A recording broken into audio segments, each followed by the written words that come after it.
checking the plants. They're one seated.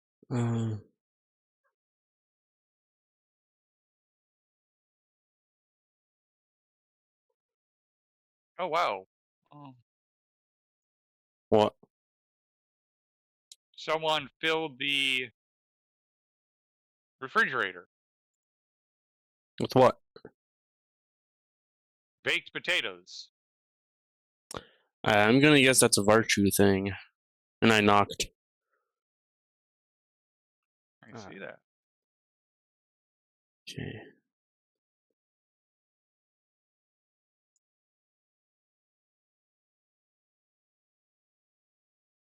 Hello, and how are you guys doing?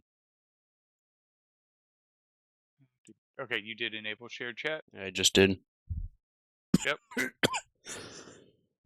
How are you doing, Princess Mad Hat? All right. I'm good on food. I'm good on water. Thankfully, we don't have to worry about whether our suits are good anymore because we have that all set up. Yeah. Let's see. I mean, technically, my life support's not fully charged up, but it's at 87. That's pretty good. Especially since we're rocking a nuclear battery. Doing all right. Currently trying to get a handle on X4. Said I can start streaming it next. Yeah. That's I tried streaming it this morning, but then I got voluntold into more tech support for a 99-year-old, and kind of hard to say no to that. What the fuck?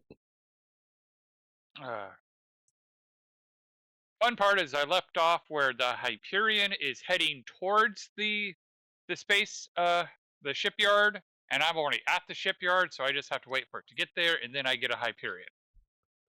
I picked up the Odysseus.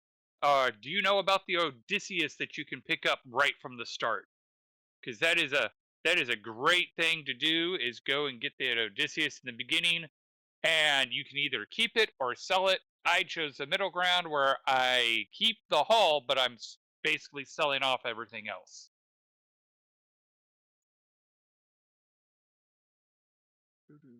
Okay.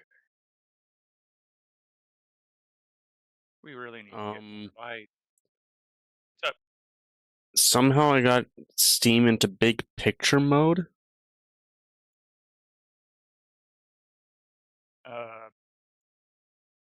I don't know what to say to that. Looks like this. All right, give me a moment. I have a list for all the free ships. I haven't started collecting them yet. I just started a new game this morning and have a random F that I can't. That I decided to bail in the Hyperion. Okay. Yeah, I haven't gotten very far in mine either. Like I said, I'm getting the Hyperion. It's on the way. And I'm starting to build my classic shipyard. Well, I call it the Seven Dwarfs Mining Outpost.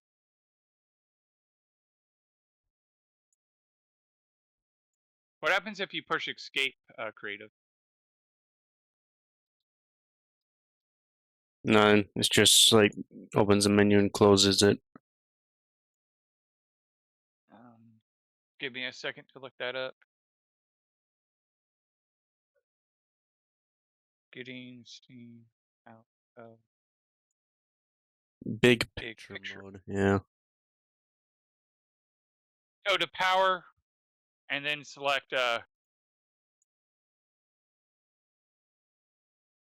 exit big picture mode. Okay. There you go. Oh, it just closed Steam. Okay. But yeah, I have what I call the Seven Dwarfs Mining Outpost, which is basically all it does is it stores the ores. Then what you do is you put a decent level manager. Oh, I should start now because now the ad breaks over. If you're willing to, I'd love you to pick your brain when you're not streaming. Oh, like if you want, you can go ahead and ask questions on stream because Creative is also someone who plays X4. But yeah, and if you join my Discord, you feel free to ask questions, and I'll answer them when I get a chance to. All right. Where's the rocket at? That's where I should check. Is it Larry's Rockets and Sterling Engine? That's my projects I want to work on. I don't think I'll get to all of them, but I want to try to get that Sterling Engine phase change power thing up and running. I want to try to finally get a Larry up and running. I've helped other people get a Larry up and running, but I've never coded a Larry. AKA me. Yeah.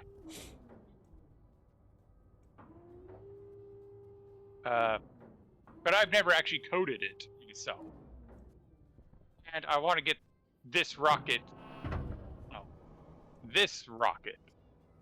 at least into space.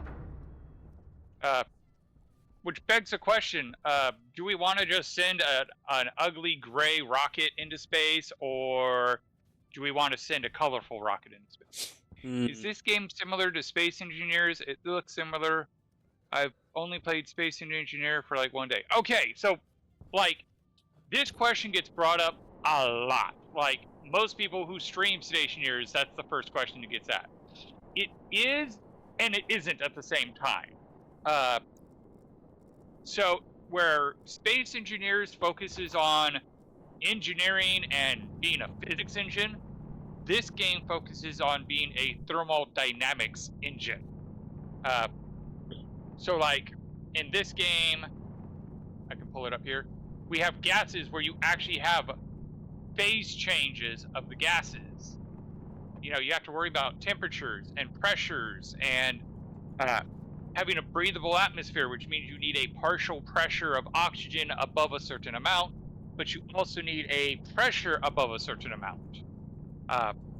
You have to worry about power systems. Like, I would love for someone to make a baby between Space Engineers and Stationeers. Like, it would probably destroy your computer playing that game, but it would be a interesting game to play. Yeah. Can it be daytime already? Oh yeah, and in this game, day-night cycles actually have an impact because they're not just no, your solar panels only work in the day. Shadows affect your solar panels. Heat. If you have windows, the sun heats up your base. If you're on Vulcan, you typically go out at night because it's colder and not baking you to a crisp. I got lost. Where is the base? Need a tracker again? Possibly. Okay. Yes, and in this game, it's real easy to get lost. Tracker. Toxic, Virtue, me, Mage. Oh, you're only 90 meters away. Yes, but am I coming or going? You're coming. Yeah, I was facing the wrong way. I was on the other side of the mountain. Ah. Which explains why I couldn't see anything. Mm-hmm. There we go. There's the base. So yeah, now, mind you, what I'm about to show you is not an ideal atmospherics. Magic is new to the game, or was new to the game when he built this. He's now racked, 400 hours of the game since we started? Yeah, more. But I still find his atmospherics room just it's ugly. It's ugly.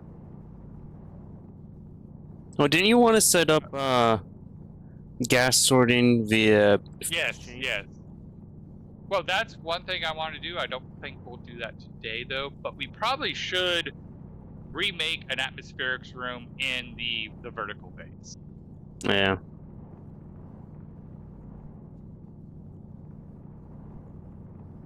But yeah, when it comes to X4, one of the things I kind of do when I start out is one, you make a station just to make solar cells, and that starts making you a decent amount of money from the start because it costs nothing to make solar cells, and they sell. They don't sell for much, but they do sell.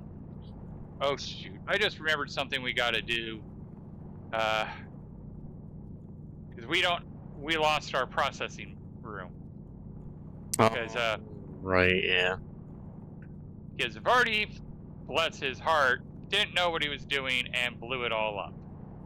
We've resealed the room, but we haven't rebuilt the room. Yeah.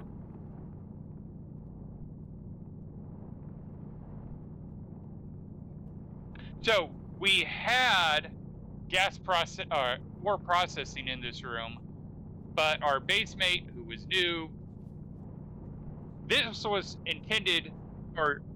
So when there's no way to really make money without building, oh, there's ways to make money. I mean, the easiest way to make money is to do piracy.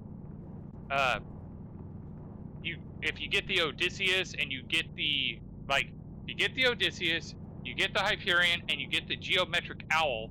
The Geometric Owl has burst rays, which is really, really good at removing surface elements off of the ships. So, like, technically it's using building a station, but what you do is you go to a sector that has no government. You build a station with like just a docking port, but you never give it any money to be built. You call in a builder to go to that station to build it, but then you come in with the owl. You strip off the engines, you strip off the turrets, and then you come in with the Hyperion and Odysseus with all of its weapons shut off. Board the ship. Then when you board the ship and you claim the ship, you go and sell the ship off, and you made like $20 million.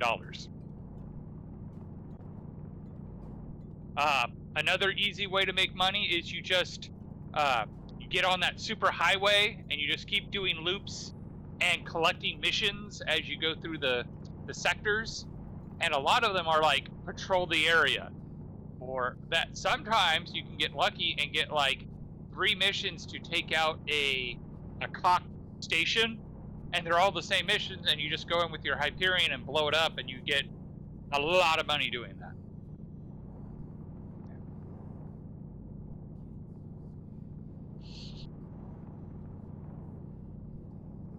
Okay, I do the part. Haven't done. Oh, the station, it was more of a trap.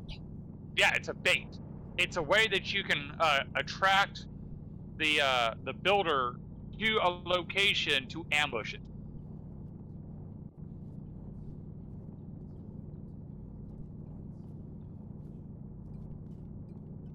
Steel frames, steel sheets.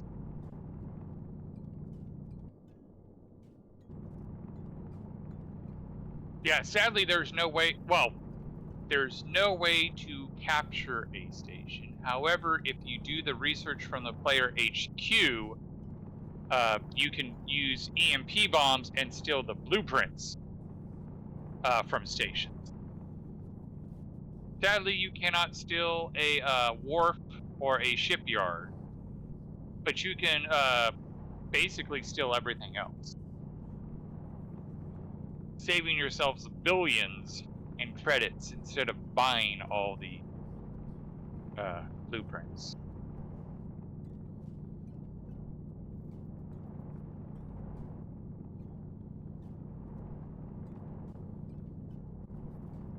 All right. I'm kind of thinking $6 million man, we can build it better, faster, better. I haven't done the HQ yet. Holding off as long as I can. That's fair, although I will admit the player HQ is very useful, especially with the teleport research. One of the tricks is once you get the teleport research, you can start leaving cheapo ships at all the points of interest that you care about, so that way you can just teleport there instead of having to travel the distance. The other advantage to the player HQ is it has storage, so you can take all your illegal black market stuff and store it at the player HQ, so that way you don't have to worry about police scans. In fact, there's even a way that you can have a ship, like where there's the Hevectus choice, the bit where the Xenon keep coming in. You can position a ship there, have it on a repeat order to go and collect the drops, and then have it deposited at the player HQ as part of its repeating loops. So it just collects stuff, and that's another good way to make money, to be honest. All right.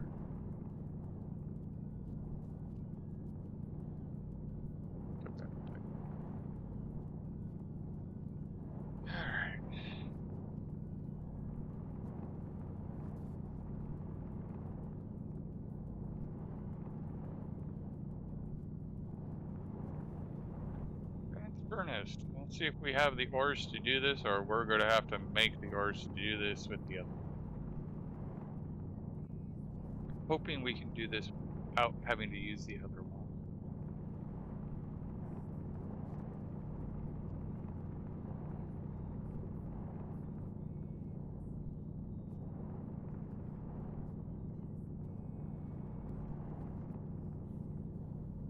And depending on what expansions you have bought, which DLCs, selling ice to the boron is fairly easy. Water and ice to the boron is a really good way to make money. Because it's funny that an aquatic waste doesn't start with the water. You have all the DLCs, but no mods. You don't really need the mods. I think the only mod I'm currently really running is that the shipyard has the ability to reverse engineer blueprints.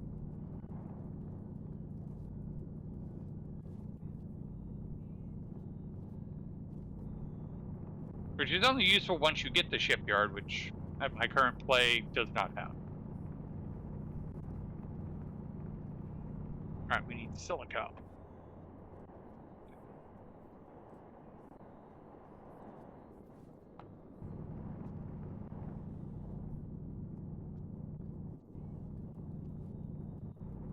Oh, there's some back at the splitter. Yes, yes there is. Alright. Yay, I don't have to use the old furnace, which is a bit more of a pain to do.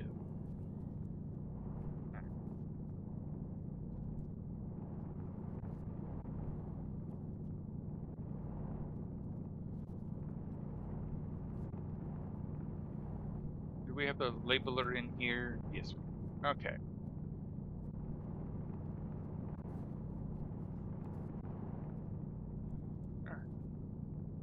So we can actually take off the, whoops, cancel. We have the basic computer with motherboard. We cancel that because I can go done, done, done. Fuel processing, which we do not have fuel processing. We have the beginnings of, oh, that was on the other list. Alright. So yeah, we have switchgrass greenhouse with Larry's that turn grass into volatiles, H2 combustor for water, fuel mix for rocket, Stirling engine room for power, more solar, more wind.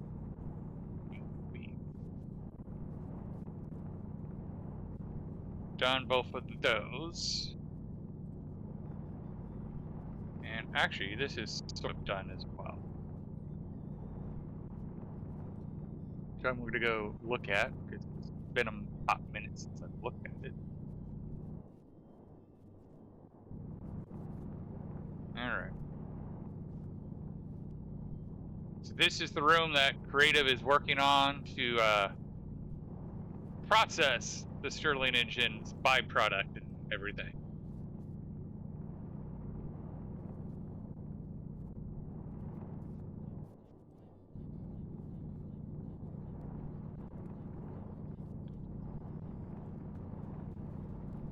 But we have the Sterling engine room,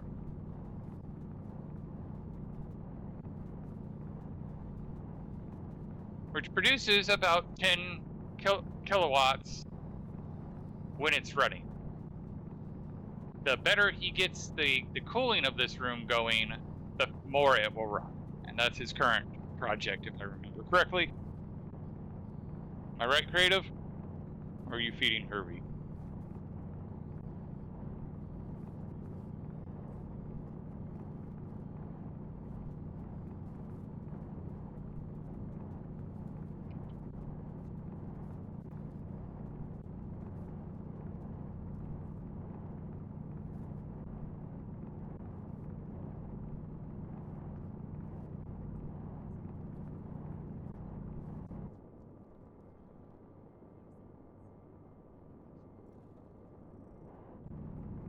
I might actually pick up this game if it goes on sale. Yeah, it's very interesting. I enjoy it. There's plenty of good YouTube videos explaining things.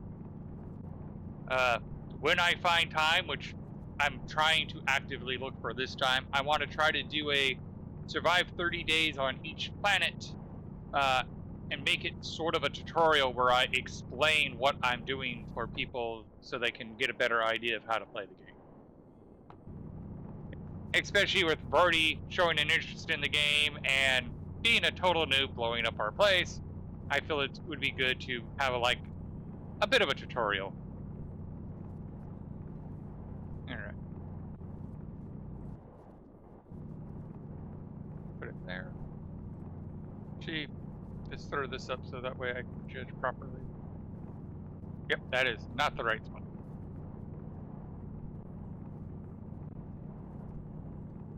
Andrew.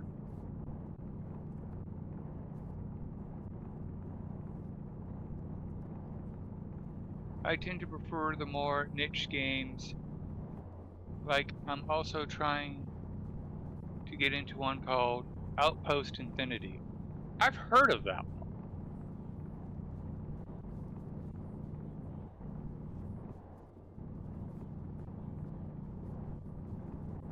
That's okay. Yep, that's where I want it.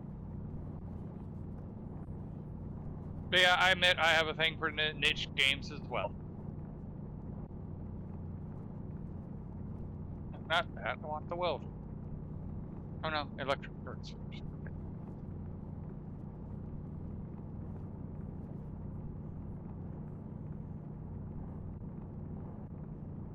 Screwdriver. Alright. So we got this guy back up. Sort of. We still got we still got so much we gotta do, because Barty did just obliterate it. At least the blast door held. The funny part is it was almost like I predicted it would happen, because I purposely built this thick wall with two blast doors just on the off chance something horrible happened. Okay, well, I do need to go. My partner's getting ready for bed and gotta go. Alright, thank you much. Have a good evening. Still picking up the scraps of this. Did the blast door even survive?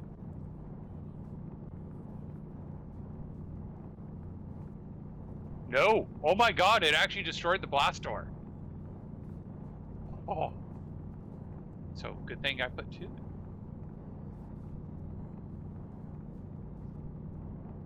Oh.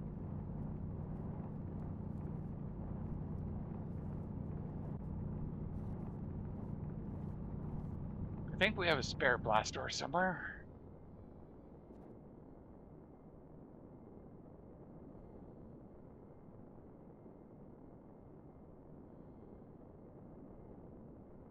Run room. Hangar door.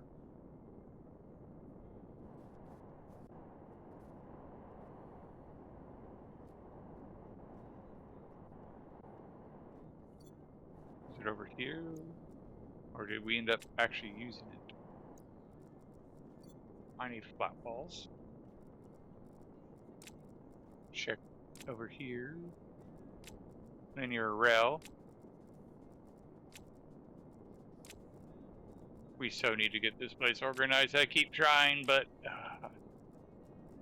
that's the problem when you have multiple base mates.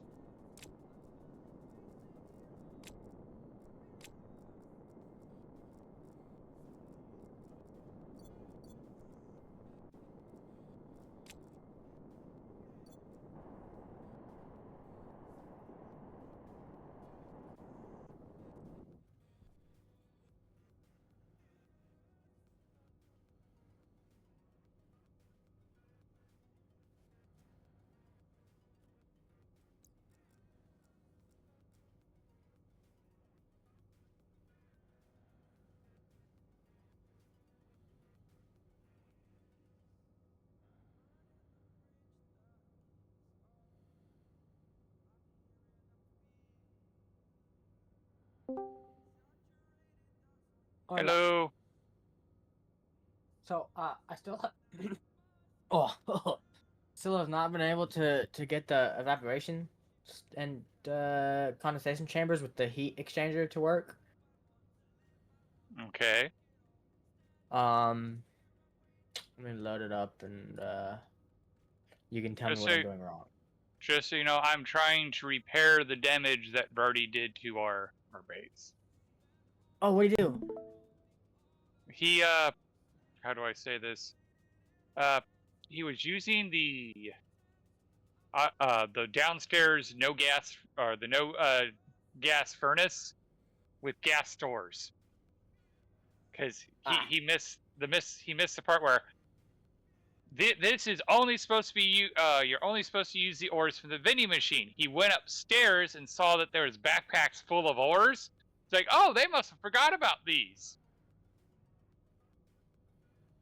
And threw stacks upon stacks of ore with gas into the system. You know how I had two blast?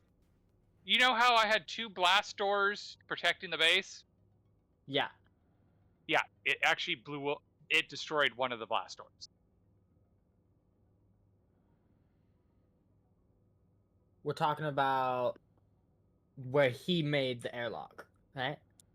Yes. Huh. Well, did it destroy any of the the vending? Did it get out of that? Nope. Thankfully, okay. So it got contained. Okay. Luckily, I designed the wall properly, as if I anticipated someone making it go boom. Yeah. I will admit, I'm a little shocked that it actually destroyed the airlock. Like, I mean, I didn't think it was going to actually damage the blast door. Mm-hmm. But a little part of me is like, make sure you put two blast doors just in case. Yeah. Kind of glad I did. The door broke because it was next to the explosion. Yes, I'm not disputing that. I'm just commenting that I was kind of shocked the blast door didn't take it. I thought the blast door could have took anything. So I know better now. But thankfully, I kind of did have it set up where I anticipated that with the design by having the two blast doors. And to be fair, like, it was 2 to 3 blocks away from the explosion when it. Right. Wow. So let's put. I'm gonna put you there. Yeah. So you got any extra brain power to listen while I explain how I have this? I mean, I can try. I don't know if I have the extra brain power. Well, I have an evaporation chamber. Okay, First off, I'm using nitrogen. I took the liquid nitrogen tank that you start with. Maybe you should put the furnace a bit further away. Maybe. Now that we know. All right, getting into a breathable probably. space. Taking. So I'm using the liquid nitrogen that is now not very liquid. I Mr. put it Creative, into. where's your physical body?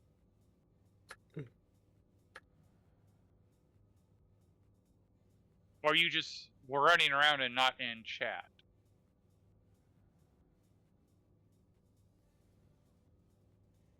Because he is not in the sleeping chamber. Huh. All right. Let's go here.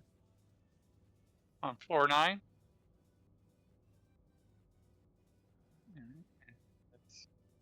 Where is it? The evaporation chamber. Okay, just give me a moment.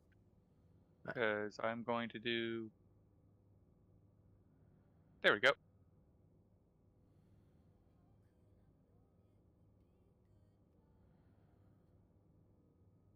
Okay, so now other people can see. All right, so let's see this. Evaporation chamber. The pipe with the gas going to the large heat exchanger. The condensation chamber. With the gas heat exchange connection. So they're both connected. This is what I started with, just regular nitrogen, but it was like not hot enough or not cold enough. So then I went and grabbed the liquid nitrogen that you start with that I was using to cool, and it was like -115 or something. Mm-hmm. And then I connected it, and it equalized to like -83 degrees Celsius, which for nitrogen to liquefy, it has to be like -87 or something. Okay. Or I guess maybe like -86, because this is still like it's going down so slowly because it's like right there. But it's equalizing to where the gas is, or the liquid is evaporating into the gas, but then it's not changing back into a liquid here because the temperature here is too high. Yeah. So how do I? Because I have like this here. Because to get liquid nitrogen, you have to have 6,000 kPa at 190. Has magic been moving? I'm not sure what you mean by has magic been moving, but no, because I'm in my own world. So let's see the pressure. Well, I had it was at 6,000 of condensation. 6,000. 6 MPa. Well, you need to 6,000. Please look at it where I can see it without you like jostling it around. It hurts my eyes when you're. All right, so -80. So it is condensing. It's just not condensing very quickly. No, the liquid is going. Well, yeah. So I guess the liquid's going down, which means it could. No, because that's still the chamber. Yeah, the liquid is still going down. Very slowly, though. If you go back to the condensation chamber, you see how underneath the gaseous nitrogen, you see the little droplets under this logo? Yeah. That means it's condensing. It's just being pulled so out. It's just evaporating. Being pulled out. Oh. So it's being pulled out of your condensation chamber and into your evaporation chamber. And since the pressure is at 0 for this...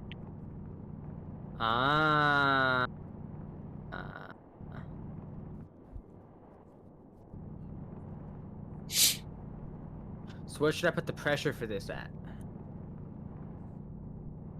That's where you have to play with it for your environment to see what works best, because there's multiple variables that it's hard to calculate and just give you an answer. because it depends on how much working fluid you have in the system, and then what is your load. I mean, I have not much liquid left anymore, but I had I have like two kilomoles of And if I remember nitrogen. correctly, you can't pump the pressure of the condensation chamber up any higher, can you? No, you can't pump it above 6,000.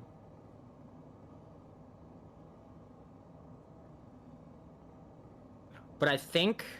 But you want to. I needed to get down like a 1 degree. Have maximum amount of liquid, which is, I believe, 20 liters, to make it most of it. Well, the thing is, I'm not condensing the liquid or the gas into the liquid fast enough to where it will consistently. No, he needs another heat remover on the condenser side. Yeah, I mean, I have. Oh, so the problem is, and this is where we talk about you want to pick the right working gas for this particular environment. He's not using the right gas because he's got the nitrogen at its maximum pressure, and it's just barely condensing. Yeah. Which means it's not the ideal solution. However, if you put another loop. If you put another loop on the other side with a different gas, you can get the condensation chamber colder, and thus the nitrogen will be able to work in its working range. But doesn't the gas have to be colder than what it currently is at? For whatever working gas you have in it, to make it more efficient, let me double check something. Where is the heat on the condensation chamber going? It's not. Oh, the heat? What do you mean? Like, it's just going into the evaporation chamber. I was gonna add something else here. Okay. Oh wait. What? So okay. It's just going in a loop. What? Like what? What do you mean the heat is going in a loop? So I just have. From the condensation chamber, it's going into the fucking heat exchanger, and then also the condensation chamber, or the condensation chamber and the evaporation chamber are both going into here. There's no wonder other it's not place working because the whole point of the phase change is to take the heat, you pump heat into the evaporation chamber, and then it causes an evaporation to happen. And then it goes to the condensation chamber and it squeezes that heat out to thermally link the condensation chamber and the evaporation chamber. You're not doing anything but wasting effort. Okay, so then what should I do? You should have so if you're trying to cool this room, for instance. Well, I'm just trying to get like for instance, yeah, go ahead. So if you're trying to cool the room, for instance, you want to have radiators thermally linked to the evaporation chamber. Thus, the heat goes into the radiators, into the evaporation chamber, through the phase change to the condensation, and then you take the heat from the condensation and then you throw that wherever you're throwing your heat, whether it be a Stirling engine or out to radiators to space. Okay, so the point of what do I want to pump into the condensation chamber?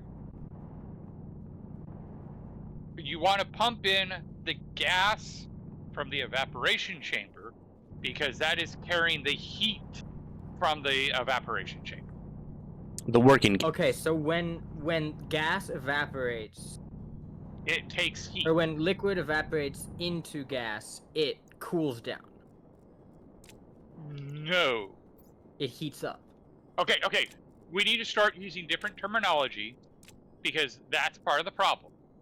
Yeah. So, you have, I'll say, the heat going into the condensate or the evaporation chamber, and that's from the working gas that goes into. On this side. No. And this is where we're getting confused. That side. That's the heat input. Okay. So that's where you pump heat in. And then you have the closed loop of working gas between the evaporation chamber and the condensation chamber. So kind of like how I have it here. Yeah, you have. Except like it's going into there. You have it set up. After you set it up, you then linked the two heats, and that's it. You're effectively taking a bucket of water to bail one side, and then you're just pouring it right back into that side. So you want, the whole point of a phase change device is to move heat from one point to another. So thermally linking the in and out pipes, you're not doing anything. You need something else. So like, if you're what are you trying to cool in this instance? Well, I was just trying to get a gas that I can just cool off at any point in time. Like I'm kind of just testing it out. This is my test. I copied the world. So if I'm understanding what you're saying, you want to link the heat in pipe with that big tank in your background, because that's where you want to store your cooled gas, right?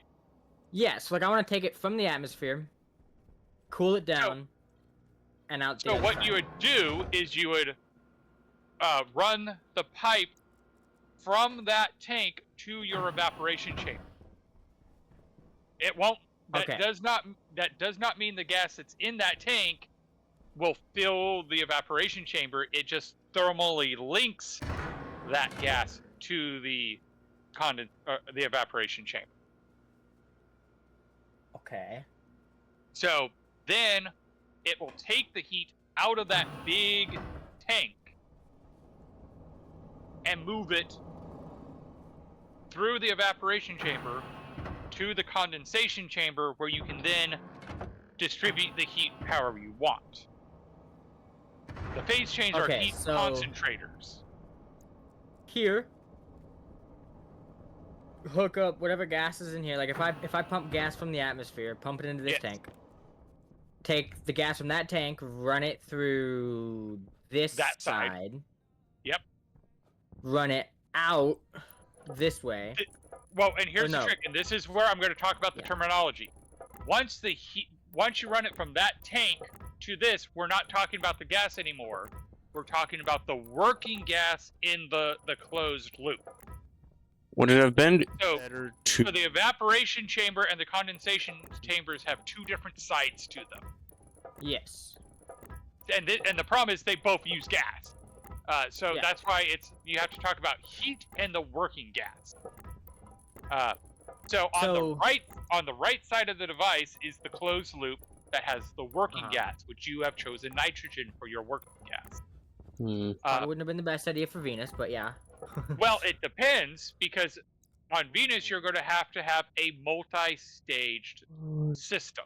Nitrogen is not a bad choice for your end result. If you're wanting to have a tank to just be a thermal mass to be very cold, and you want it as cold as you can get, nitrogen's the best choice for the loop that touches that storage gas.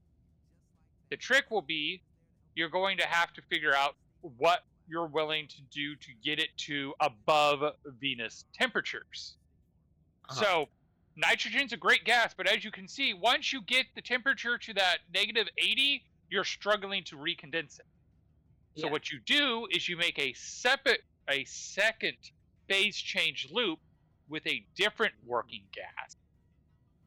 And then connect. So we're taking this heat exchanger out of the equation right now. Yeah, right? Take the heat exchanger out of the equation. That is the wrong thing to use in this. We'll have input to the tank, to the evaporation chamber, this link to the condensation chamber, and then have a pump running this direction back. Yes. Like I said, looked like if you didn't thermally link the inputs and the output of the heat cycle, it looks like you set up the phase change device correctly. You just thermally link the input and output, which invalidates the entire process. Yeah. Makes sense. Okay. So the next step would be to set up a second loop where the heat... And then connect the two with the heat exchanger. Well, you don't even need a heat link. you don't even need to link them with the heat exchanger. You need to just pipe the waste pipe of the of the condensation chamber with the input. Yeah. You link that with the next one's evaporation chamber. I would recommend now I would recommend putting a reverse flow heat exchanger for the liquid and the gas pipe of the closed loop. Okay. Because the condensed liquid is going to be coming in hot, and the evaporated gas is going to be coming in cold. Yeah. Where is it? And if you can transfer some of that heat from that liquid to that cold gas before it gets squeezed, you get a little bit more efficiency out. Mm-hmm. So I hope that helps. Yes. I am going to go back to my game now. Wouldn't it have been better to actually explain it while showing my system?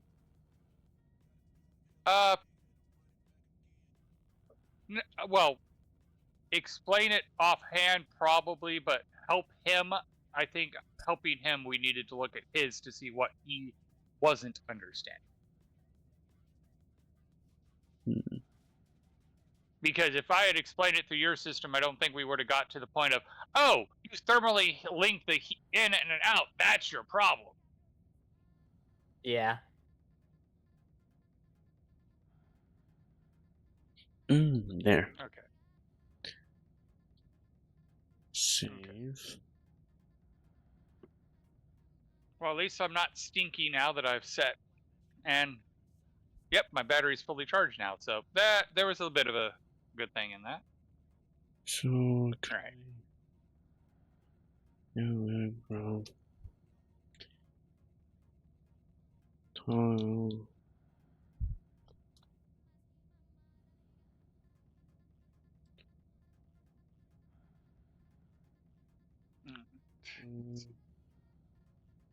Do we have space to move it back? Yes, we have space to move it.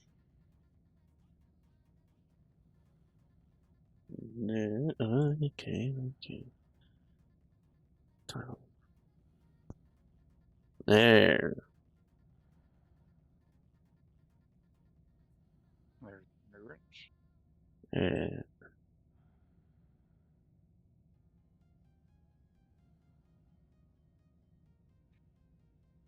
There's the grinder. So then, if I save that, and then do this. And drill. Okay. Angle grinder. It's not supposed to do that.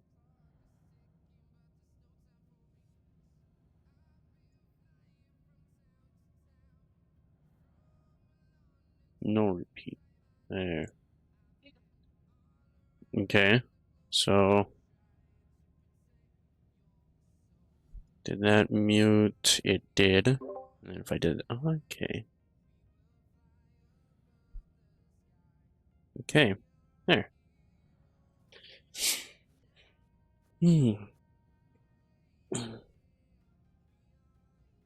I made a macro to just mute myself in Discord and also deafen Discord at the same time. Well, it just toggles it.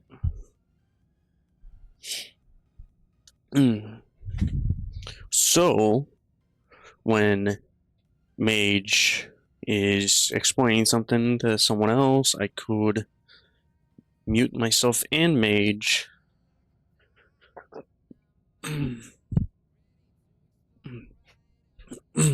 So then I could talk without having to be quiet for that, 20 minutes. I tried to say, wouldn't it be easier to show Magic my system while explaining it, but Mage talked over me, so I couldn't really say it until he was done explaining. So I'll toggle it again. Be smarter. Have a good down this time instead of like an idiot.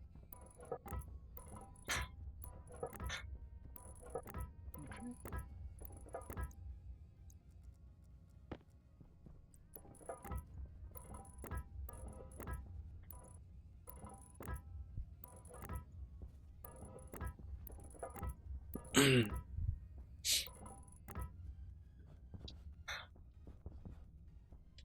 I should have grabbed shoots. Let's go grab the shoots before I forget about them.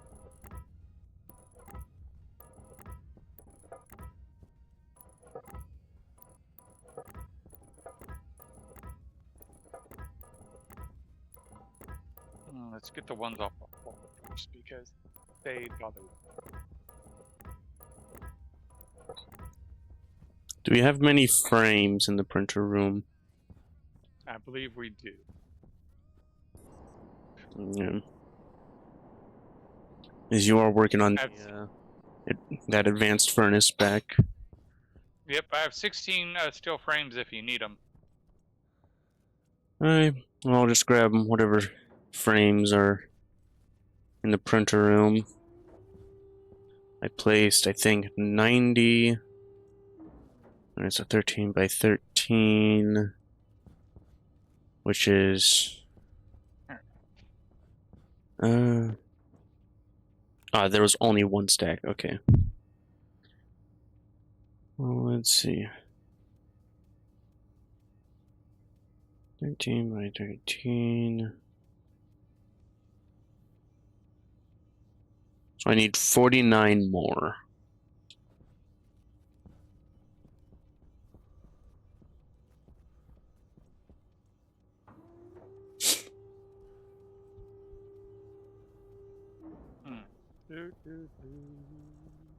Okay. Now we gotta run power. Oh, I have my sensor link again. Yay! You said you had some. There you go. Thank you.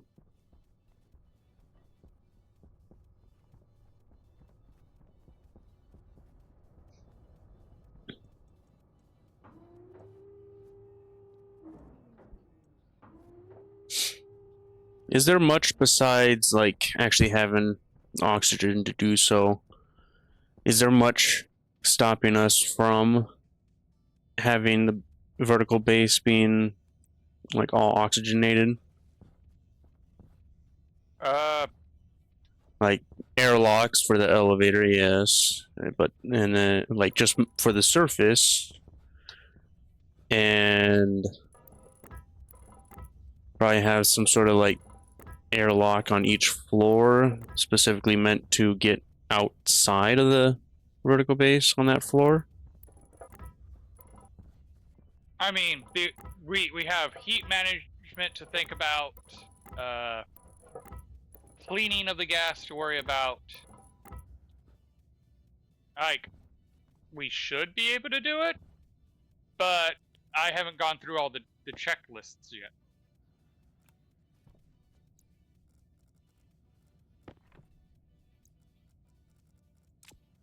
Because, like, case in point of I haven't done the checklist, on the bottom floor, we would have to have heat management because we're currently using the fact that we're open to the world atmosphere as our cooling.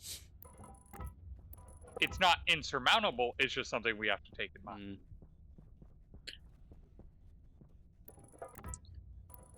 Well, once this room's built, then it should hopefully be enough to cool whatever you would need.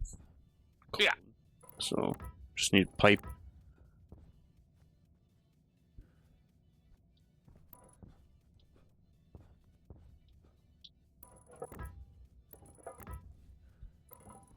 Okay, and just to think about the future, I'm going to, instead of have this vent to the atmosphere, I'm going to actually rig up a insulated pipe to it too.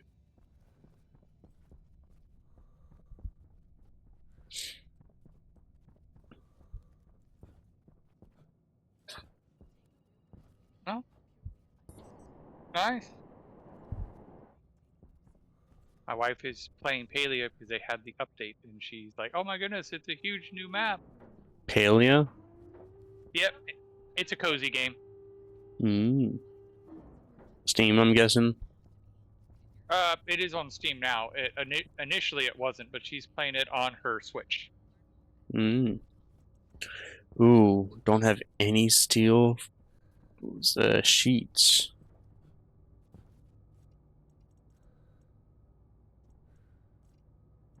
In the printer, at least.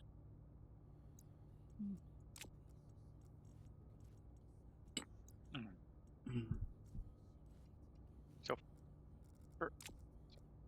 let's set this up first because we need to actually pressurize it first. All right, and I have a labeler on me. Thank goodness. That's yeah, actually 50 is a good number. What about the wall? Flat wall.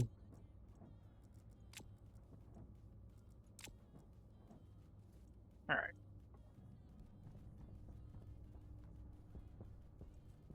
Leave you're my atmospheric one. I want the network, not the.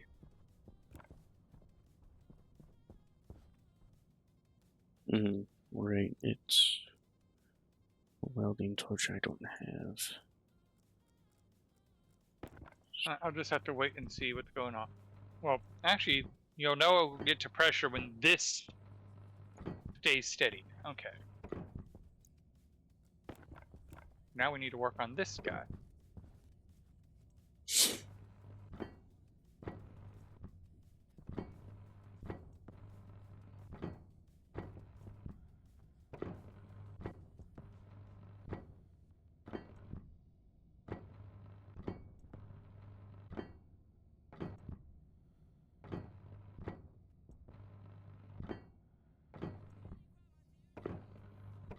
And that's where the pipe heater will go.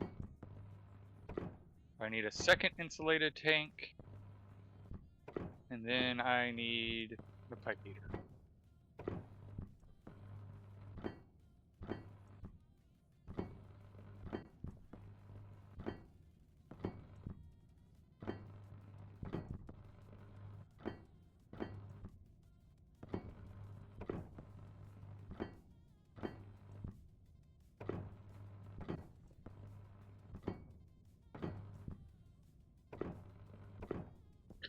Man, I'm gonna have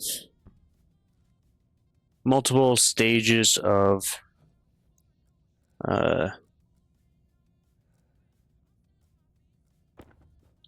phase change devices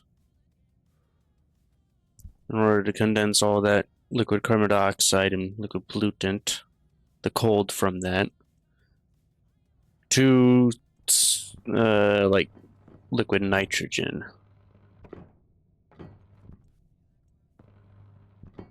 That is pretty much how cold I would like it to be.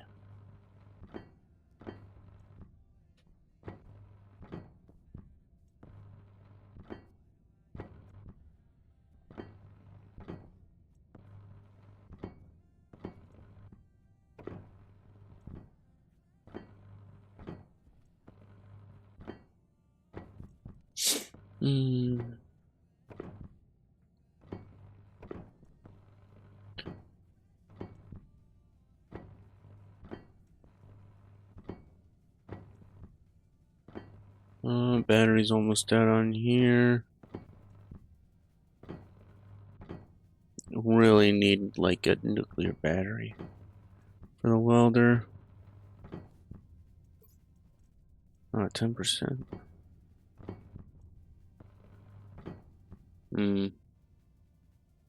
Yeah, that's all the steel sheets I got access to. So now flat walls.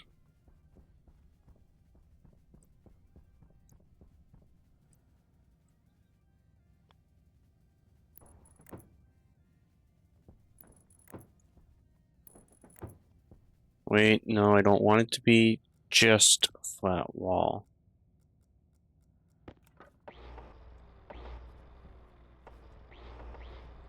I want it to be like the same one, like this plating.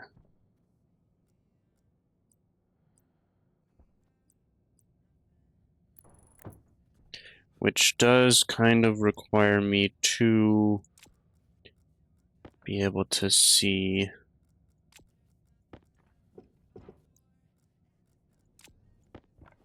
which way it is. It is that way, good.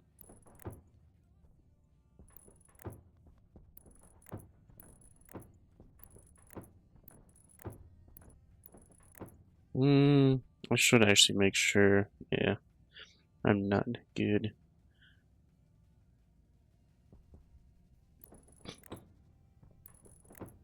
And I also figure this is something that like Splitsy and Capac do. Have themselves muted to for each other.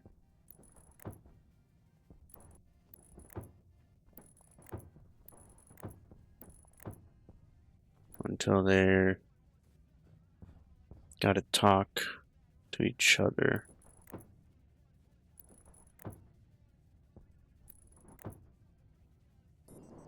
Eh.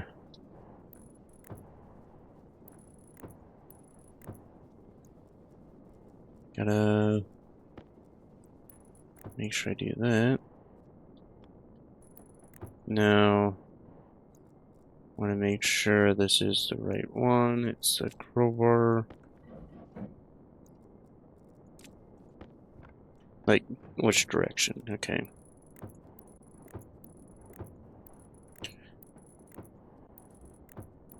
Four, 5, I believe it is 6, then it's the door right there. 2,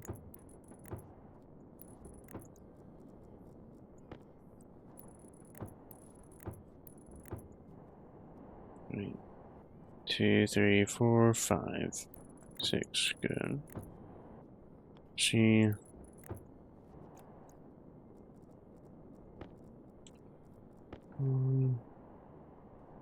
Nicely. Oh, yeah. Yep. So let's throw the rest before, of this. or like, did you use like more than one pipe heater? Oh no. No. All right. Let's turn this on and let's start cycling the gas to melt that ore. Which now this is where it's going to start slowing down.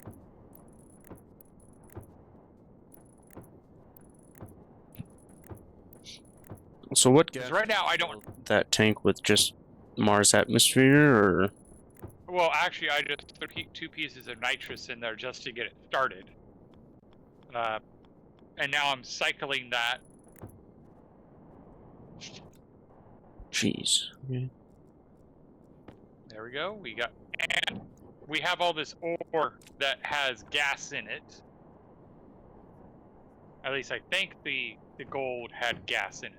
And hopefully that will help start regenerating the gas. Yeah. That's the sad part, is we had it nice and perfectly balanced. And now it's not. But we'll get there. Ah, shoot, it's not.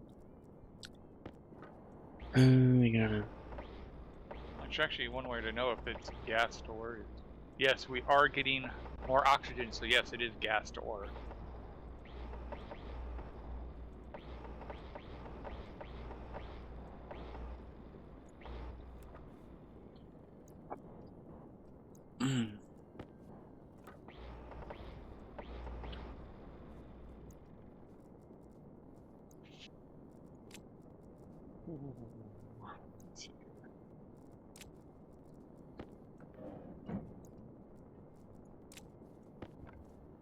There's some gold.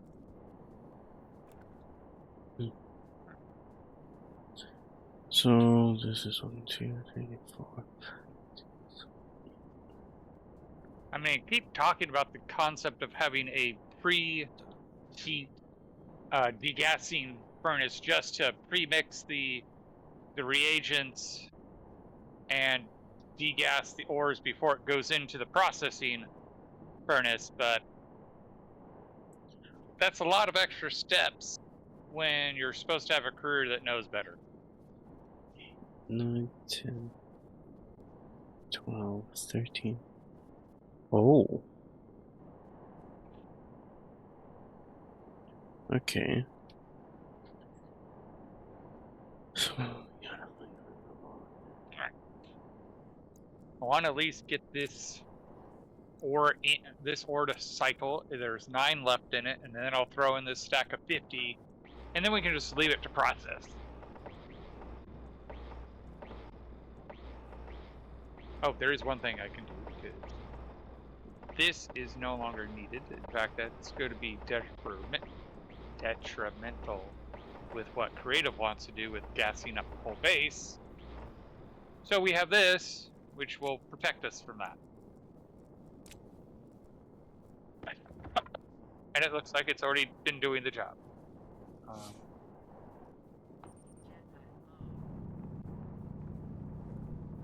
Because it's already got gas in it, and that's supposed to be the exhaust for when that chamber gets above 50.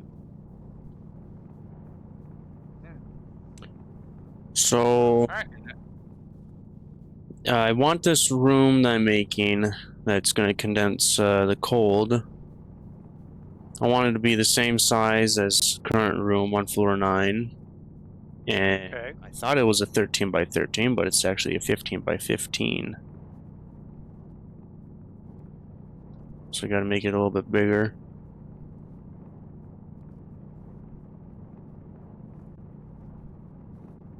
Oh, I see what you mean by we don't have any steel in either the frames or the...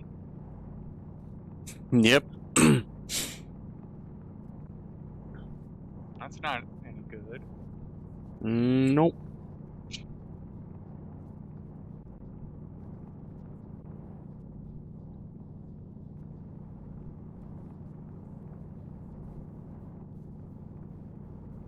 Let's make a mixer. And 2 pressure regulators.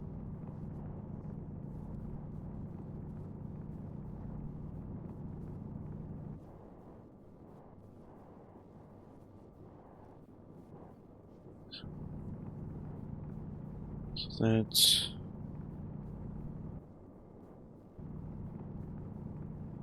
Could be in 2 frames. Okay.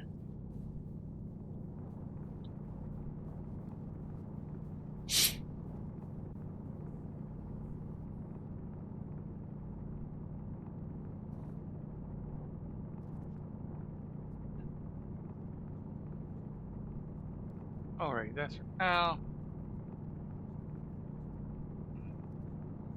Now we'll do it the old school way.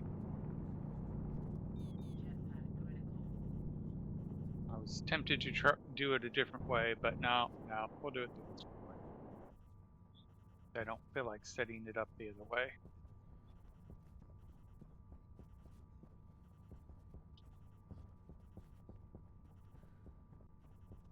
Because the better way to set up this thing is to have it just pump in a set volume of gas, like 100 moles, and then have it set 200 moles of the volume.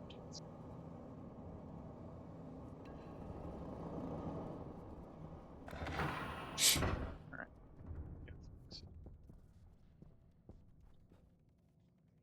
I suppose if you had some volatiles and oxygen, you could just prime the system that way. And be able to immediately start using it. Well, I'm using a gas mixer to get it started. Hmm. I think if I wasn't repairing the base, I would probably be more inclined to do it the other way.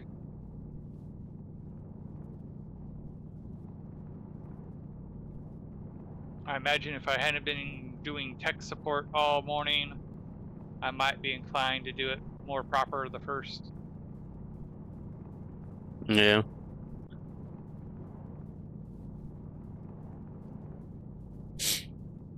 something how the first explosion you didn't keep because you were able to survive it, and then the next two explosions you kept. Either was new people's faults. Though well, it also magic. The first one was like catastrophic. It would have killed us had we kept it. Well, that's not 100% true because I probably would have rushed to get traders up so we could then buy new seeds. Yeah. But the other explosions we were equipped to handle. Because when it says how much you've survived, you do not have an official death because we were able to resurrect you. Mm-hmm.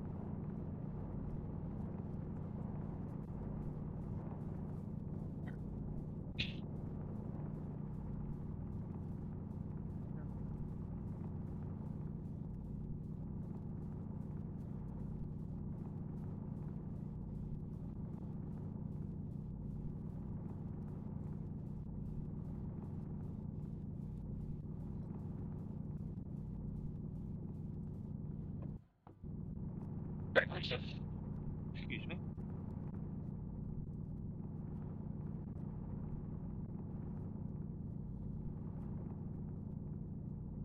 All right, we got that wired up. And now here comes the tricky part with these gas mixers. You have to have a pressure regulator to make sure that they have the same pressures. Okay, But you also need to have them as the same temperature as well, otherwise they drift off. That is correct, although at the moment I'm trying not to be too concerned. Yeah.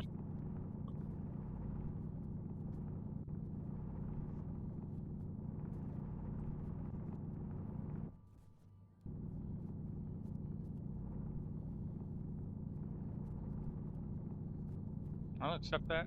It's like, okay, yeah.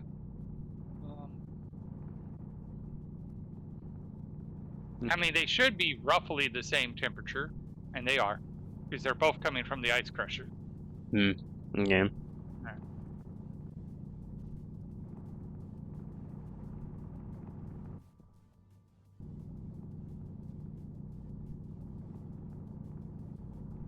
All right, let's try this out. And it's working.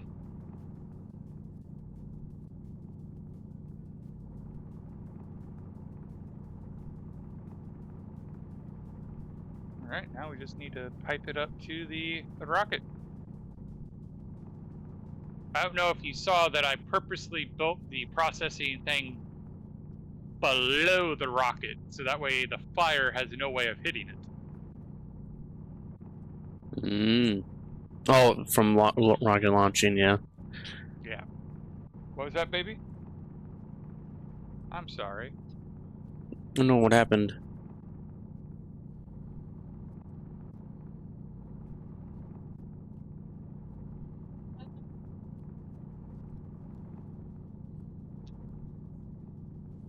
Hey, Buggy Games, what happens when you lay off your developers? Ooh.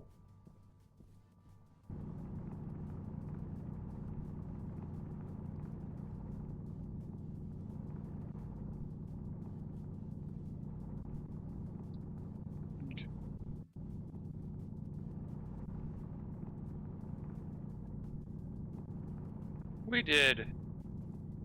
Your grandma's happy though. There's nothing I could have done about the Xfinity thing not having a power cable though. That they need to deal with.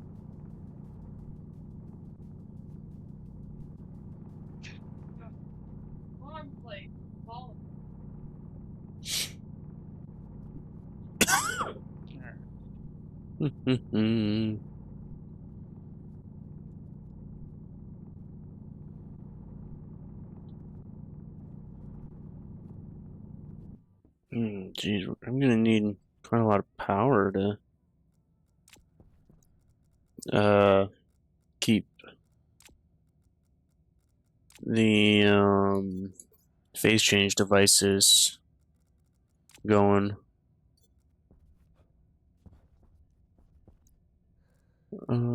Here.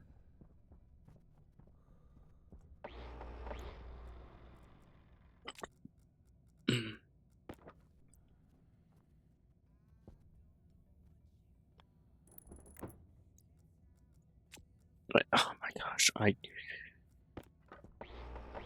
put it exactly where I removed it. Good. Not. Okay, so that's the correct way.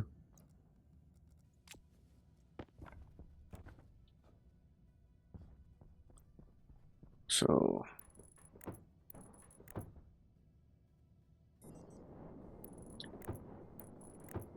see,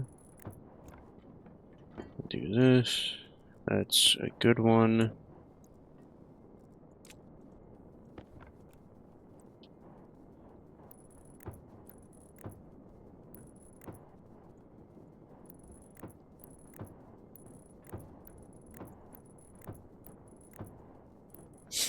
Mm-hmm.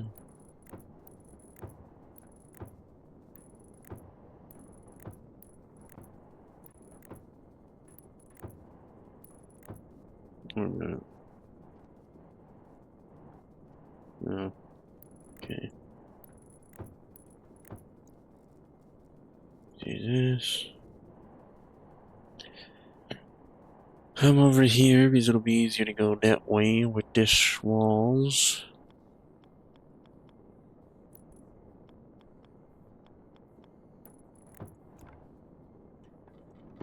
Okay.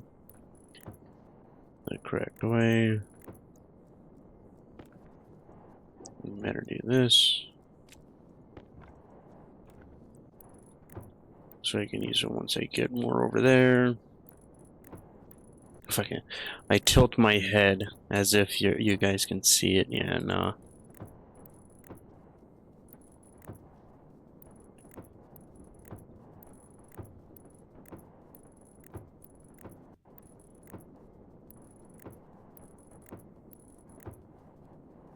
Okay.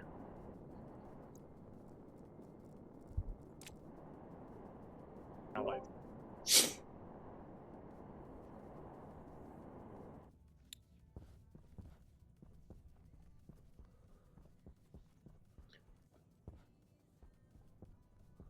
Almost got all the side walls built.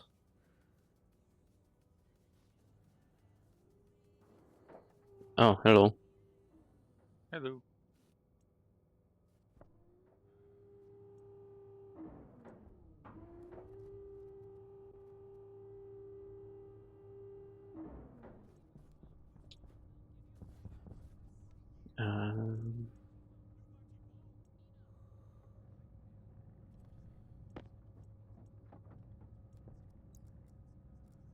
Here.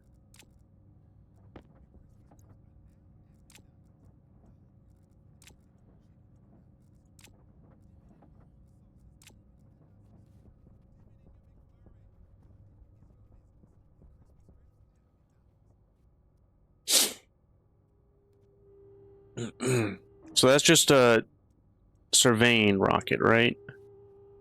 Yes. Okay.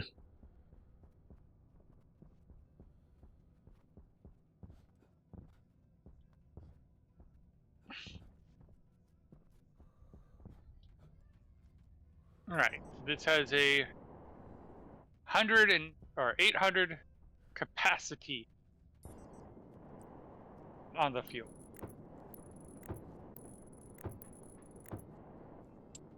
Now just need to figure out how long that lasts.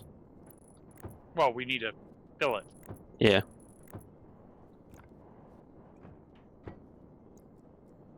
Okay, that is the right one. Good.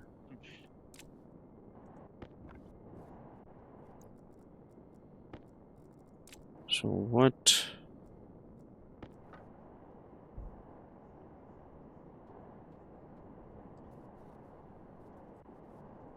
exactly is this large panel? Yep. See, and the large panel, I believe it doesn't matter which orientation it is in. Yeah.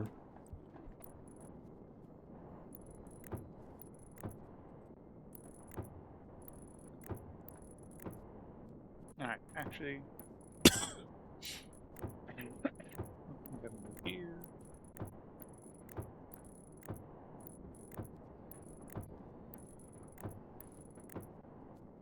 Set it for 50 megapascals. And if I understand right, that should be able to hold back, or that should fill this to that amount.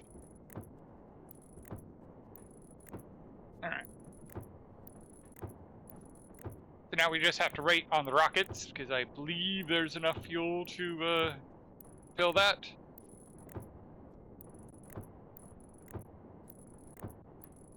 Like, what, in Magic's gas sorting system, or like in ice? No. So, if you actually come to the rocket, I made a fuel processing where we just throw the ice into the crusher. We can shut this down because there's no nitrogen to be removed. Of course, I say it, as soon as I shut off the nitrogen filtration, I see a little speck of nitrogen.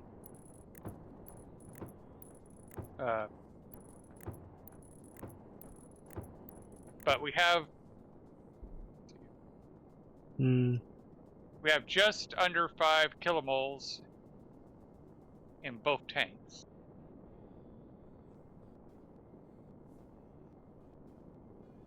It's slowly, and this is the other problem when it comes to the gas mixer. It's not very fast. The ideal solution is to have an IC chip with a turbo pump that just, at full speed, slams the amount of moles you need into the fuel mixer tank, and then that shuts off, and then it turns on a different one that slams the number of volatiles into the tank, and then it's pre-mixed. All right. Let's go take a look at our furnace and see if that has fixed itself. Or you mean got warmed up? Yep.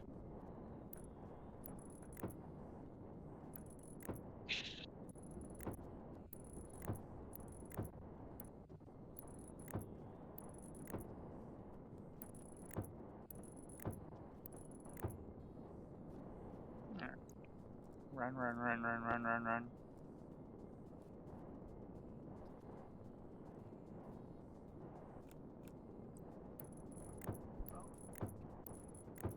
It has melted all the gold to degas it, but it's not hot enough to melt the gold.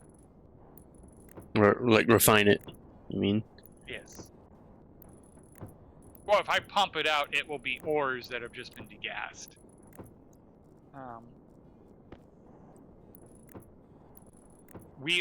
It is now majority pollutant, as to be expected when you're being off-gassing ores.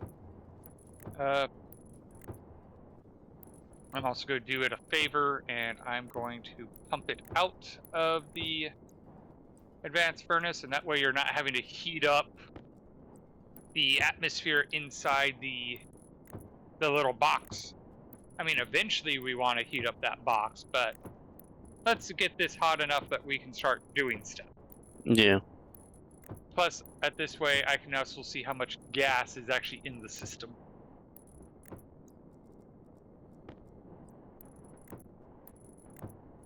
Alright, so we should have enough gas that once it's heated up, we should be able to smelt steel, because we should be able to get a megapascal of pressure.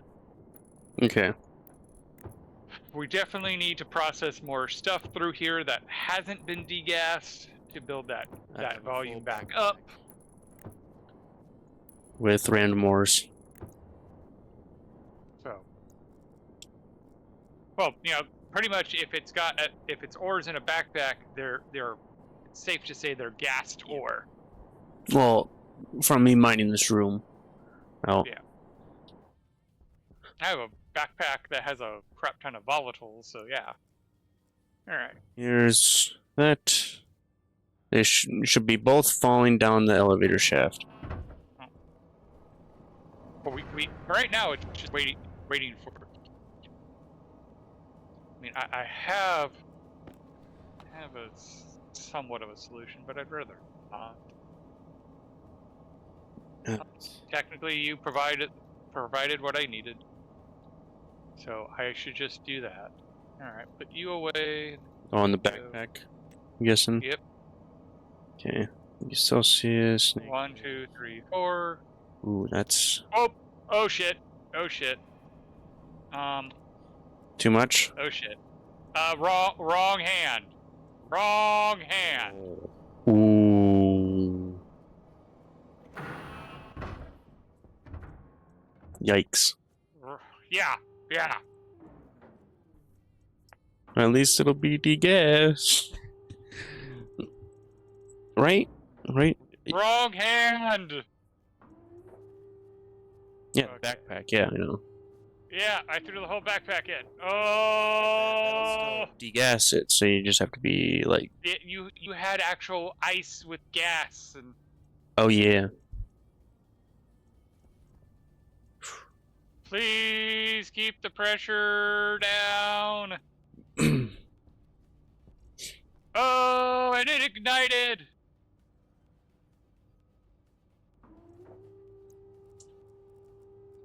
So far, we're only at 19 and climbing.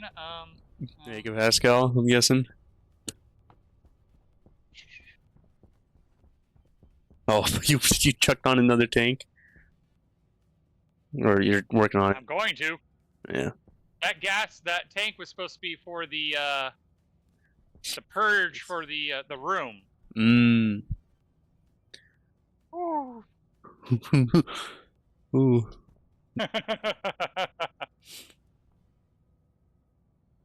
Yep. Well, it's hot enough. We're gonna have to run all this through a centrifuge, though. Yeah, that's a lot.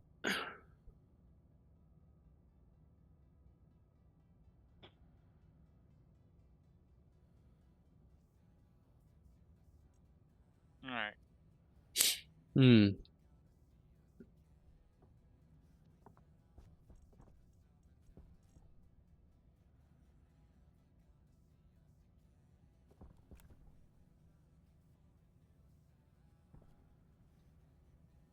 Yep, wrong hand.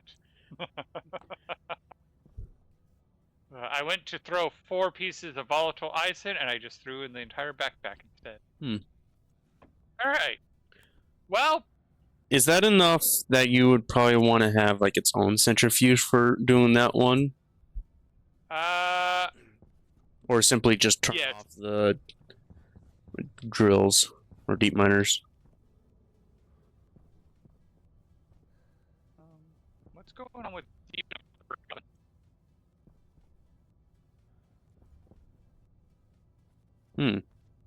Because all the other ones aren't backed up, which is good. But number 11 is looking like it's super backed up.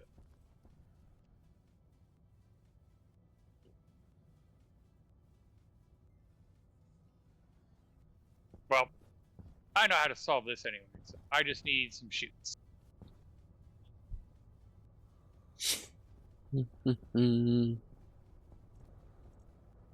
Oh yeah. Wait. They're upstairs.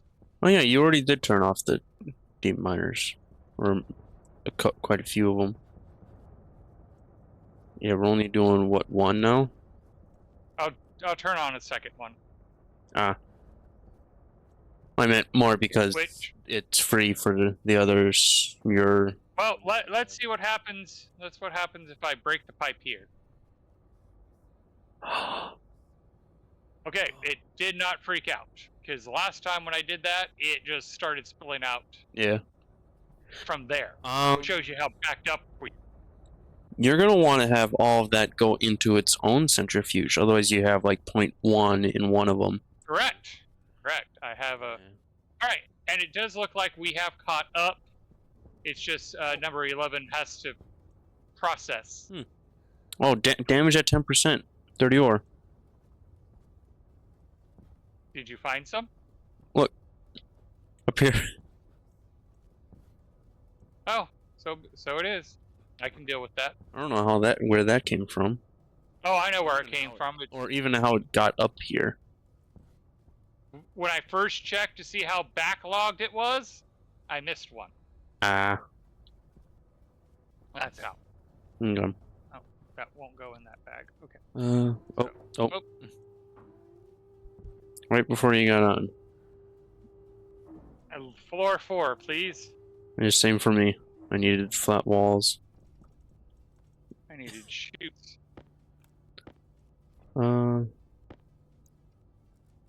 Yes.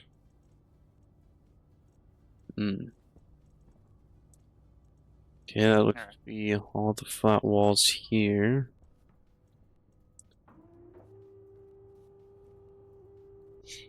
Is there flat walls in here?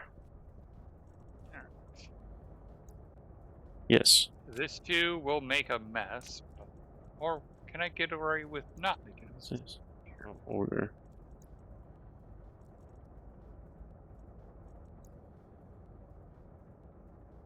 Nope, I'm gonna make a mess. Another flat wall.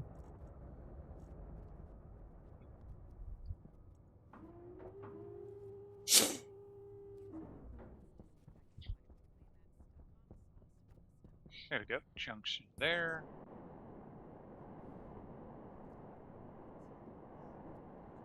And then we just...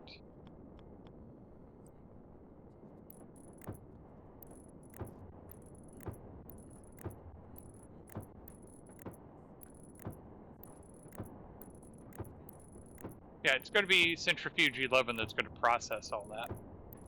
Okay. And in fact, I'm probably going to rig it in such a way that 11 not processing overload. Oh, you're going to make it so that it's not processing any overflow from the deep miners? Oh no, it's still going to be able to process overload. Oh, but if it's not on yours, when you come and see, you'll see what I'm doing. Yeah. I have a junction, and I'm building a.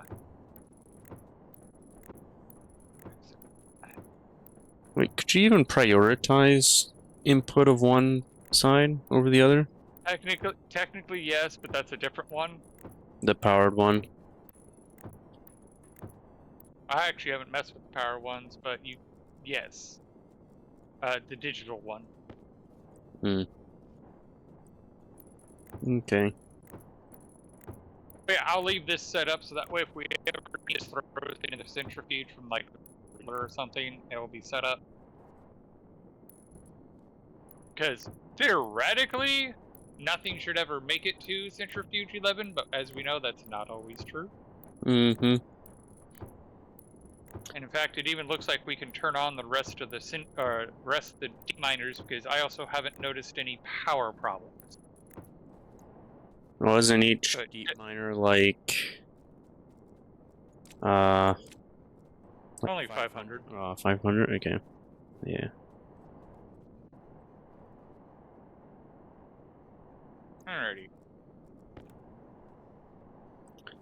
And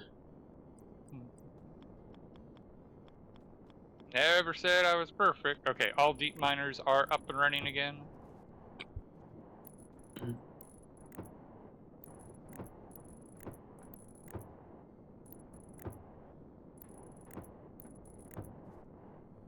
So, how much pressure did it finally equal to? 16. Okay, so I technically could have got away with not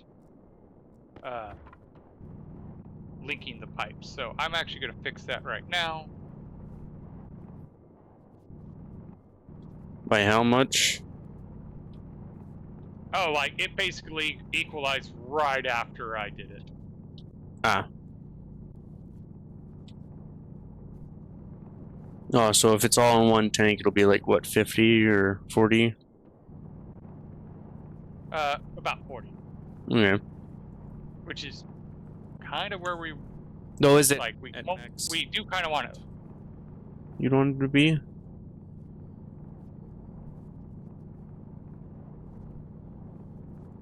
So I don't know what temperature you want that gas to be at. As hot as possible. But no, right now, actually, it looks like it'd be just over 30 megapascals if we emptied it. Okay. Alright. Back pressure regulator, but no, okay, so it's gonna be bugger that, so... Actually, let's just hook... do this the way we should do it.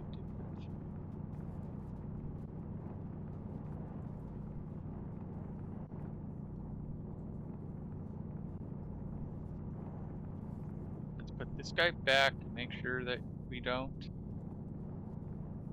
over-pressurize that one. And then I'll go make a turbo pump and just turbo the crap out of that breathing tank. Breathing tank? I mean, that insulated tank is total overkill. It's just meant to be a way where if that chamber gets too much gas, it will burp it into the tank as opposed to the room. Mm. I could have just used an insulated utility. However, the added benefit is, hey, oh shit, we're overpressurizing. Tink. Yeah.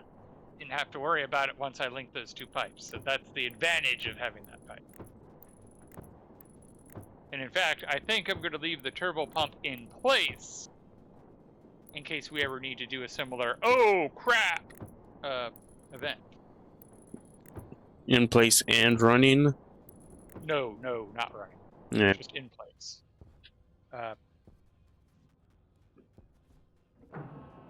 If we were smart and did like the cool kids, what we'd do is have a IC read the pressure on both the furnace and the hot insulated tank, and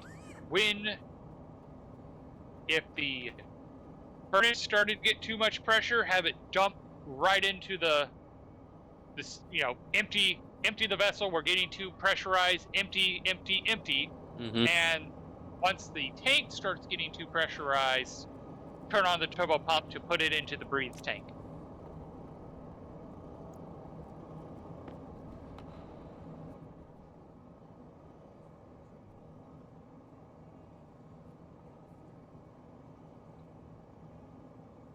Because again, that's kind of why I put the breathe tank in, is so that way if we do have a thing where we need to vent pressure, we're not venting it into our atmosphere.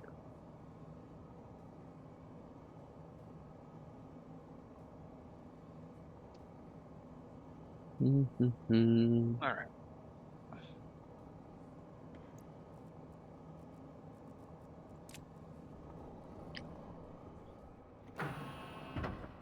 Ah, here's some steel sheets. 48, nice.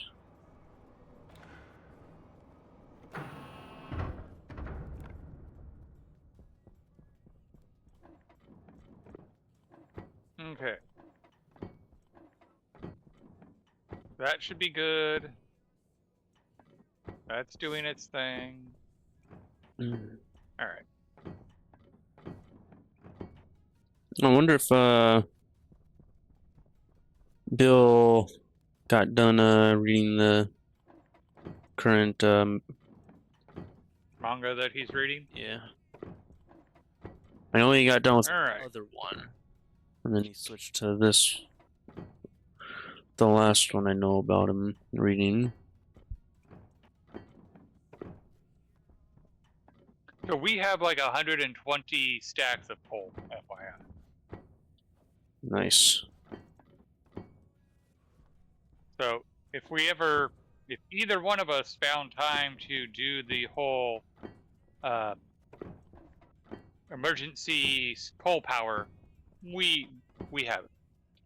He is caught up to today's release. All right.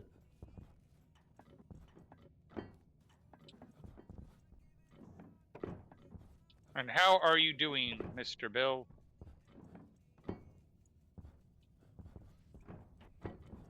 All right. Not surprisingly, the volatile tank is emptying twice as fast as the oxygen.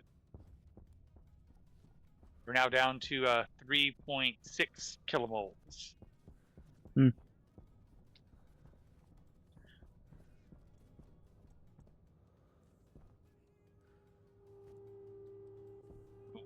Just what I was hoping to find.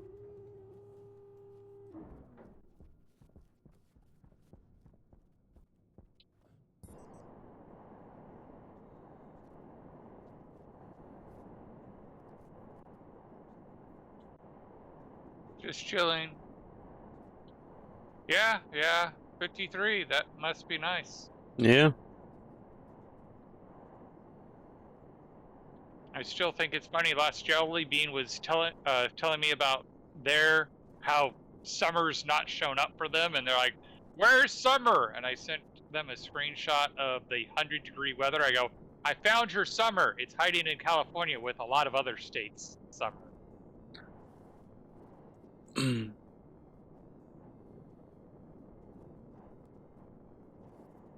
Wait, where's the scanning thing?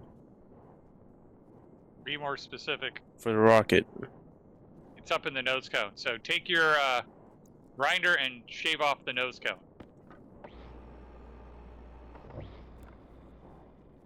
Ah, rocket scanner, okay.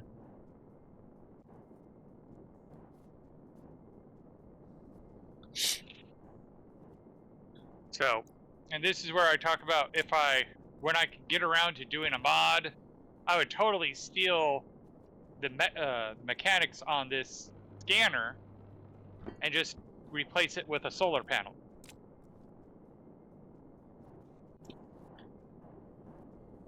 Well, isn't there a solar panel? For the rocket? Nope. Really? I thought there was. Really? Nope. Huh. It's been one of the things that has been highly requested.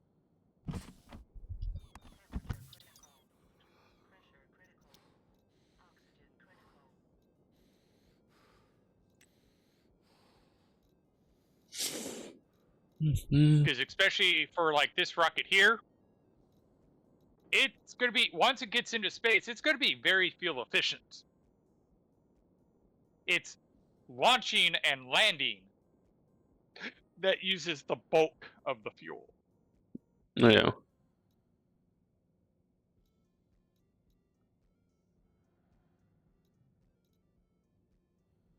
I would also like it if you could like have a fuel processing center in space for that reason.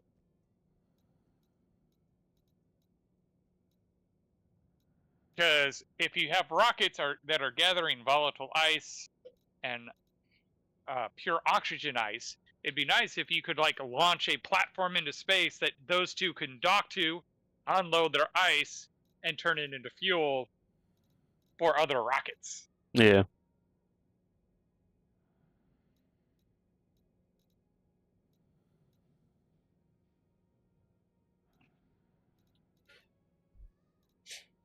And that way, if you're downlink is for communicating with the rocket. Yep. Rocket avionics. Is that? Yep. That's kind of the heart and brain. Ah. And if you come into here and you turn on the... Oh, we're out of power. Right here. You got a battery you're willing to...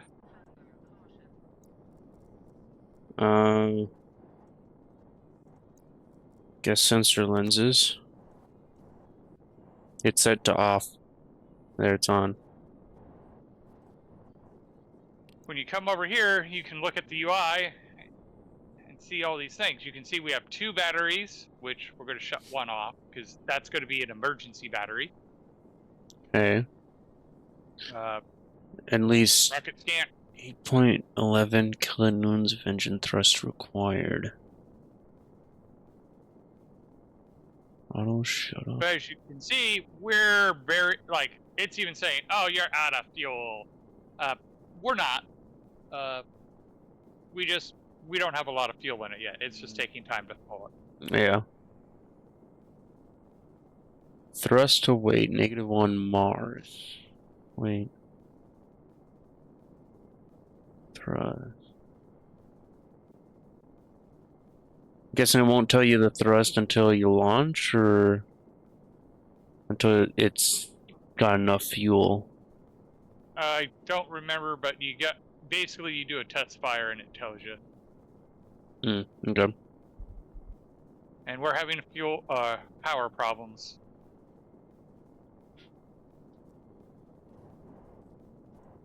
So yeah, you're blue, but that's because you're isolated. Battery.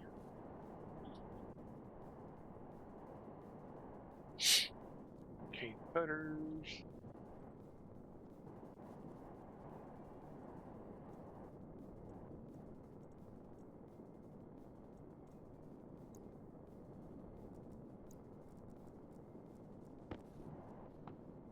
Oh, how convenient. This is exactly the cable I was hoping for.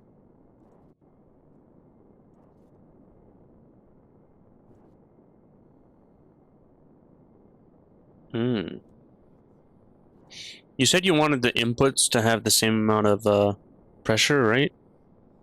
For the gas mixer? It's going to look like one is lower, but that's because it's actively taking from that pressure.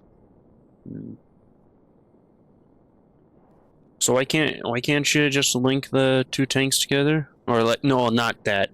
With a mixer, just not have the pressure regulators. Why can't you do that? Because then they won't be the same pressure. But it'll still take the amount that it needs, right? Remember how pumps work in this game. So if this has like 5 times the pressure, it will move 5 times the material per the same volume. No, but the gas mixer does not equalize the pressure. No, it doesn't. But it'll take whatever it needs from both sides. No.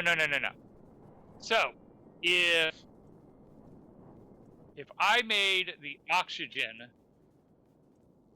twice its current pressure, then even though it's taking it as 1 part oxygen to 2 parts volatiles, it will then actually take 1 oxygen and 1 volatile per cycle. It will be even because it moves 1 unit volume of the gas for 2 unit volumes of the volatiles. So if the pressure of the oxygen is twice, then it moves it in a 1-to-1 ratio.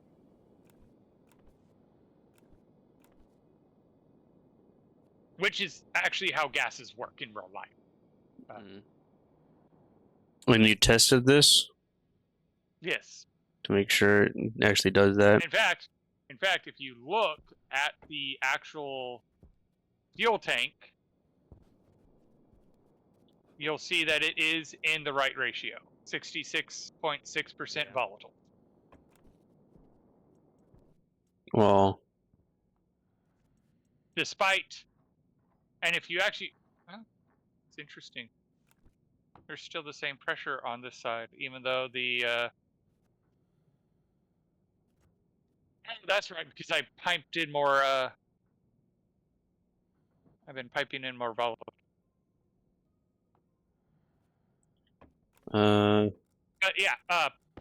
Right now you can't tell because I've been piping more volatiles in, but as it's been going, it's been taking twice as much volatiles than the oxygen, so the pressure in this was dropping.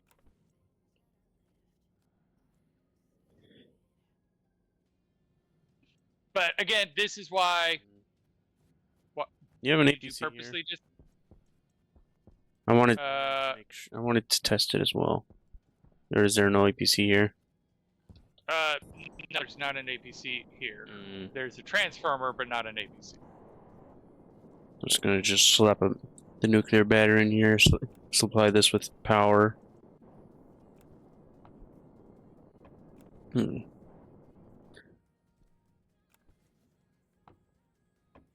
Alright, I'm gonna go. Okay, sun's coming up, but I still need to work on getting the coal generators up and running.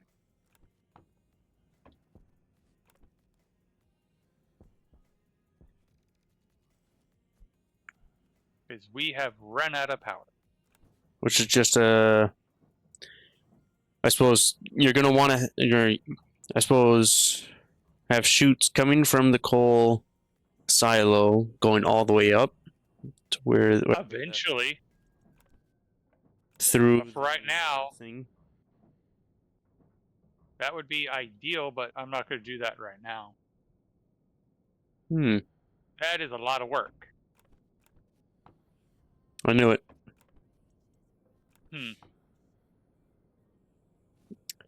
It's my thinking was correct. So you said if you put oxygen at like 2 megapascals and 1 for megapascal for the volatiles, that'll take more oxygen in through it. They must have fixed it then. Because on my moon base, I didn't have any pressure regulators on it, and it just fed from the pipe, and it just kept on pulling. All right, they must have patched that then, because at one point it didn't do that. So I could just remove these pressure regulators and connect to your pipes or things, and I think it'll go faster. Yes, it should go faster then.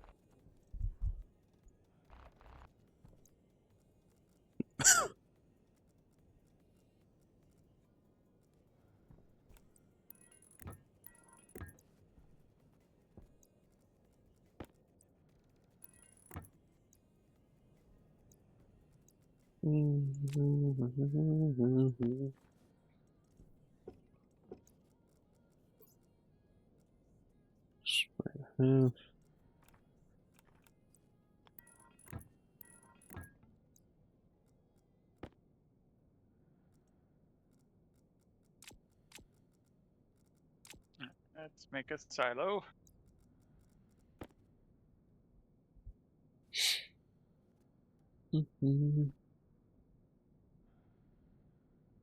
Plastic, steel, and cables.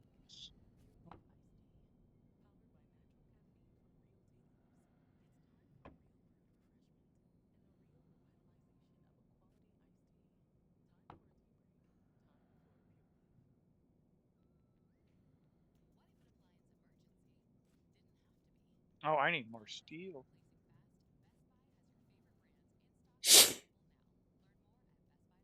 You said you had a backpack ready to be turned into steel, or was that something else that was? All right. That was all those ores that I tossed, or the backpack I said and tossed in the elevator shaft for you to use, and then you just put it into the advanced furnace. It was an accident.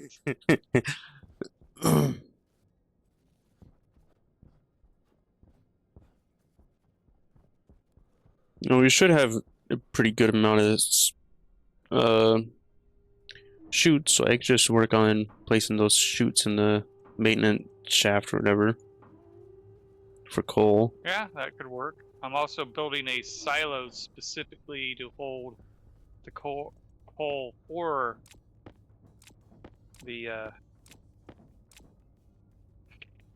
como se dice en inglés? Making a silo specifically to hold the coal or the backup generators. Did I leave you up there? Yeah, you slammed the door in my face. Oh man, that's okay. It's not the first time you've slammed the door in my face. Yeah.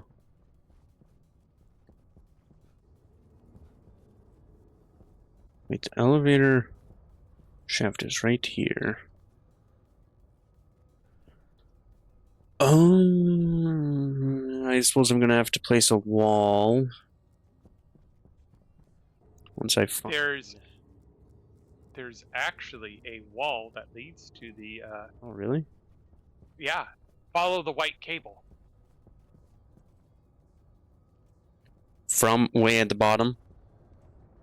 If you look on the other side of the elevator, you'll see a white cable that goes into a wall. Wait. Oh, it goes this way. Oh. Okay. That's where the thing's at.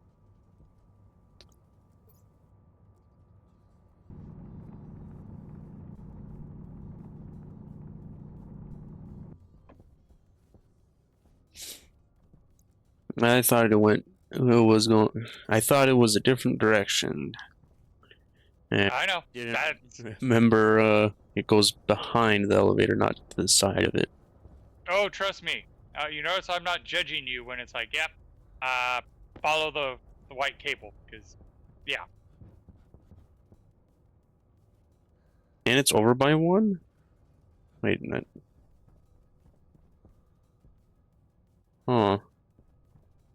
It's not directly behind the elevator. Nope.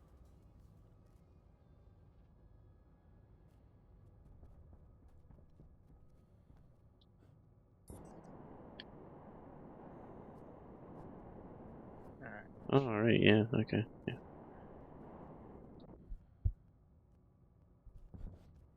So let's see. Close that and start getting the iron we need. So what's the white cable for? Data.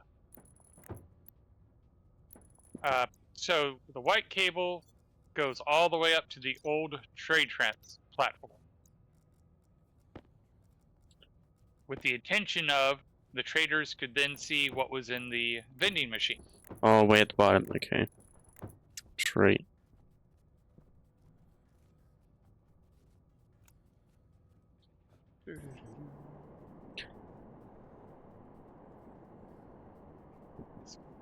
Because we can... Oh, we can't.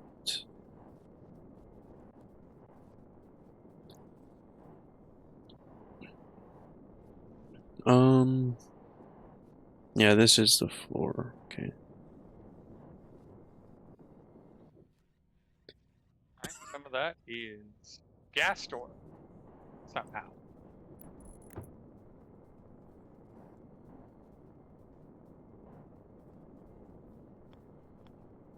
Oh, probably it was stuff that was in my mining belt that had a little bit of... Alright.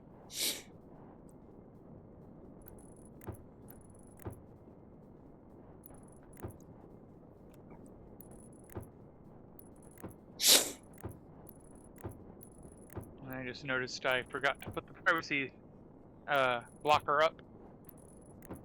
Not that it is too big of an issue. Mm-hmm.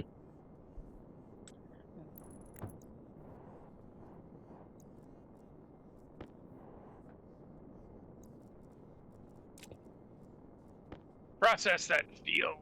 And while you process that steel, I am going to go get food, water, and let my skin breathe. An entire backpack's worth. Okay.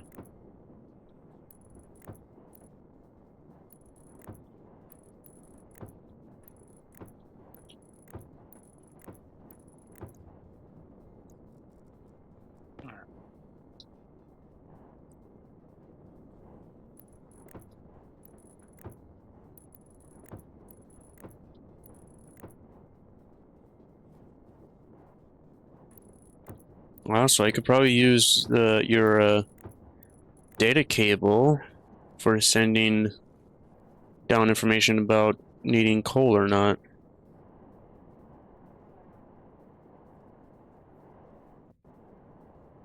Well, we do need to find a way to run that data cable to the... Now, mind you, I have to clean it. I wasn't able to completely make it pure data cable, so there is some power on it. but we need to get that to the other trade platform. The new one. Yeah. That way the new traders can see what's in that vending machine.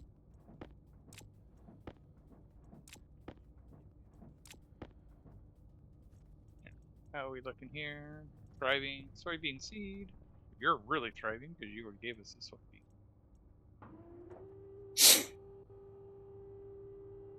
soybean.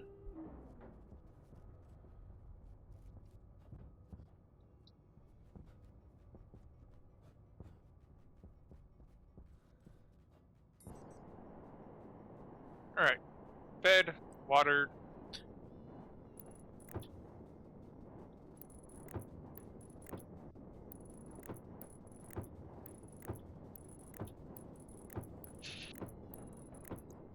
Hopefully that steel is done and we can go split it up and into the printers, yeah. I think what I'll do for the sending coal code would be it'll try and keep the solid gen coal silo to be about half the amount of what coal is in this. my thought was just take a flip-flop chute and have it where after it go through the we'll have to rearrange the stacker. But have it where after the stacker it goes through a flip-flop, which then divides. Half of it goes to the silo downstairs and half of it goes to the generator.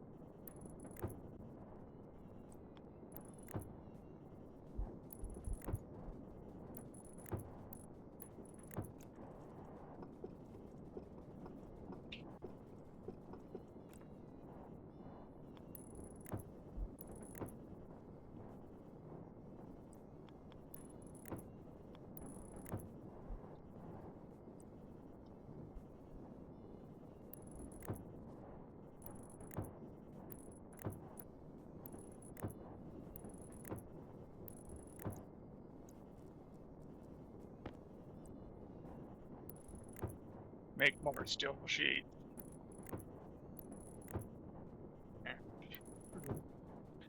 So there's 1,000 steel that needs to be divvied up. I already put 200 into the steel sheet. Okay.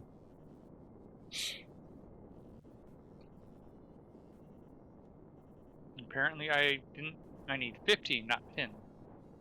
I still need more steel sheet.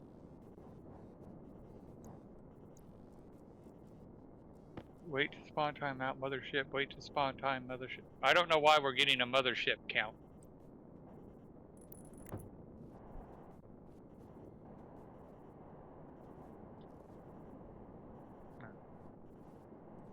I'm going to be impatient. I'm just going to take some of the 500 and start printing steel sheet.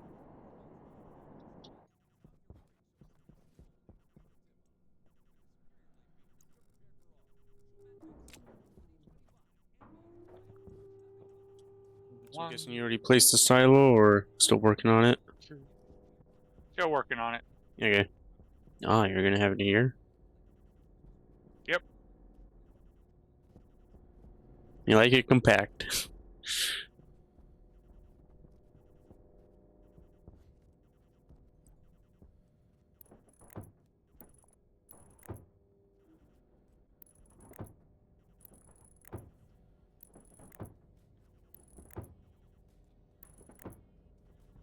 Alright, there's that.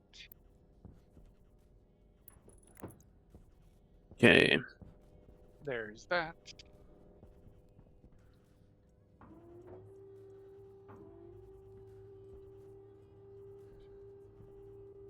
There's that. Okay. Now I can actually grab those cables. Okay, that's now now the shoot printer needs more iron.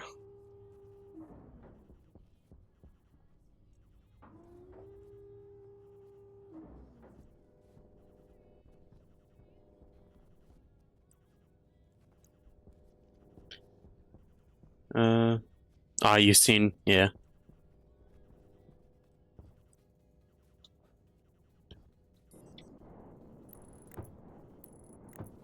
So is it just going? Okay.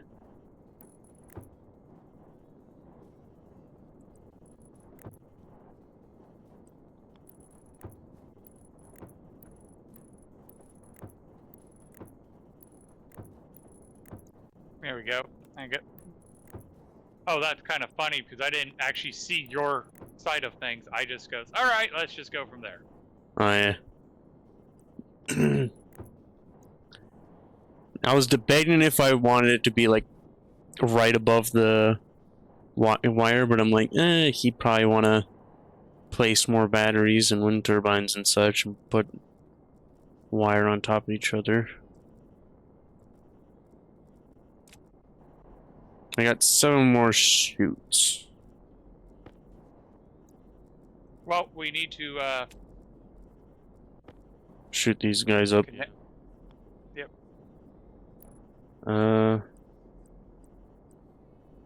Flip-flop or, well, probably overflow. I do.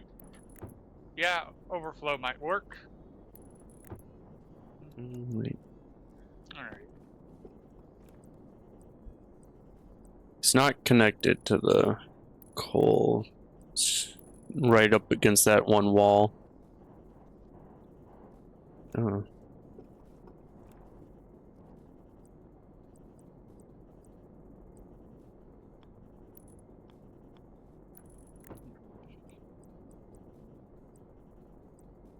Grab some flat walls. Hopefully by now there are. Yep, there's some storage. There. Had exactly enough chutes to connect the silo to the coal gens. Oh yeah, you were building over this way. What? Oh, your room that you're building, your large room. What were you planning for that again? Condensing the cold from liquid carbon dioxide and liquid pollutant. And probably going to capture the pollutant to use elsewhere.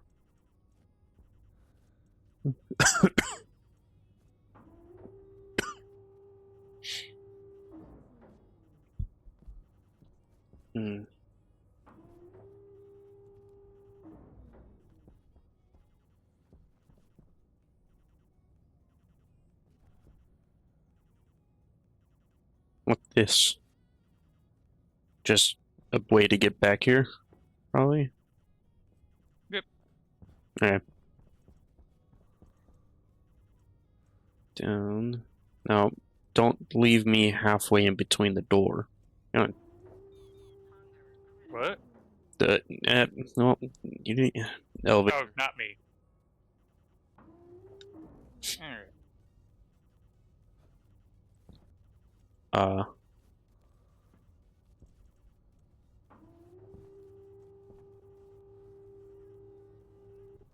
Yeah, whenever a leg spike happens, the elevator is like, I don't want to go where you want me to go.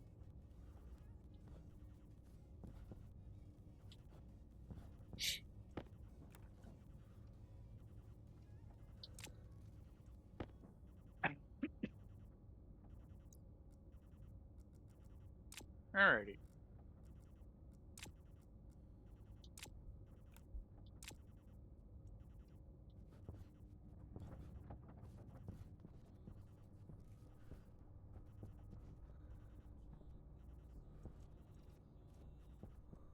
Now let's start setting up my other experiment. The or the Sterling one, or? Yep. Okay. Placing it for floor 9, or are you placing it somewhere else? Yep. Okay. You said you're gonna use the output gas for my sterlings. Well, the fun bit is where I'm placing it. It will be where we can run a pipe to the utility room, so we can use any. Hmm.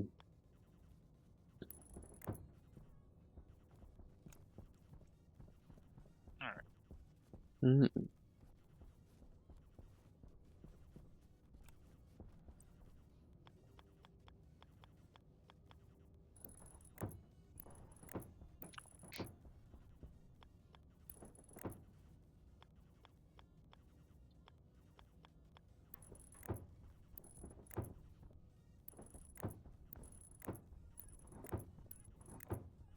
Throw this in the splitter.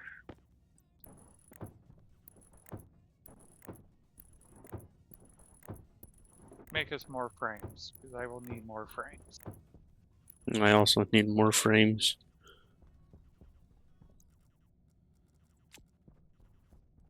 Right. You need more walls? I got walls. Ah. Right now I need frames to get it going. Okay.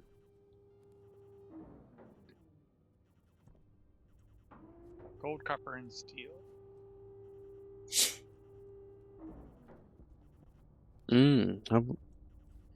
Okay.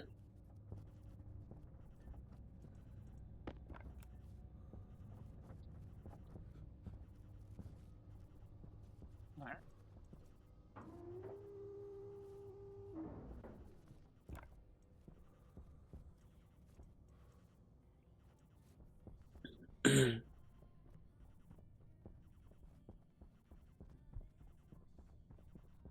Do you know where the silicone went? Probably. Never mind. I found it. I found it.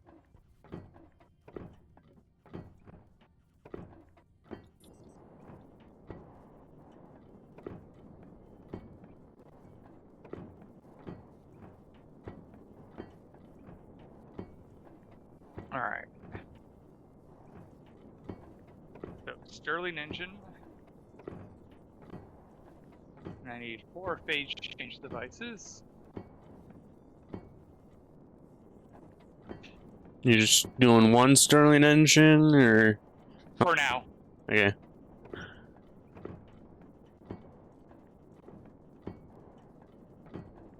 How much could one phase change device setup cool for Sterling? Like, how many Sterlings can? That's kind of what the whole experiment is to figure that out. Ah, okay. Because the first time it was just a proof of concept. Can you do it? We proved you can, and now it's okay. Now that we know we can do it, how much can you do?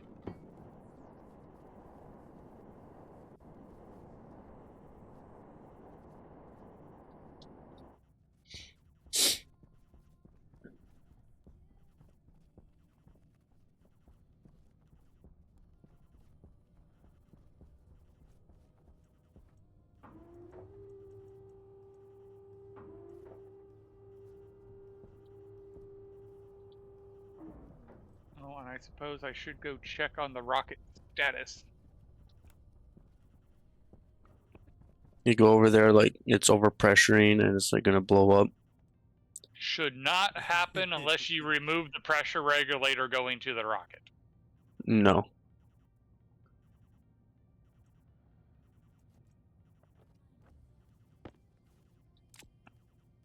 I did engineer some safety in.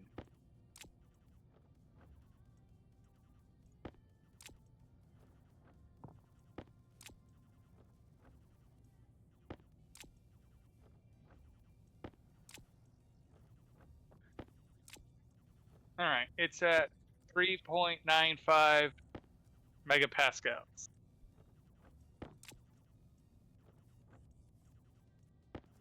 Come on, stream elements, let the imp out. He's already contained inside a flask. Oh. That would explain why I wasn't getting any power. We even shut off the transformer. That's so. Yep. Okay. Huh. That should charge up. Just for giggles. Oh. Hmm. Close the blast doors.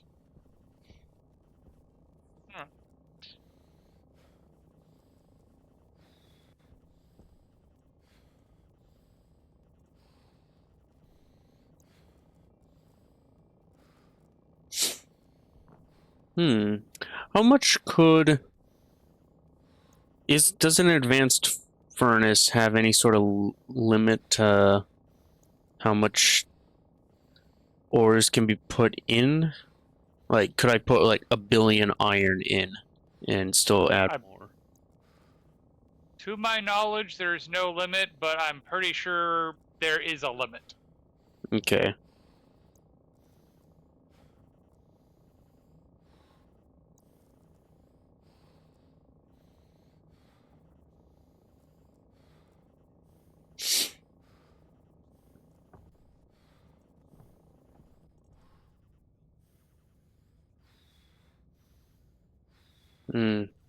I better eat and drink and then continue smelting. There it is. Or use an advanced furnace downstairs. Yeah, just remember, degas stores only. Yeah. Stuff from the silo. Or, well, from the vending machine. Well, right now we need to fix the vending machine code. It's currently shut off because it's bugged.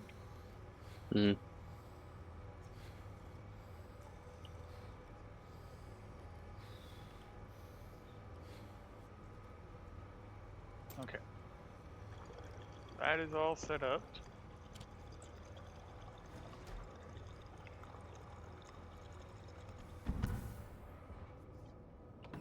Alright, so evaporation chamber set up here. And I should really make sure there's enough iron.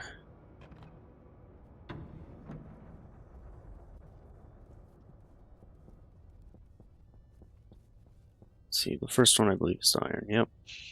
Oh yeah, there's enough. And we want evaporation chamber set up here.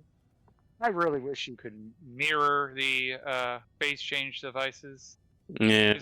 A lot of times it's not set up the way I want.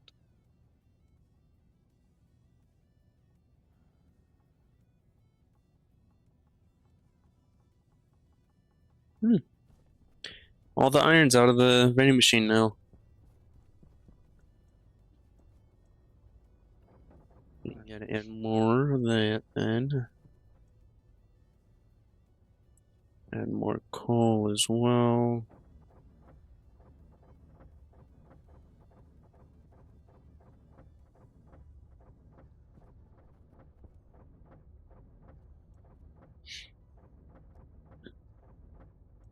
Wrench.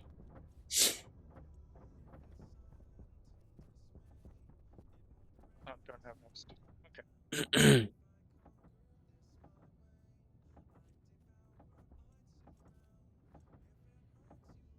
Oops, wrong way.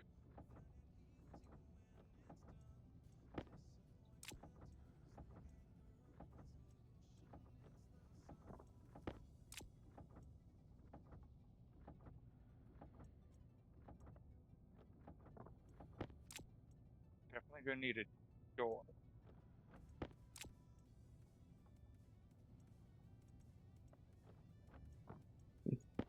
You mean an airlock? Well, at first I'm just gonna do a door for testing. Eventually we should put in a door. Okay.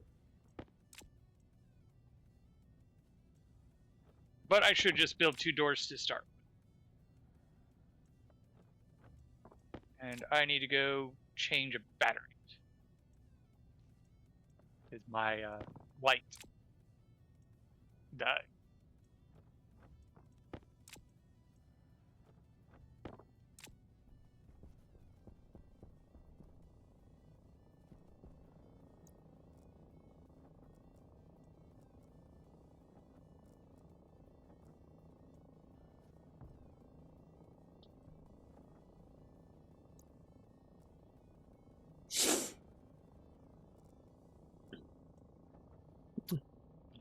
I should really make Suit that up. opera system again. And have you lose the soil terrain manipulator.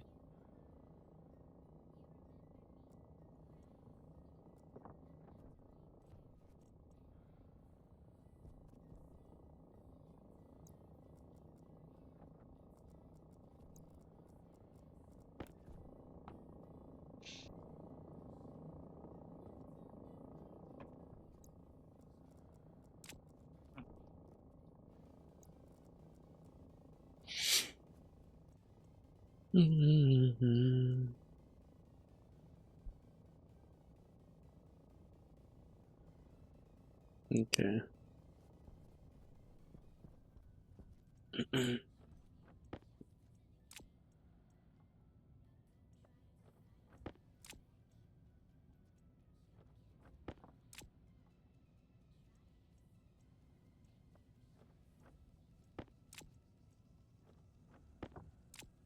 All right.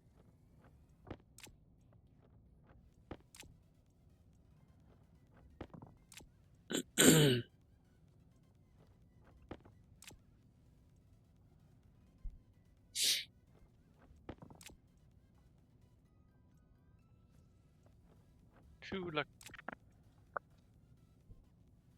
And we also need two reverse flow heat exchangers.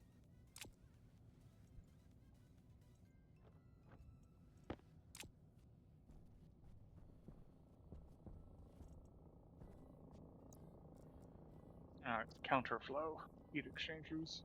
Same concept. Steel and inbar.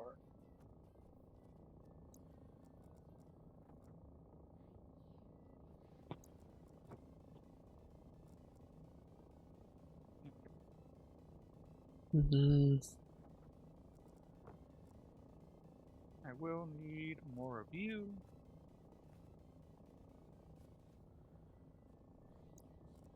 Oh, and the electronics part. Hand rows required.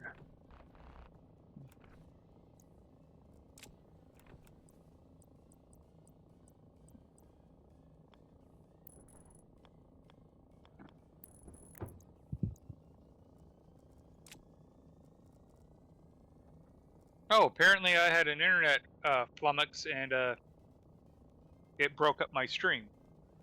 Oh, really? Because apparently it's saying I've been streaming for 3 minutes, and we all know that's not true. Yeah. Nope.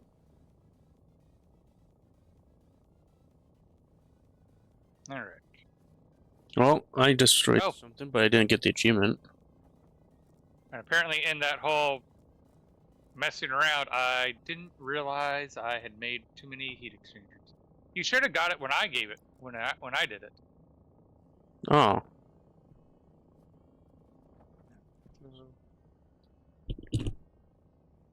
Oh, this is too. I'm just gonna make it bigger. Because I ended up putting 3 APCs into it. His leg made APC happen, or be put into my hand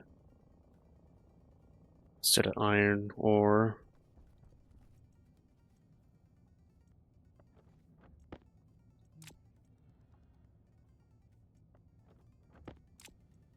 All right. I'll place that down just to place it. let's pull everything else back up because, yeah, it's too cramped in here. You got some dirty ore that was pushed out. What do you mean? Out of the sorter. Go ahead and throw it. If you go to Centrifuge 11, there should be a chute that you can throw it in. Yep.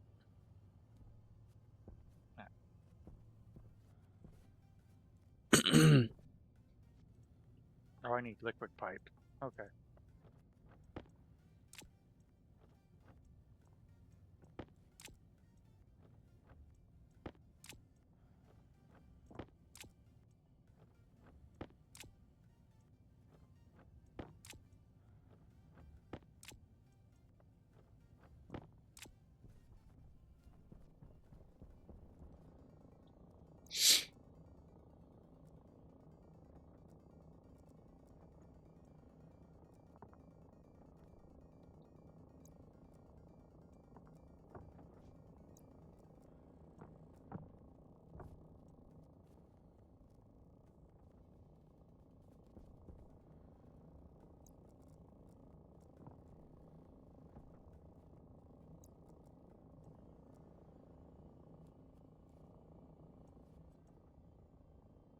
Oh, wait, yeah.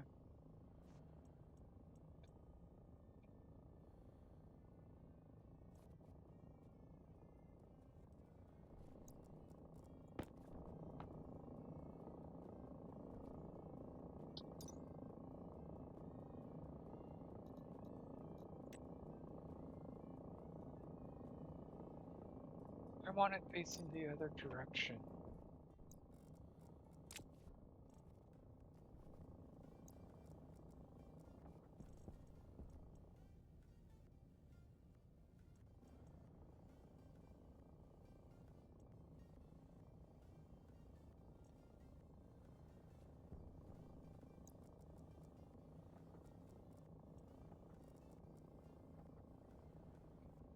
Mm-hmm.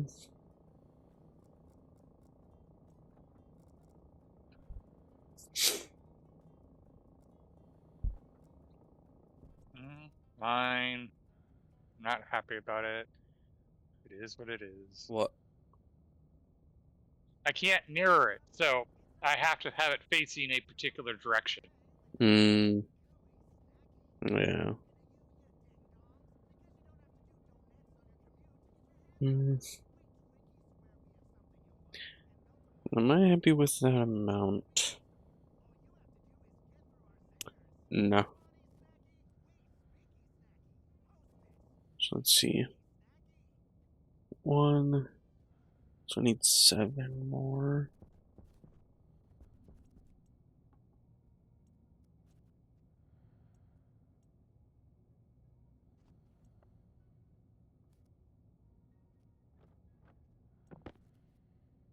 How much steel does one mining backpack do? 1200. Okay.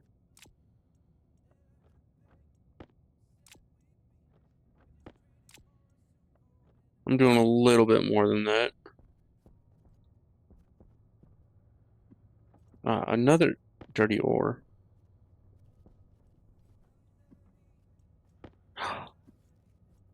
Mm-hmm.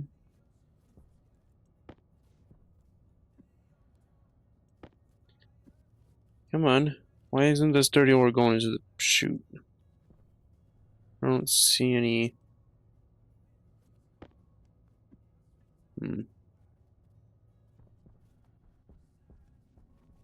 Okay. Said I needed 7.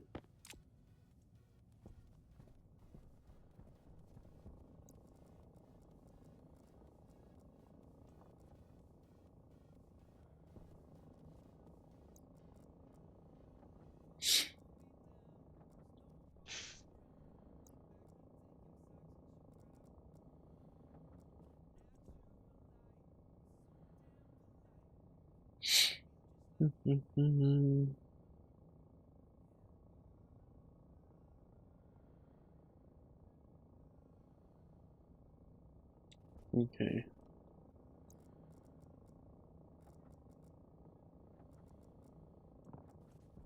Now, a bunch more of iron.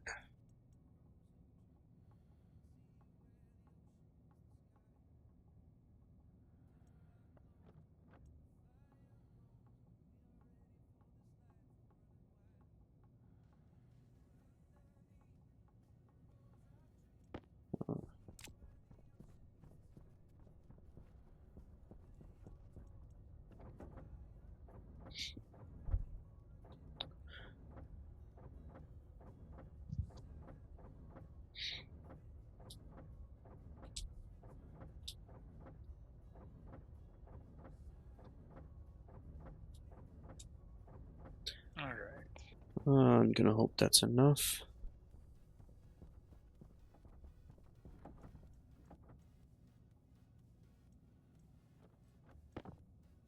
Actually, no, we can do it that way. So let's.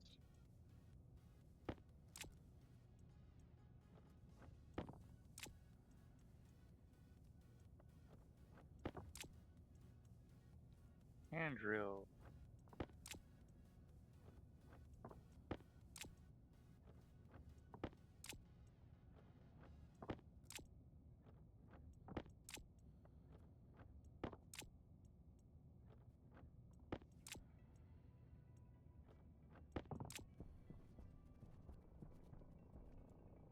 Okay.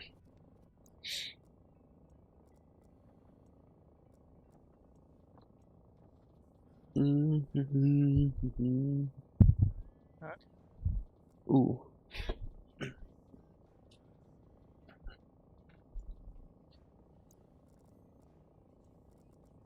And now, none of our electric parts are damaged. What electric parts? Oh, it's already a storm or something? There were some that got. Remember how there were some that were damaged because they were left out because they glitched through the floor? Oh, those ones, yeah. Yep, they're not. Now we're not damaged anymore. Okay.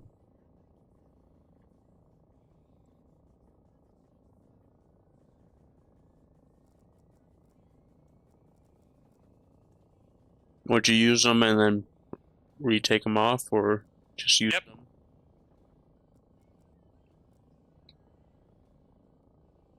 Now this is the part I'm trying to remember how I set up. I think I went away with that.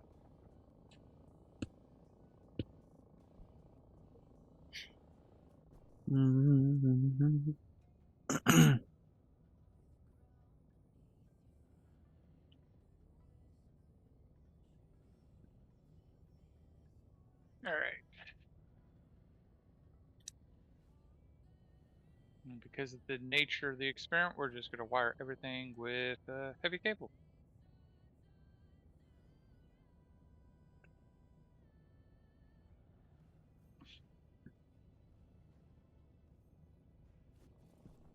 Okay. So I need 8 more stacks.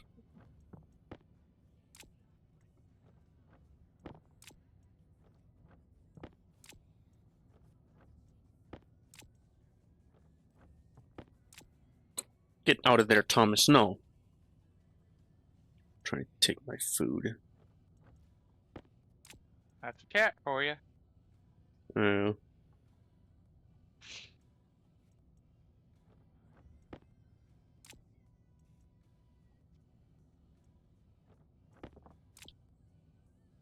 okay, that's 8.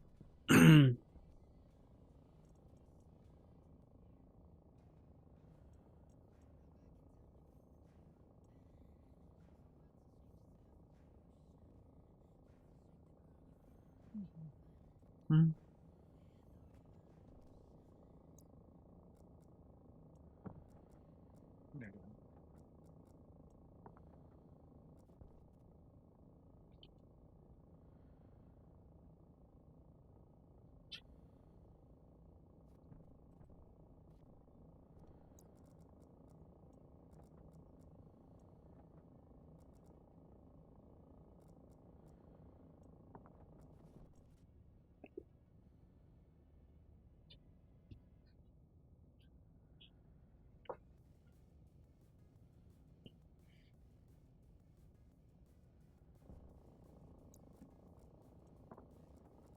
Grab some more heavy cable.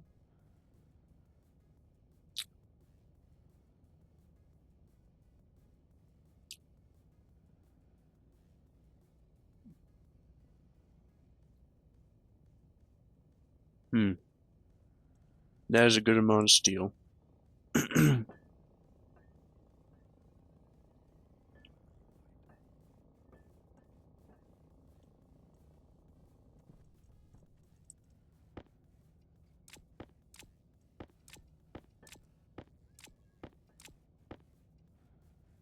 Only one. Nice. I had just enough slots to put the steel in.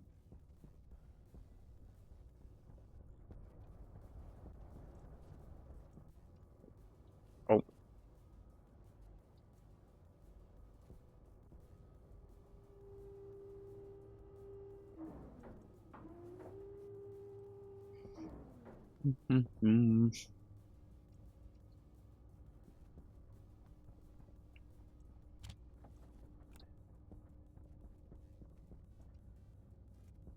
This printer needs steel.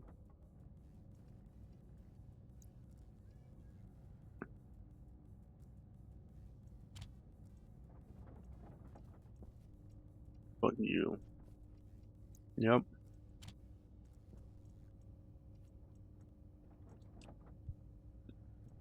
Everybody wired up. Everybody's wired up.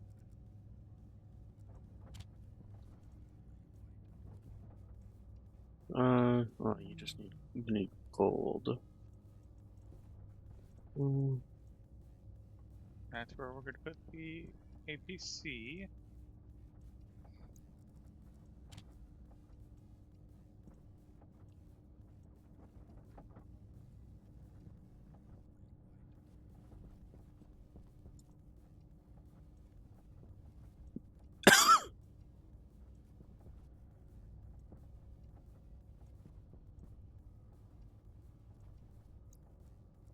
Might as well get the APC while I'm here.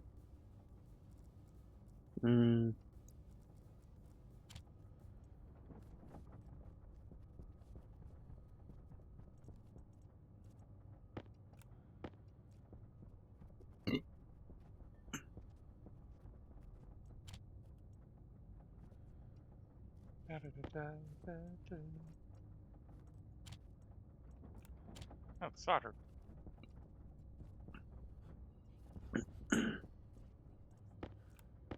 Oh, need solder made? No, I just needed to grab the solder. Yeah. All right.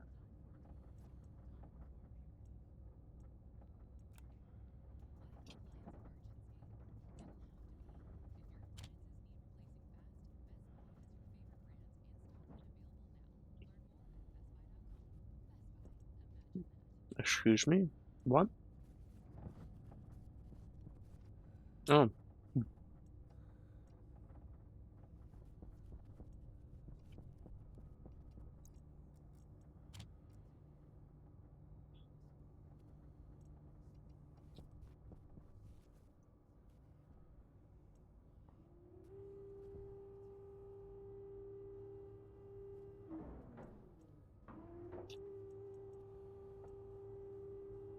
right.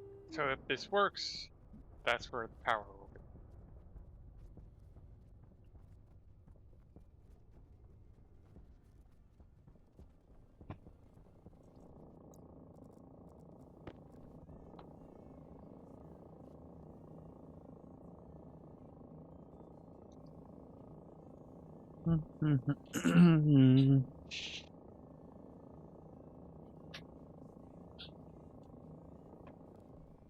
Okay, so now we just need to get them. Oh yeah, I still need to wire up the fluid pipes.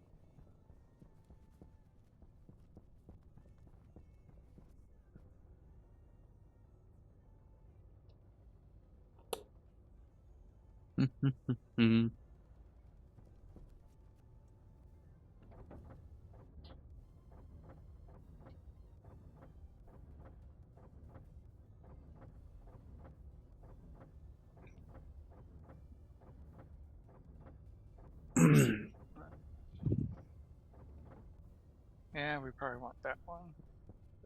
Steel and silicone.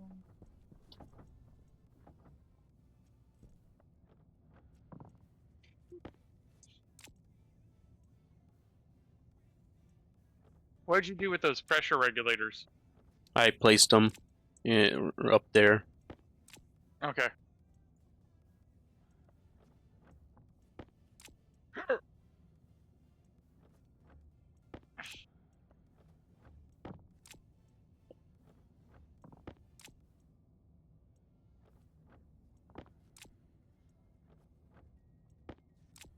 Actually, no, I won't need those.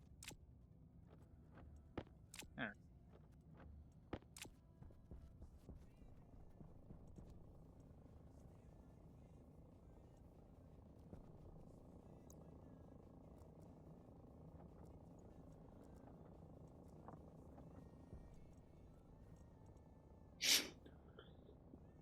Right. First.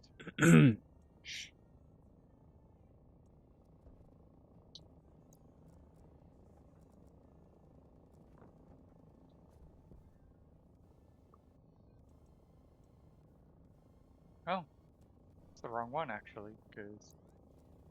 Alrighty, let's go get the other utilities. Because apparently they don't have a insulated canister. Yep.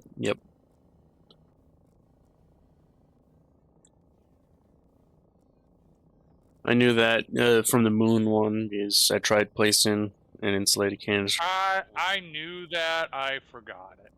Ah.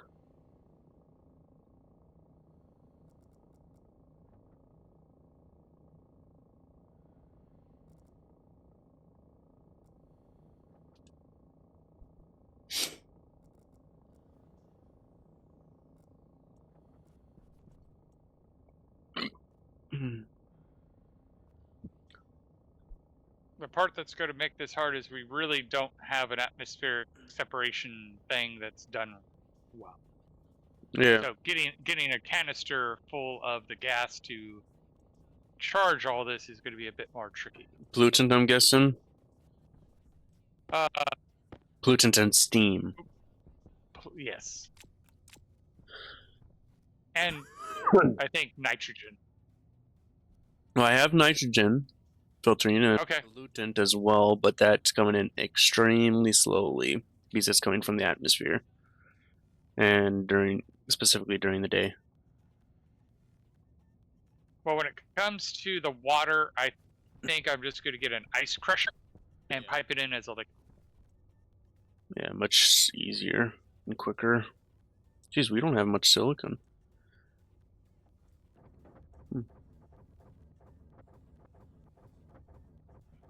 And I take it he also doesn't have the appropriate empty a canister setup. I do, or mage, or magic. Magic. I highly doubt it. And if you did, it would probably take longer to empty than you would like.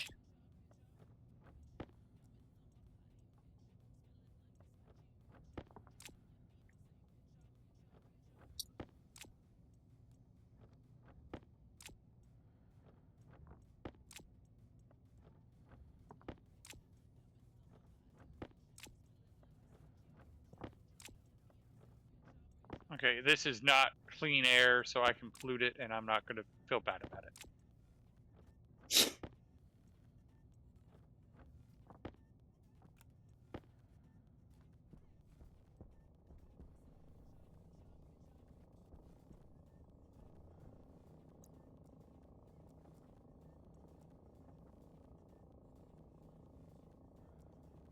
Mm.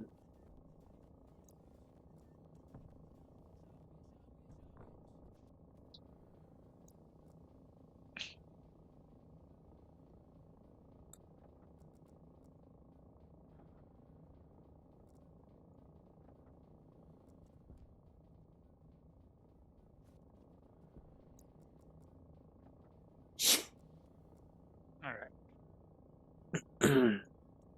Pump that dry.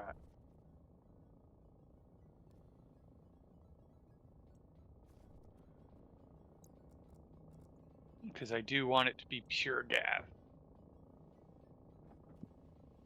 Hmm. Oh, that's a bot on your end. Why am I getting so many bots? And they're all different things. Jeez.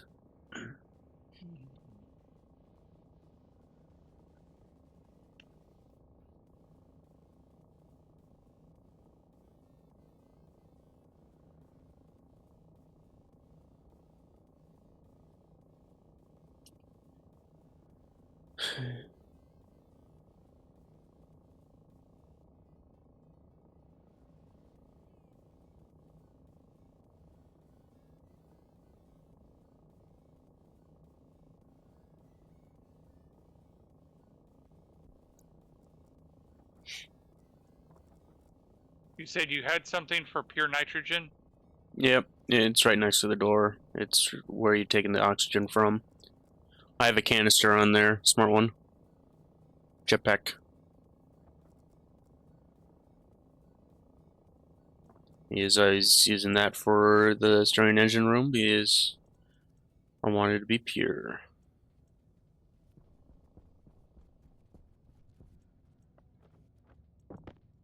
All right, you said it was next to the oxygen? Yep. Is it? Inside or outside? It is inside. That's where Okay, I thought... pulling the oxygen from.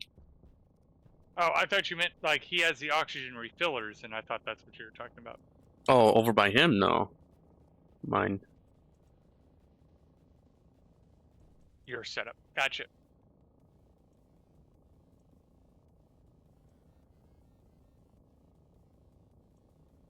You can see the confusion. Yeah. Totally my fault, but yeah.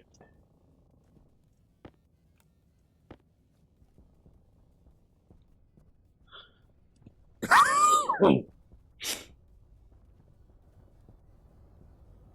All right. All right.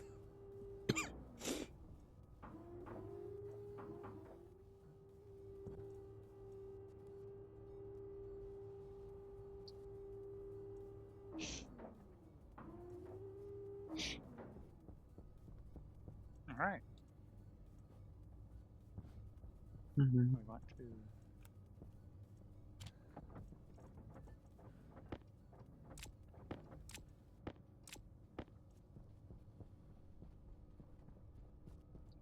Is there a reason why you put the splitter down to 100 from the 200 it was set at? what splitter? Not stacker. Or the No particular reason. It was just that one time I needed just 100. Hmm.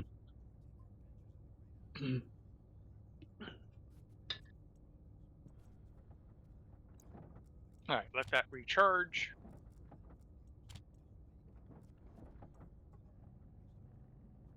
There, no. Did you have a pollutant charger or just gathering that pollutant? liquid tank? It's not a charger though. Liquid tank because, well, it turns into liquid at any temperature of Mars.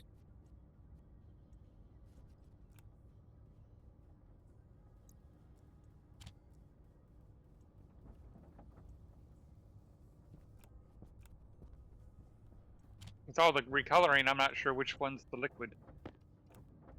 Because I thought I knew which one. Right next to the big tank in the, or two big tanks in the corner, right there. Oh, split. Yeah, and it's liquid exchange. Liquid. No. Other right by the trash. Door, right by the door. Next to the oxygen and nitrogen filtering. Yeah, liquid tank there. This portable. Ah, okay. And the fact it's portable is going to be nice. Yeah. Because then I can just take it and use it. Yeah, it's still not at pressure to keep liquid pollutant. It needs to be like 2.5 megapascal.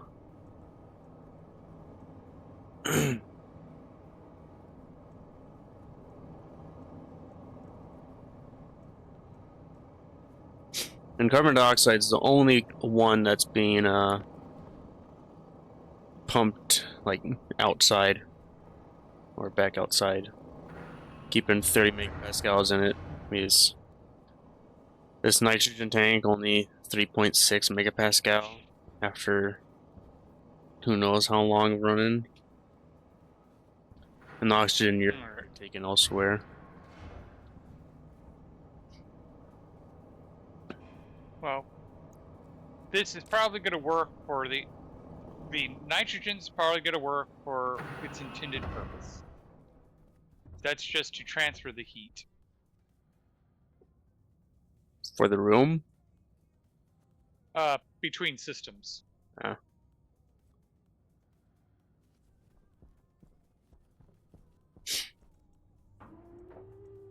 Well, I'm sure steel frames might be backed up. Yeah, I don't see any. Or nope, it is still printing. Jeez.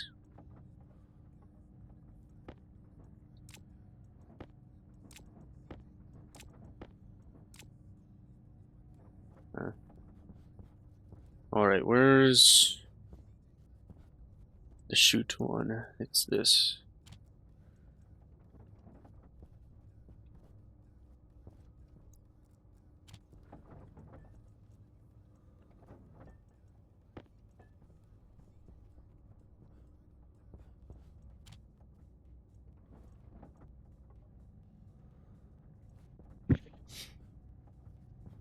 That should be all the chutes we would need for a while. Or, like, enough, all the iron inside the chute printer to make the chutes that we'd need for a while. So, if I remember correctly, we want this one to be the heat in system to be water, and the heat out one to be polluted. Okay. But the big issue is this is backwards, so I might have it backwards. Because we're not, you know, we're trying to move heat to a place instead of out of a place. Yeah.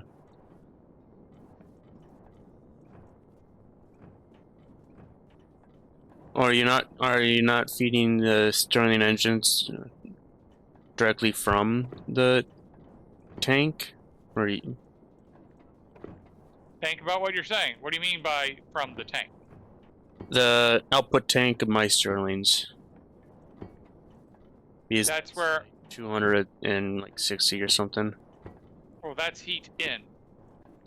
So you have a phase change device pulling the heat out of that and feeding it directly into a different gas that you feed into the Stirlings.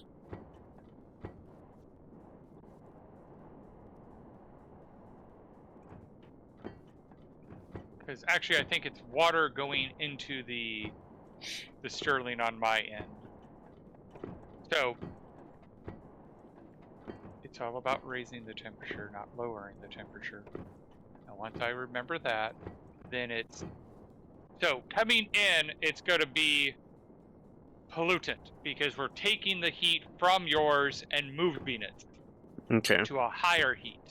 So the first one is pollutant, which then increases the temperature,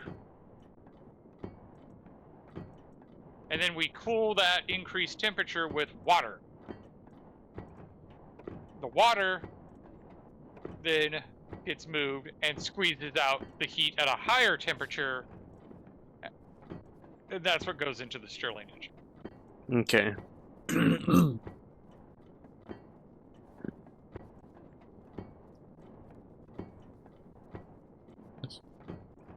So yeah, no pipe that is going to, like, how my Stirling engines are, the first one pulls from the that one insulated tank that came from the advanced furnace setup at the surface.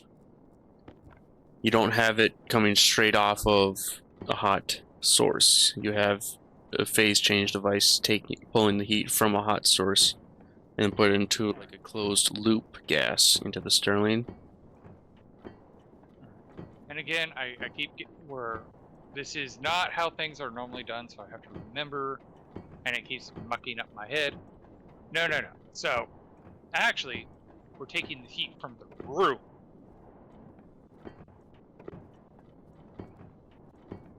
The room gets cooled down by this.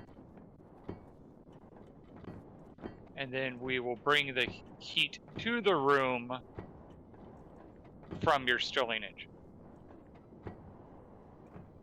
There. I know, it's weird, and you have to think about it weird, because it is weird. Alright. Radiators, I need radiators. Wrong direction.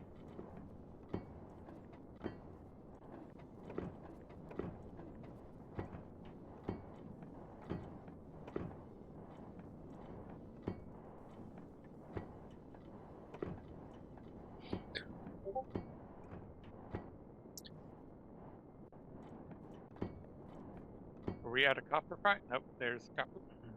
We are not near being out of copper.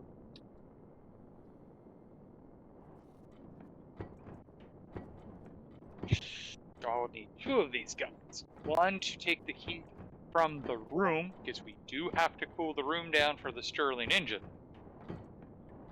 And one to bring in the heat from your Stirling engine. Lag spike or something. My game just froze. Ooh. A storm! There we go. That would explain why it took a moment. And I went out. Okay.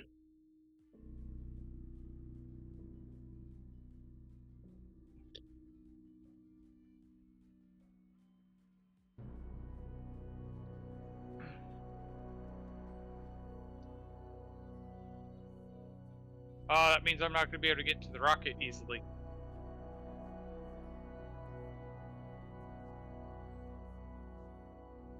Because we need to check on that.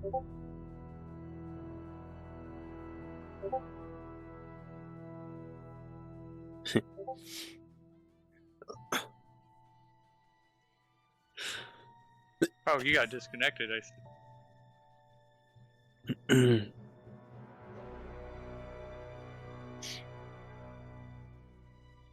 I made sure to choose the best time to try and join.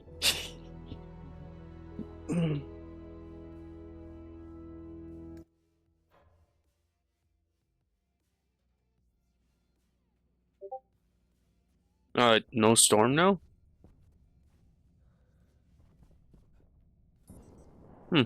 Storm already over? Means I joined and there was no storm. And I'm not being pushed by wind. And this room's not a room yet.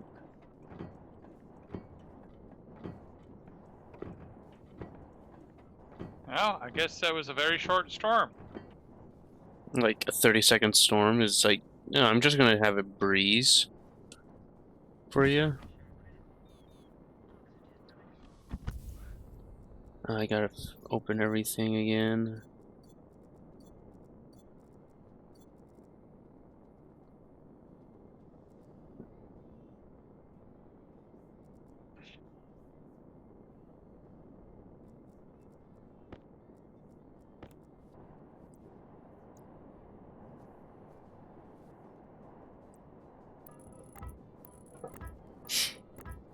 Nope, I don't.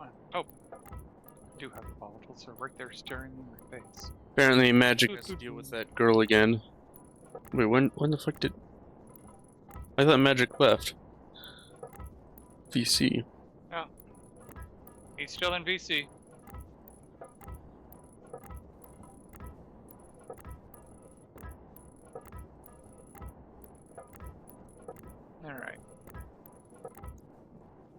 So I'm gonna do some save scumming real quick just to do some testing.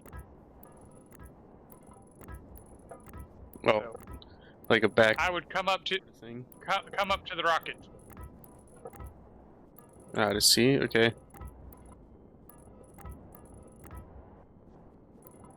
Because you're gonna be launching it. It's got enough. Yep. That's what I'm gonna check. Oh, I thought you said you could do like a thrust thing, like that's yes, but that's something different. Oh. I'm actually going to test a launch and a landing. Okay.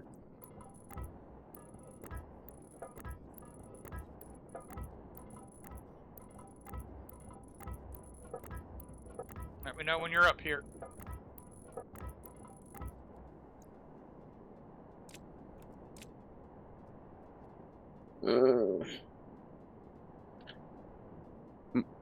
The jetpack really likes to, or really liked to be insanely fast, but it just doesn't want to do it now. I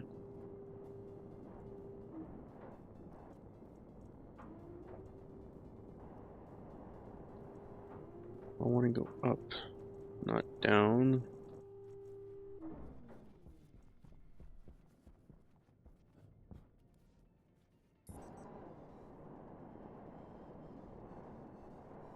Did I see like something like a tunnel? I don't know, maybe. You're not, I don't know where you're at. Oh, I was right by the first crater I made. And it looked like there was a 2x2 tunnel, like towards the mountain.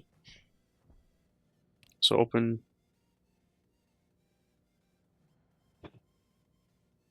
Alright. It says ran out of fuel already. That's because it doesn't have a standard fuel tank. Oh, it's just using pipes.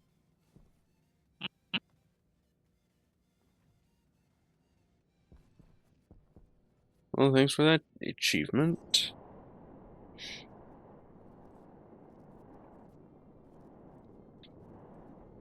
Alright, we're in orbit. Ooh. So, I suppose you're landing it now, or... Yep, but I gotta change location. Map. Oh.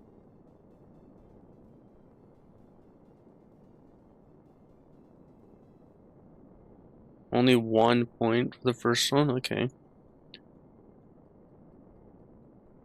Alright.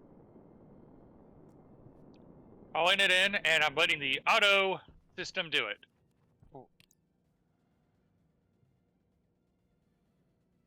Oh, of course, it has to turn night.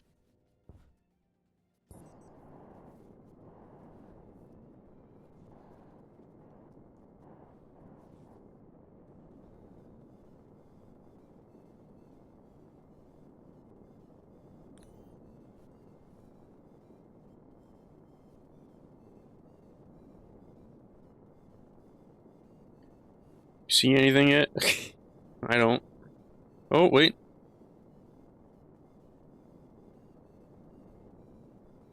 Maybe? Looks like it's flashing. No. Trying to... I'm having blindness where I'm not seeing the number I'm looking for.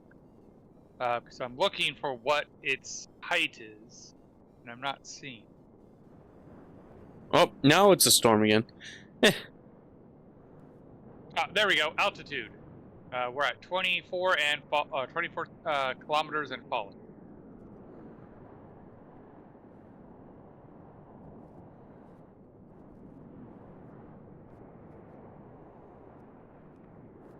We have 108 seconds of fuel.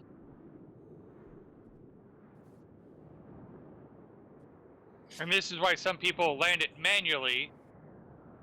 Because you can just... Right now, it's descending safely. Yeah. Hey. Hello. Hello. What y'all guys playing? Stationeers. We're trying to land a rocket. Oh, fun. In a storm, no less. Yeah, storm just happened. Like, well, since we can't see anything because of the storm, I'm gonna shut the blast door. Keep yourself safe.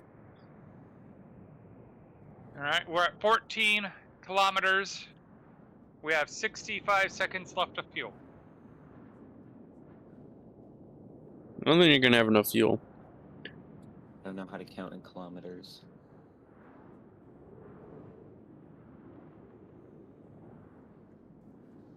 In this case, it doesn't matter whether I describe it as kilometers, inches, or shrinky puffs, because you also don't know how fast we're falling. Oh, fair enough. Because for your sake, we have 10,000 and we're falling at 108.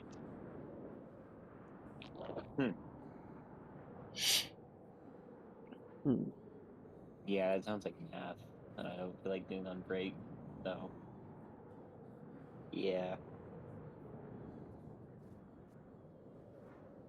Oh man, getting a job is gonna suck. 24 seconds of fuel and 7 kilometers left to go. I'd say everyone should do It's gonna be closed. like a clerk job, just to see what it's like. That sounds like fun. Having to deal with customers. Yeah. 9, 8, 7, 6, 5, 4, 3, 2, 1. Out of fuel and 4 kilometers to go. Oop. So you're You can saying go down. back away? But this is why we saved it. Well, actually, oh yeah, we're just gonna load the save. Fine, I'll be right on the launch pad.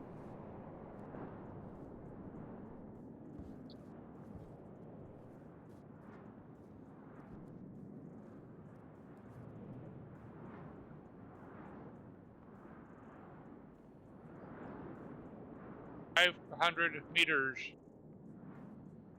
Oh. Boom. Hey, that must. I bet that's Actually, I want to. I kind of want to see what the impact crater is like.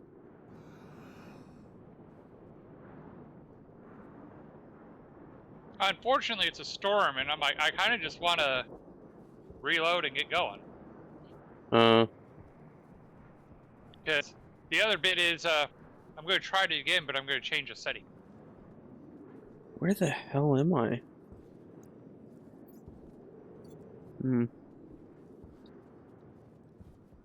Well. So you might still get another crash. You mind? Oh, you already left the game, I'm guessing. I think it's this one.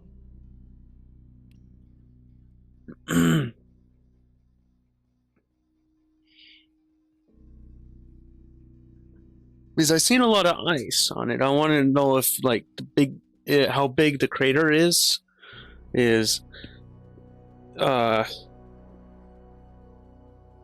just to see compared to all the other craters I made. All right, we're back in. With one of which with my body. Right. So we're gonna relaunch. You're gonna launch again? Yep, and I'm changing when it turns on the descent. Oh.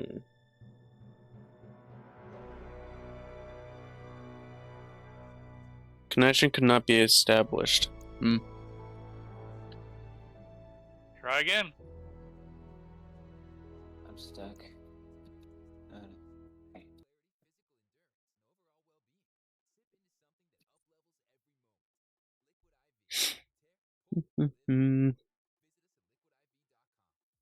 Are you trying again? Yeah. cannot be established.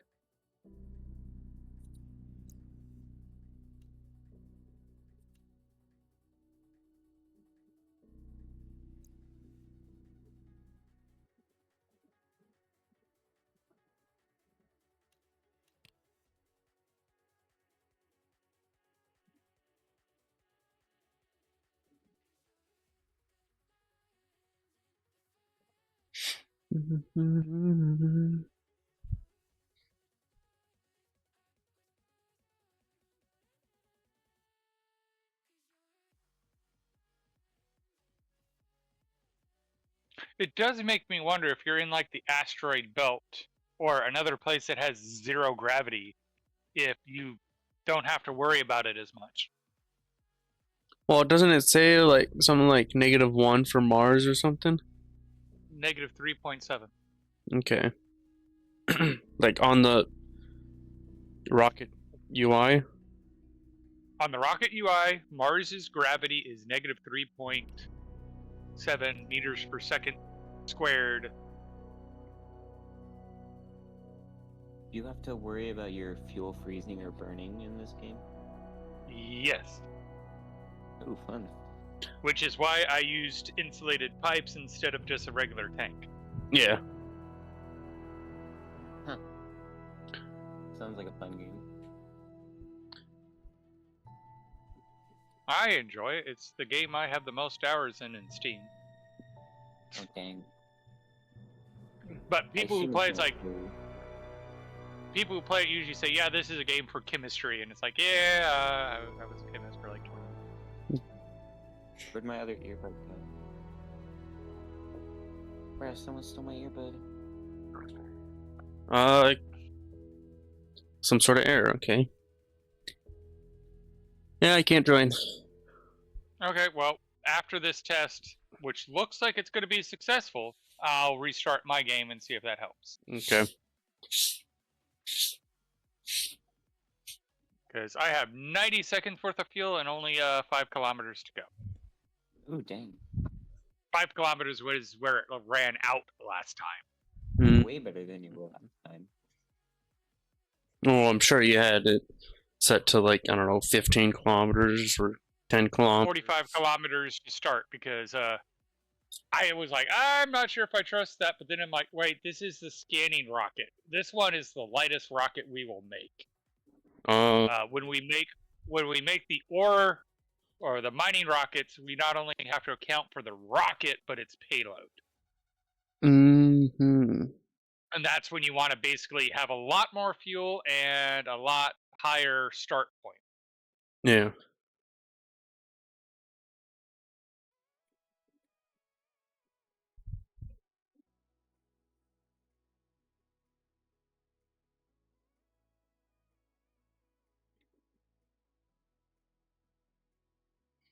And we also need the fuel to get to the mining spot.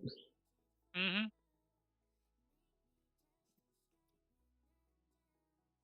$500 meters and 38 seconds worth of fuel left. Mm-hmm.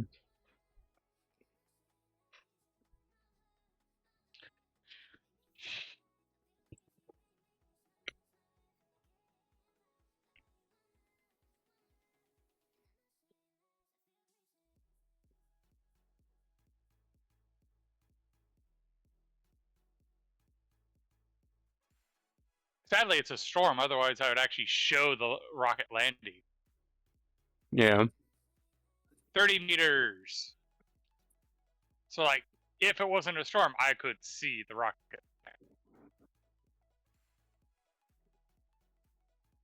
Oh, we can kind of see it land. Not very well, but it landed. Nice. All right, key thing to note, we have roughly 100 moles, 36 of oxygen and 72 of volatiles.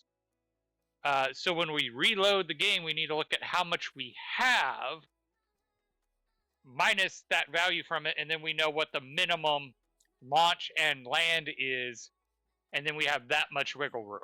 Mm-hmm. All right, so exiting the game to restart it, so that way we can see if that fixes your issue.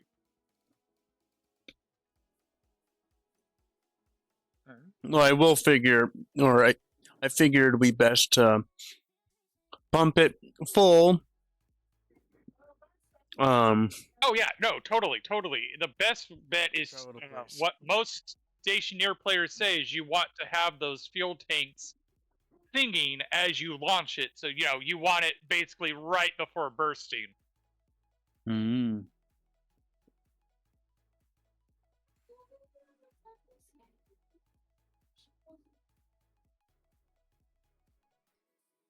I know liquid is even better because that can be more condensed. You get more efficient. Get more efficiency out of the thrusters. Mm. If I understand right, this has been the only engine I have used so far. All right.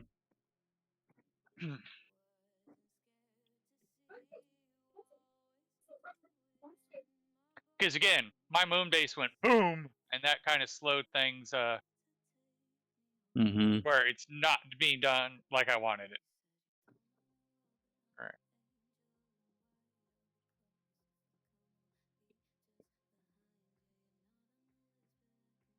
This one.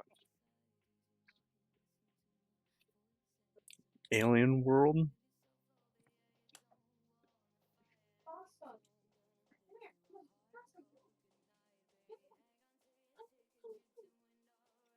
Mm.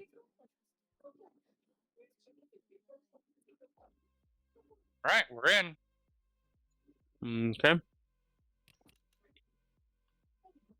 All right, and we're going to turn it on and take note of what the fuel looked like. And you're loading in, so. Yep. Mm-hmm. All right, so we had 1482.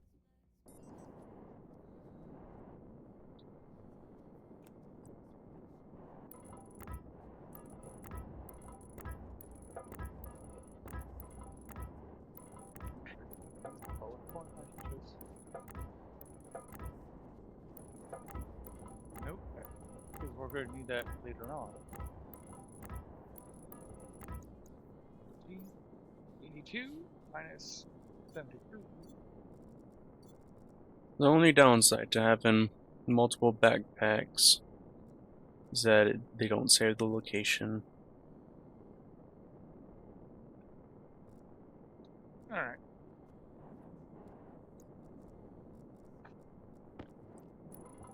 Unless there's a setting that doesn't. Not to my knowledge.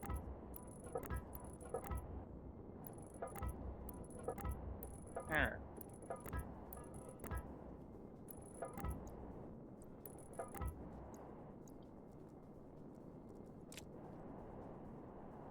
Well, we know there's a storm inbound, so. Mm-hmm. And a longer lasting one.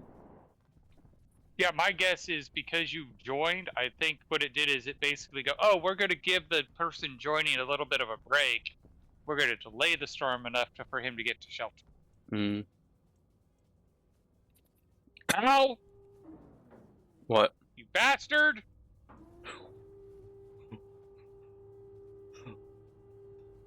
Did it get hurt? Your suit? Yes! Mm. I'm about ready to build twin elevators and just have it where one elevator's for you and one elevator's for me. Yeah. Why is it I'm the only one getting hurt on the elevator? I don't know. We've had 4 people in this base, and I'm the only one getting hurt in the elevator. Maybe it's because we get so much leg, it just saves us. And we also seem to be pretty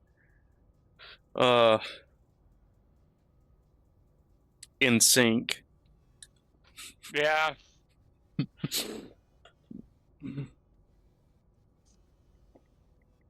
Alrighty. I wonder I'ma how many go. times I damaged you. Night, y'all. Good night. Right. That'd be an interesting thing for someone to go through all the VODs and figure out how many times have I been hurt. Like, I already know that I've gone through one suit from you hurting. But then how many times did magic make your suit hurt, or has it just been... I think it's only been you. I think it's all been you. Ah.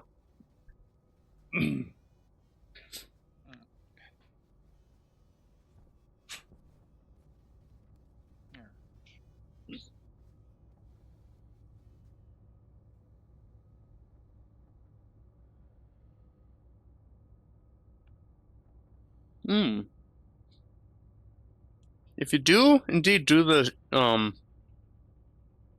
twin elevator thing, we could make it so that one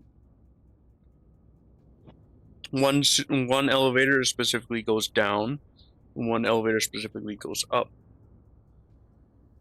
Can't do that because once it goes down, how's it supposed to get back up? Like, from the floor you're on, you get right up to the door, there could be like a sensor, it tells it, be like, hey, come here. It comes up to get you, and you could only go down with it. Hydroponics layer.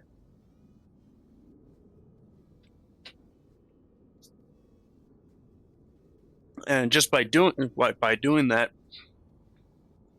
or the way to do that would be just have two doors, like in this room. One of them has an occupancy sensor. Or, you know. Now, what the cool kids would do is we'd actually write IC code that controls the elevator, where we have a sensor where if someone's approaching the elevator that has the door open and it's called, it can like give a warning before it goes, or it can even be like a little light goes on and you can't enter it until it's lit off, or you make it like an actual elevator works. All right. Hydroponics layer.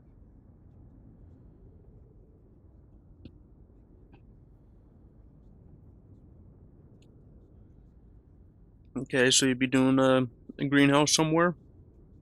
Yep. Going to be on the gas processing floor, or is it going to be somewhere else? I think I'm going to do it on floor 4, just for space. Alright. Actually, no, I'm going to do it on floor 9. I'll go a little further back and put it next to where I've been putting the Sterling phase change setup.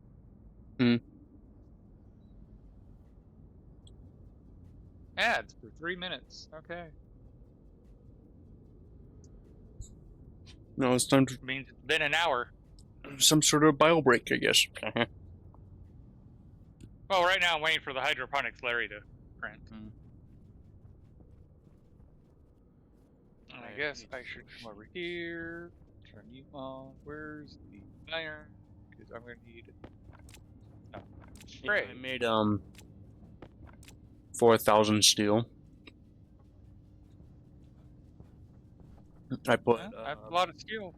1,000 in the frames one, 1,000 in the sheets one. I think 500 in the wall.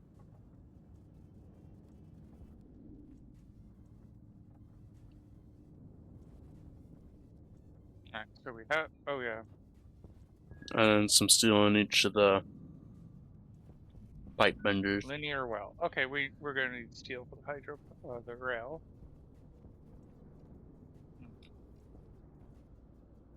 Is that there? Wait, is that the one that's the one with the oxygen? Yep, I do want.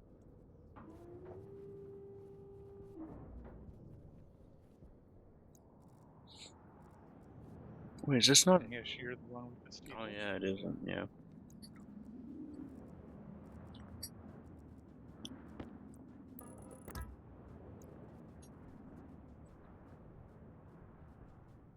So the big question is, how much linear rail am I going to need?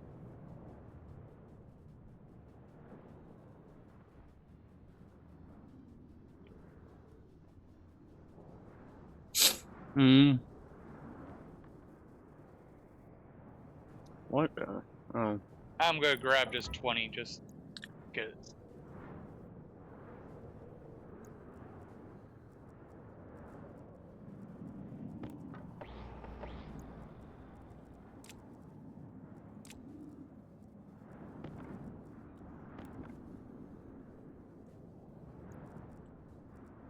What? There's...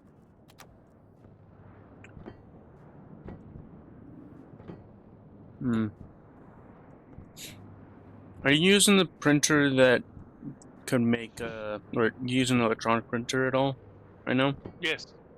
Yes. That's the hydroponics, yeah. Okay. Well, that's where I'm getting the Larry stuff from. Yeah. Do you need something from the electronics printer? I was just gonna say, we should print more nuclear batteries so we can have things charging. Why I'm not opposed to that concept, I'm still kind of worried about our power draw. And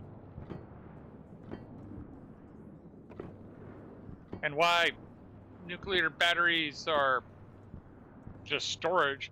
If we slam a bunch of new nuclear batteries, that's gonna draw a lot of power. Unless you kind of cap it at like, I don't know, half a kilowatt charging rate or something, like before the charger. Okay, this is what we come in here, throw that there, seal that up,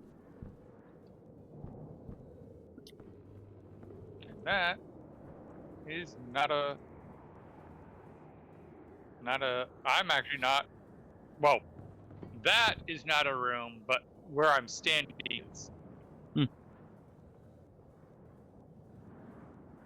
Got experience with Larry swapping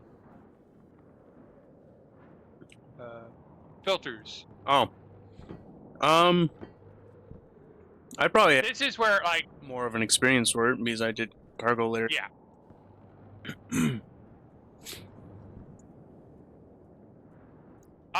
I have this superposition of Larry experience where this is going to be the first time I code a Larry, but I've helped multiple people code Larrys. For example, me.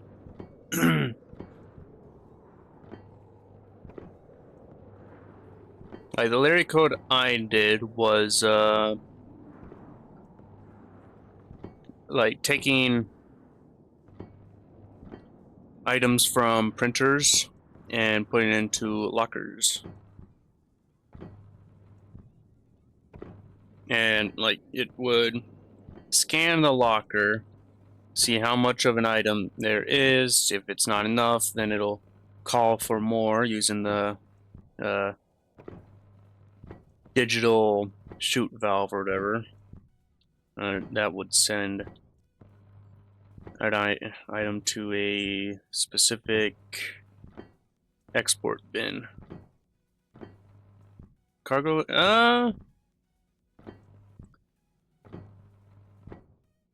I'd say it is probably easier to code the cargo Larry than the greenhouse Larry.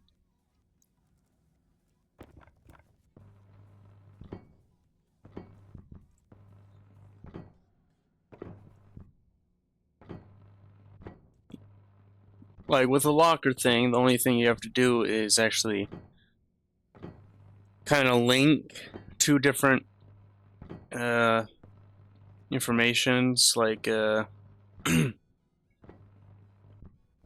like the item hash or whatever, with like what I had was different named printers.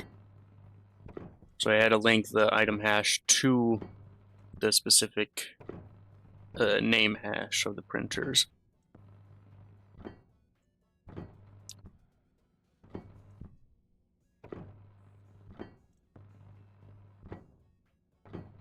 Wait. Wait a minute. No, did I have to do 3? I think I have it saved in the library. I'll have to pull it. Because I also did... I think I linked to the actual locker station as well.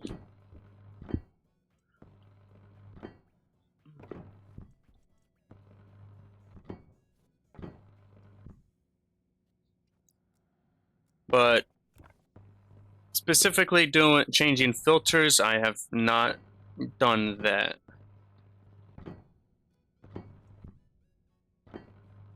But I'm gonna guess you have to read the damage of an item somehow.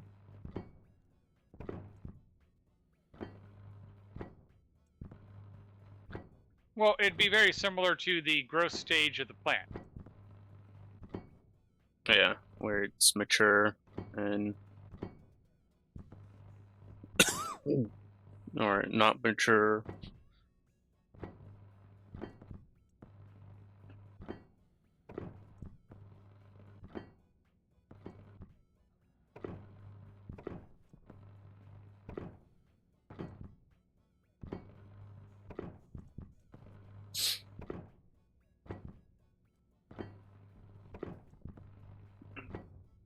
And it was before I stopped playing Stationeers to play a different game with, I think, Puma. I think it was for Minecraft. No. Planet Crafter. I was working on figuring out how to read like if I have enough iron in a printer, like that sort of thing. Just yeah. Let's see. Oh yeah, well, Larry Cargo Control. I want to. This will replace whatever is on. Okay, I sure want to load this script into the computer. Yes. No, I only did link 2. Okay.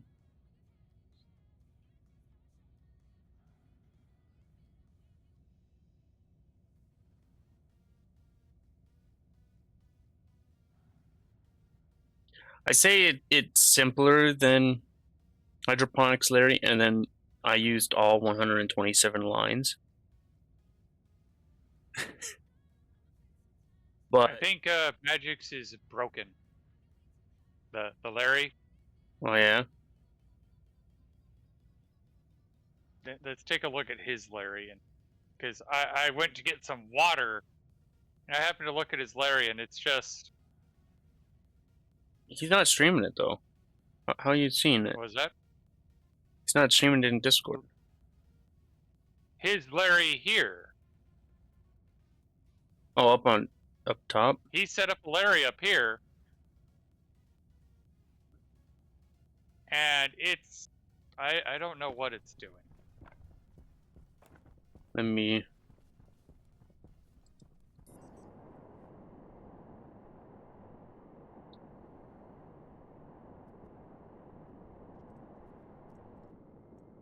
Go up there and see. Because I suppose you're using that as like an example or something. No, I literally just came up to get water. I was going to build my own system. Alright. But I also don't see where he put the control chip. Oh my gosh. Yep, I can't get in. Okay. Outside back wall.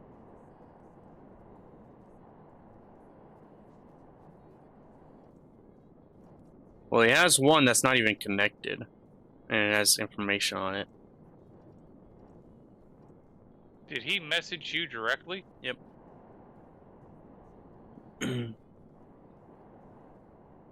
Yeah, I can't get in because that.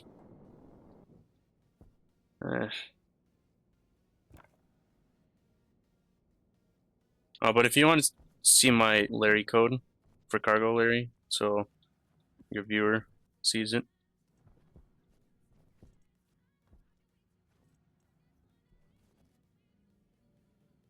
Quite a lot of lines for just the stack. 30 lines there.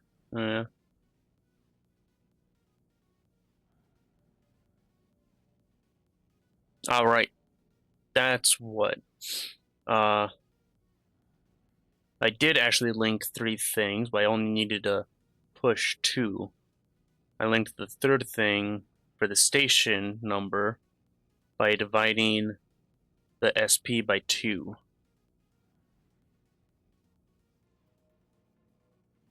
Yeah.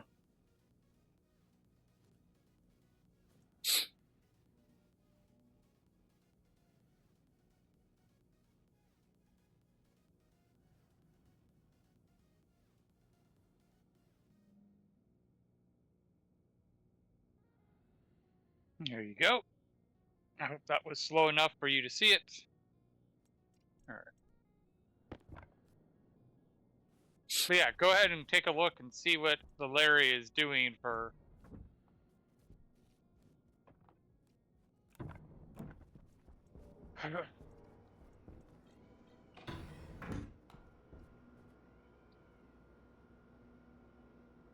I'm assuming it's that one because these other two only have 124 bytes of. I can already see one thing wrong.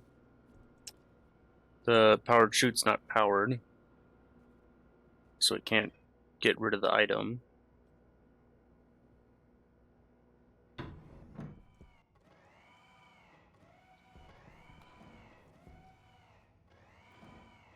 There.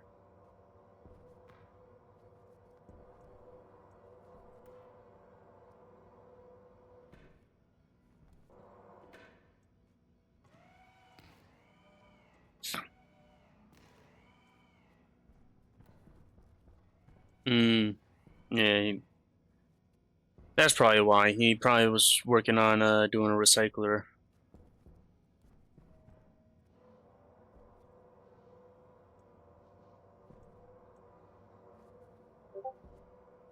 No? Oh. What were we working on, Magic, huh? Why don't you want... The funny part is he's in voice chat, but he's not speaking. Alright. I'm sure that's how he is actually seeing oven, but we have to go through 100 potatoes first. Well, then why didn't you do soybeans instead of potatoes? I suppose don't have nitrogen in this room. No, there's nitrogen. Well, magic. Regardless, you still could have had soybeans going. It's at 10%. And then that would also make it so that we'd use the potatoes faster. Because what we're waiting on right now is soybeans or soy oil to make French fries, because French fries are better.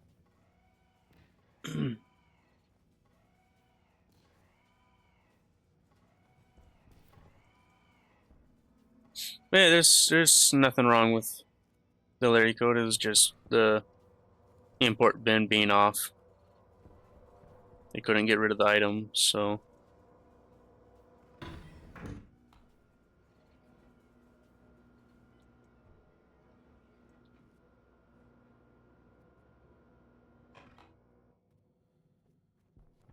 And my hydroponics Larry, it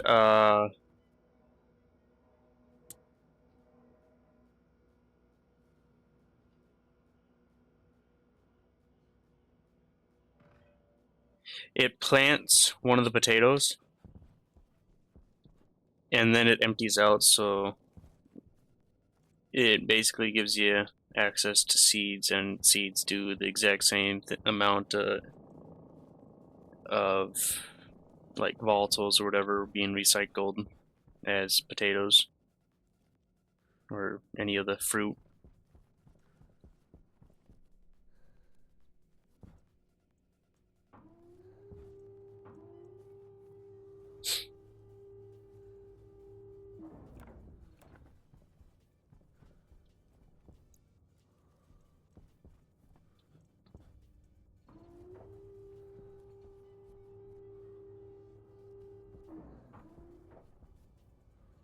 Oh, that was close. You're trying to damage my sheet. It's only fair. Yeah.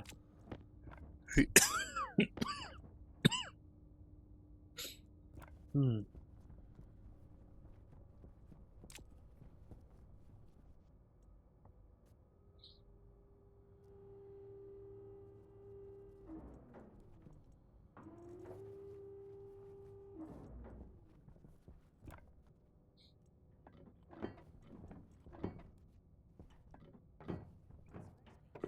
So, Magic, why aren't you speaking in voice chat?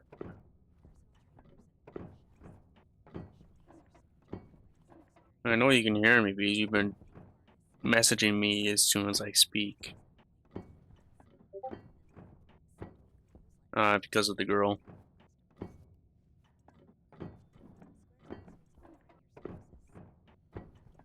Can she hear us?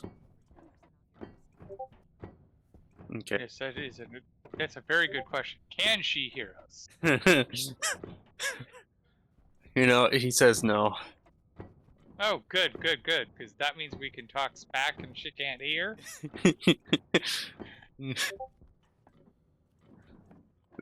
He says Because it'd be horrible if we started talking smack and she's sitting there going, "Excuse me?" guess it just hears her yelling through his mic. Like, even though he is muted, we somehow still hear her yelling. I so totally would, but she's playing Minecraft in VC and we are just on call.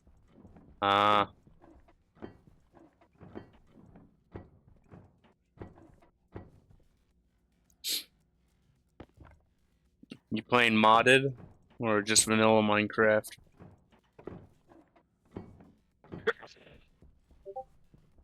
I'm guessing she plays vanilla. She's playing, he's not. But quality of life mods only. So no AE? I'd say that's a quality of life mod. Yeah, so I second that.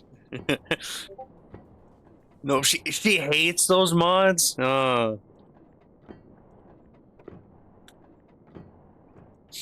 She sounds horrible.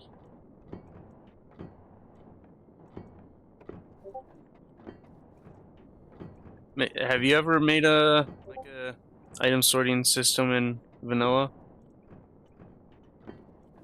I mean, yes, just to prove I could, but I wouldn't recommend it. Yeah.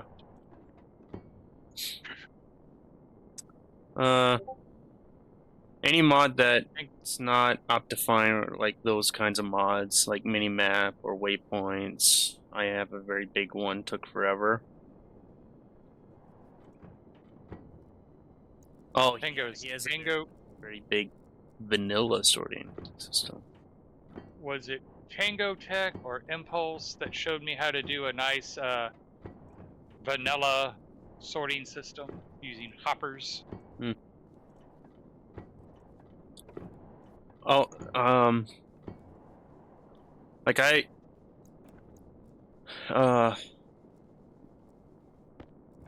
you know, when I first started playing Java, that's when we asked about the server.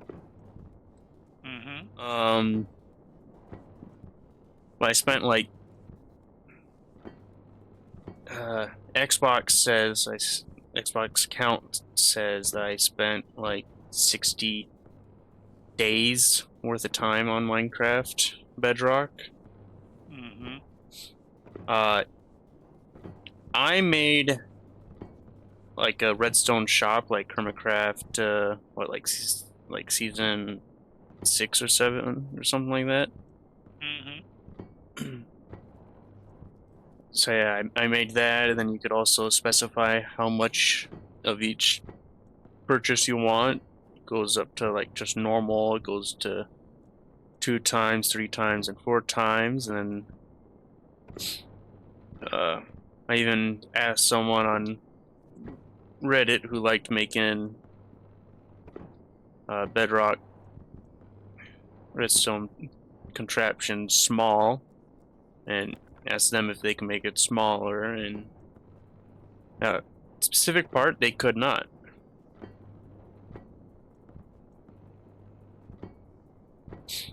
I got the redstone world if you want to see it. Not right now. Sometime, okay. I also made a... It's also pretty big on command blocks as well, so I made a 2-player puzzle game. Inspiration from like We Were Here Together, that kind of games. Or well, only that kind of game. The franchise or whatever, I don't know what it'd be called. I believe the term is genre. Well, it was specifically from that, like, grouped name, like the that one specific developer that made We Were Here Together and like. Gotcha. So studio. Yeah. Okay.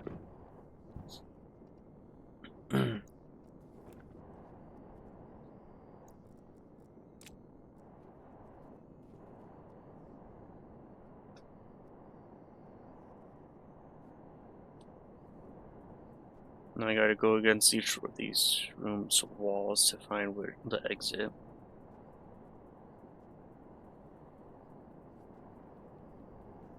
There. Heck, I was even working on a tic-tac-toe redstone computer as well. Yep. I would say doing redstone to learn computer logic is what got me into Minecraft.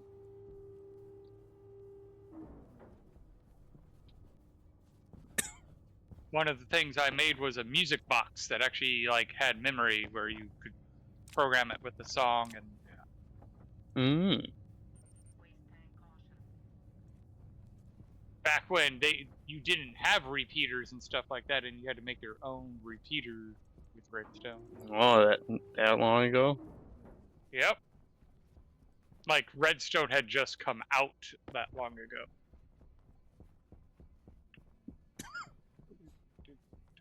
Okay.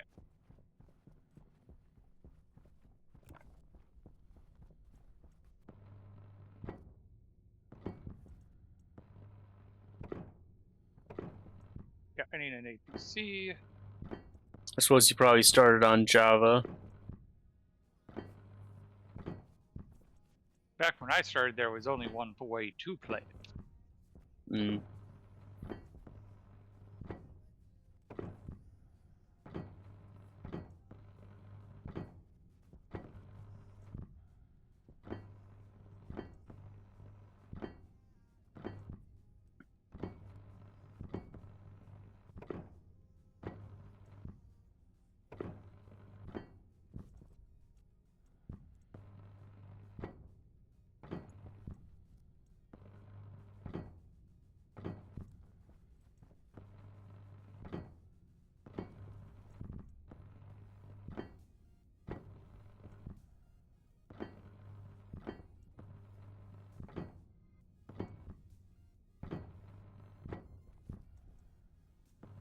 Yeah, technically that's the version I play. Still is Java.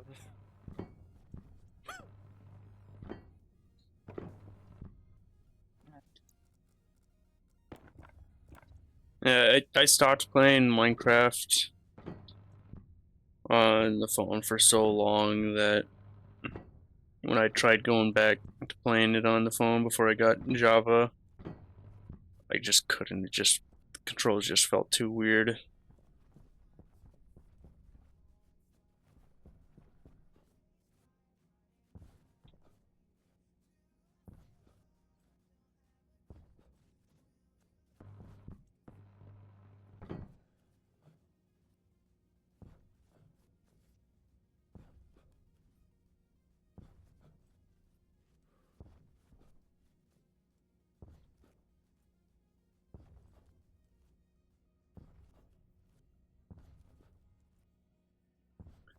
Making sure all the frames are welded up.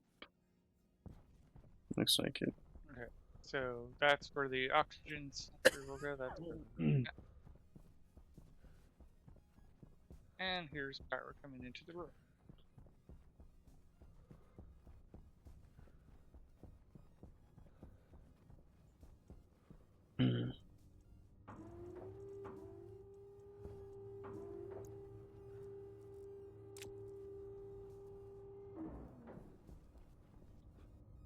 So you're doing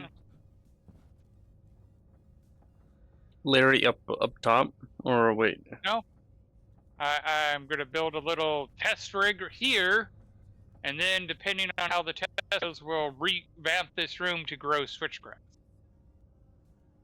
Okay. Oh, you're using that? The devices? Yeah, for testing.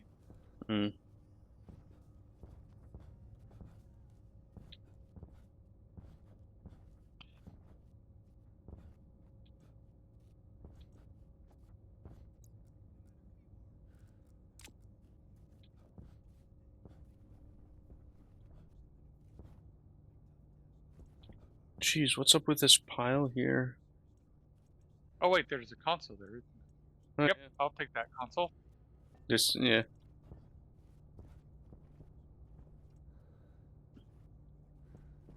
Oh.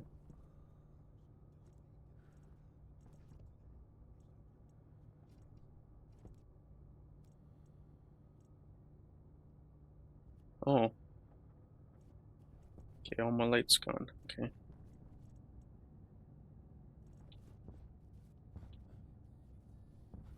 What's the sensors for?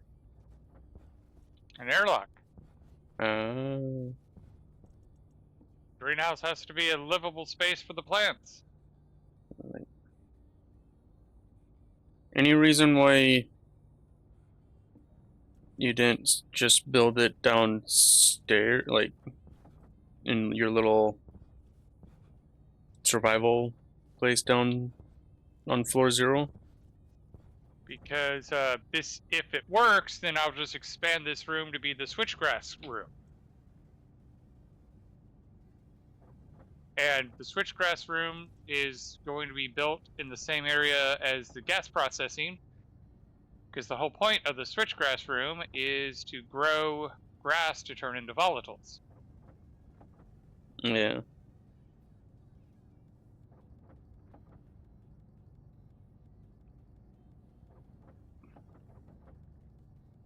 Oh yeah, where's the data? And use those volatiles for water?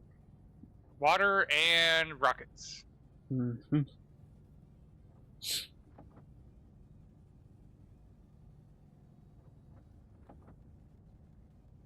Alright. I wonder if you'd be able to make a faster Larry, hydroponics Larry control than I did. Because mine it could only do, what? I think I said 9? Yeah, I think I said 9 of the switchgrass unfertilized. Well, I'm going to be honest, it's why I'm not aiming it at you. It's why I'm curious to see what I can do if I just try to code as opposed to, like, using your code. Yeah.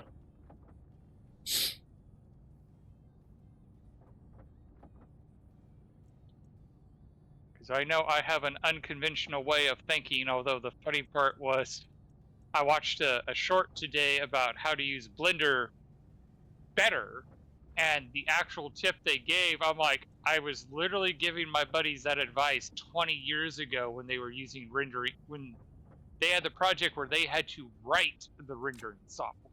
And they're like, I'm like, so what's the problem? Like, where's your bottleneck? And they're like, it's not understanding what the objects are, it's the actual render time. I'm like, well, why don't you just draw only what you see and ignore the rest?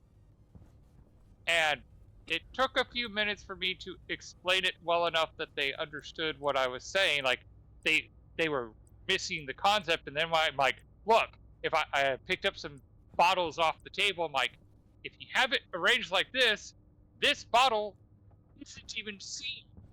Isn't there a way that you could pre-check it before the render? Like run a check to see their locations and see whether you can just skip rendering that? And at that moment, the light bulbs clicked. And that's when they started talking a language I did not understand. And they finally grasped the concept. And it helped them get like A's on their assignment. The advice they gave on how to use Blender is using a setting that does exactly that. So it's like, oh, okay. So why apparently it was unconventional thinking. Yeah. Why it's conventional thinking now, apparently 20 years ago, maybe not. Or maybe my friends just had forgot about that fact. Wait, before I put that, I need to know. It's stupid to put there.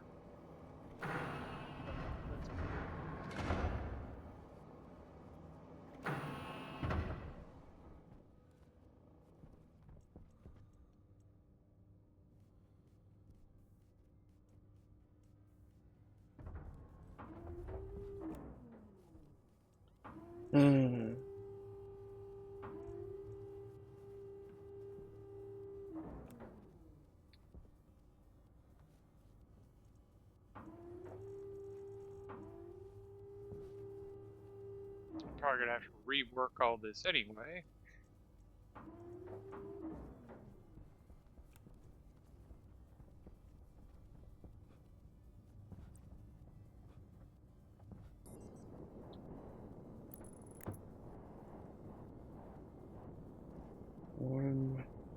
All right. I think it's this. Games have been using that technique for decades now. It's how they can do real time. Why things off distance pop it, yes.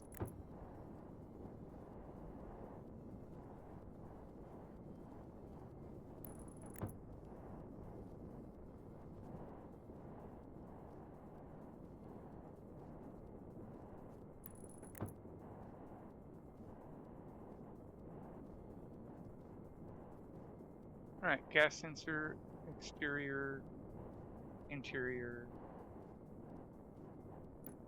exterior, interior. Other tricks are used as well, like how using lower quality complex images. Yep. Me and my friend are learning game design on Wednesdays when he's feeling up to it.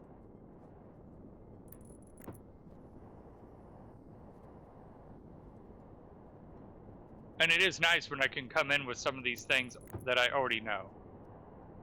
Mm-hmm. Alright, melting the ice with the welder. I am so glad they finally added that.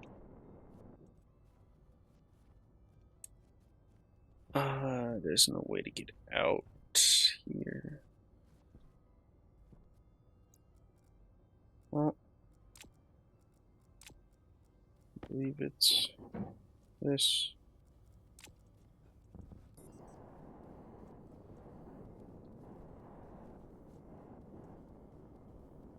Alright, so come over here, vent in the waste tank, and take my suit off. Vent waste. Oh, you got that done. done? Like the engine. I like the engine symbol. But I'm so tired of open source. Yeah! I mean, I'll be honest, I'm learning it because of open source. But at the same time, it's also teaching me just game design in general.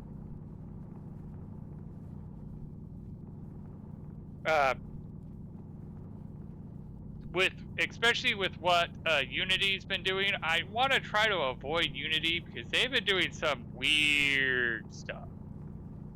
Oh yeah, with that charging for any profit, I mean, just not only that, have you they're doing crap with Stationeers. What? Or did you not hear about how they're going after Rocketworks when they're making false claims that Rocketworks isn't paying for licenses on people who aren't even their employees? I have not heard. Yeah, it's been in the Discords. Not even in Stationeers Discord. Oh, it's been in the Discord, but oh, you haven't been. Yeah. All right, so let's do this because, of course, I would have to put it right in where I want the track.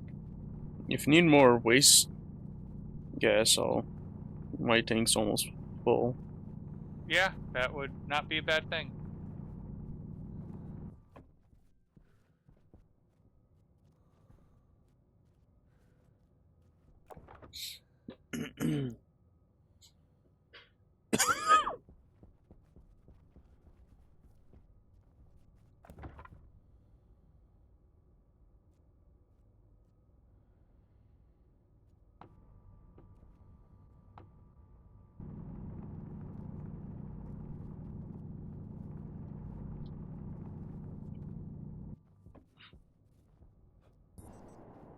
Jeez.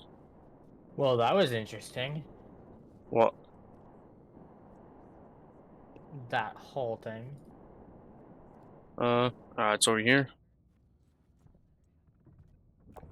Oh, That lady. I can't. Yeah, I can't tell if I'm glad that she hung up and went to bed, or even more upset. I don't know. She's just like, I don't want to talk to you anymore. No, it's 3 a.m. where she lives. Well, like 2:30. So like. What, like New York? Nah, Florida. That explains a lot. Yeah, yeah, it does.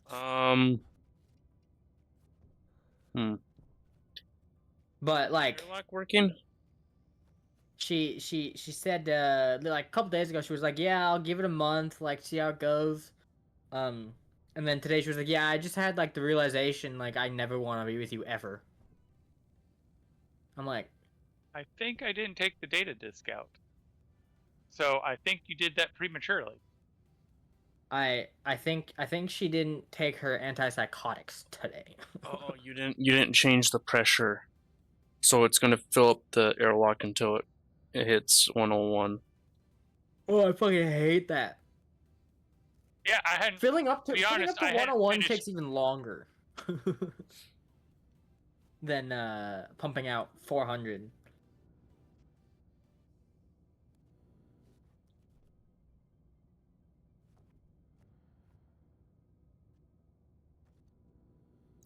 So are we staying up late? I doubt it. Don't We know. should stay up late. Who said no? I said I doubt it. Damn. Well, there's the canister. It's dancing in the floor.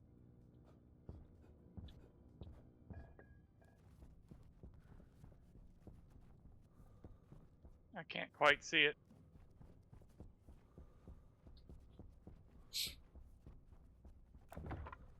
And unfortunately, maybe you can get the angle. Can you see the data disk? Or actually, No, that internal? 0. 0. Huh.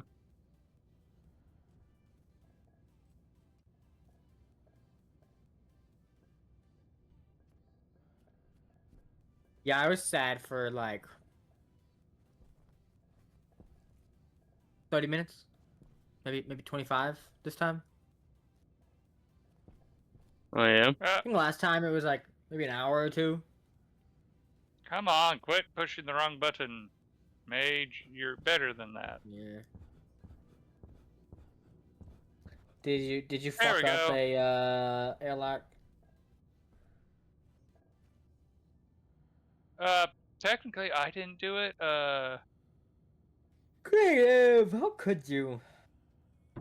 He pushed it too soon.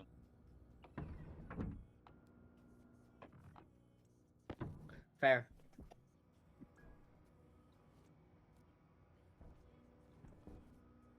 I have a second one. Or, yeah. Okay, let's see. All right, so there you go. I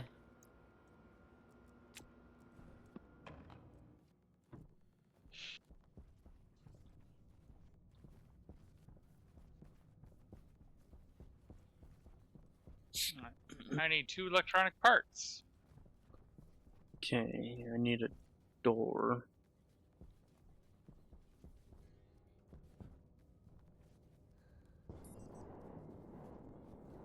Okay, so remind me. Disconnect from the heat exchanger on one from the evaporation chamber or from the condensation chamber. What do you mean disconnect?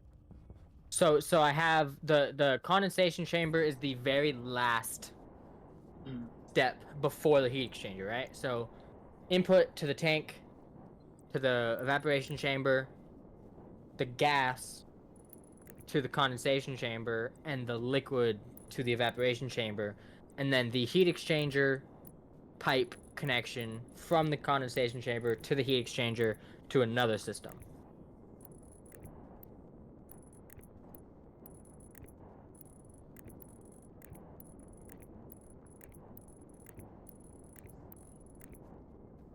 I think I just blew your minds. I know my brain is focusing on the task. It's working. Do you want me to just show you my current setup right here?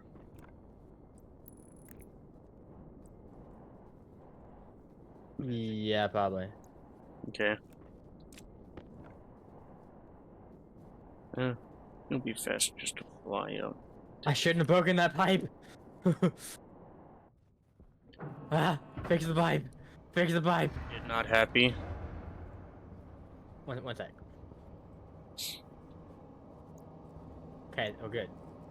So I had a little like hook pipe section.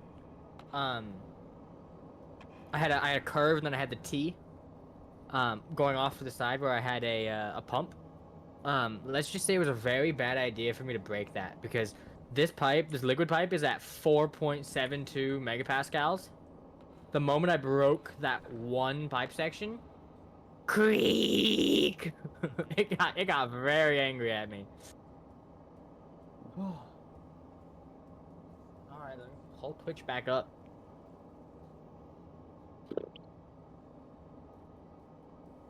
Creative luck.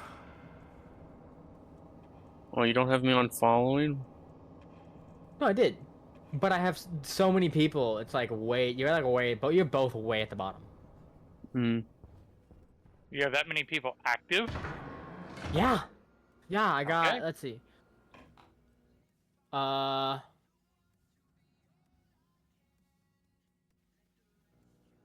me, I got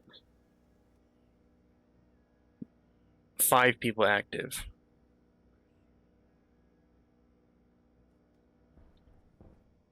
I'm curious. Like 40 people active? Like, I have 1 person active. And there's really like one person on here that I actually like watch consistently. 2 people.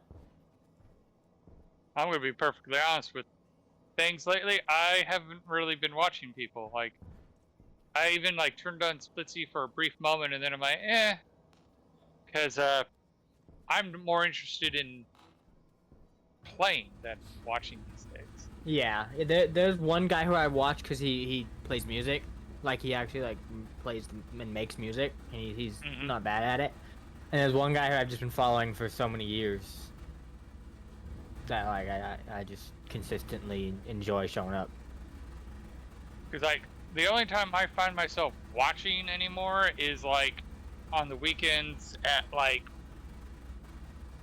9 in the morning when I'm still waking up. Magic. Ready? Yeah, just like a path, like a in the background. Yeah, I am. Okay, so evaporation chamber. This here is just cooling this room because that's what I wanted to do. I wanted to cool this room. Okay. So evaporation chamber, this has pollutant in it, so it's set to 2000 kilopascal, which... So where's the air coming from before it gets to the evaporation chamber? You're pulling it from the room? When the room gets hot enough, yes, it pulls out from the room. Okay. Otherwise, there's radiators. Yeah. But like where did you just pulled gas into this system and it's just going in a loop? Or like Right how is room. This powered vent here. I have the IC chip. Once this room is above like 120 kPa, it'll bring in the air from the room and put into this tank, which is fed. And the gas that you're getting is from the Stirling engines. It's just off gas or whatever. No, it's no specifically the room. The Stirling engines, they only transfer heat. They don't transfer any gases, so they don't put any gases into the room. Like this is just in pipe, out pipe. That's that's where the dirty gas goes. And then radiators. Yeah, and that's where it gets really hard to talk about the phase change. It's just like gas going in. No, you have to talk about it as heat going in, not gas going in. I know you put it in through gas, but the gas doesn't go anywhere. It just puts the heat in. So I have. So you have the air coming in up from above, into it. It's effectively just the heat, because I don't want the room to explode. So that's why it pumps the gas from the room into this tank, because this tank holds more gas than the room. So you have the cold gas or hot gas or whatever gas that you're pulling from the room going into that tank. Yes, just heat. But it's connected to the heat output of the evaporation chamber. The gas heat exchange connection, yes. The evaporation chamber is a heat in. And it cools it off.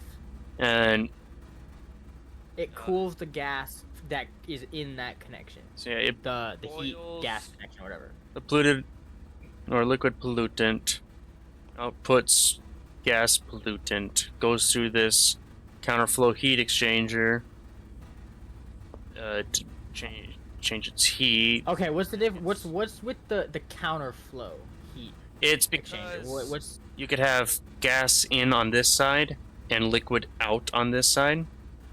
Otherwise, normal heat exchange would have gas in and liquid in. So you'd have to do a liquid pipe that goes all the way around to come over here and then come over here to come all the way. Oh, so that heat exchanger is that a gas to liquid heat exchanger or is that a gas to gas? Liquid. Okay. And you could see like the exchange rate of heat. Wow, that's a lot. Mm-hmm. So the heat is going into the evaporation chamber. Yeah. And it's creating gas from the liquid. Oils the liquid.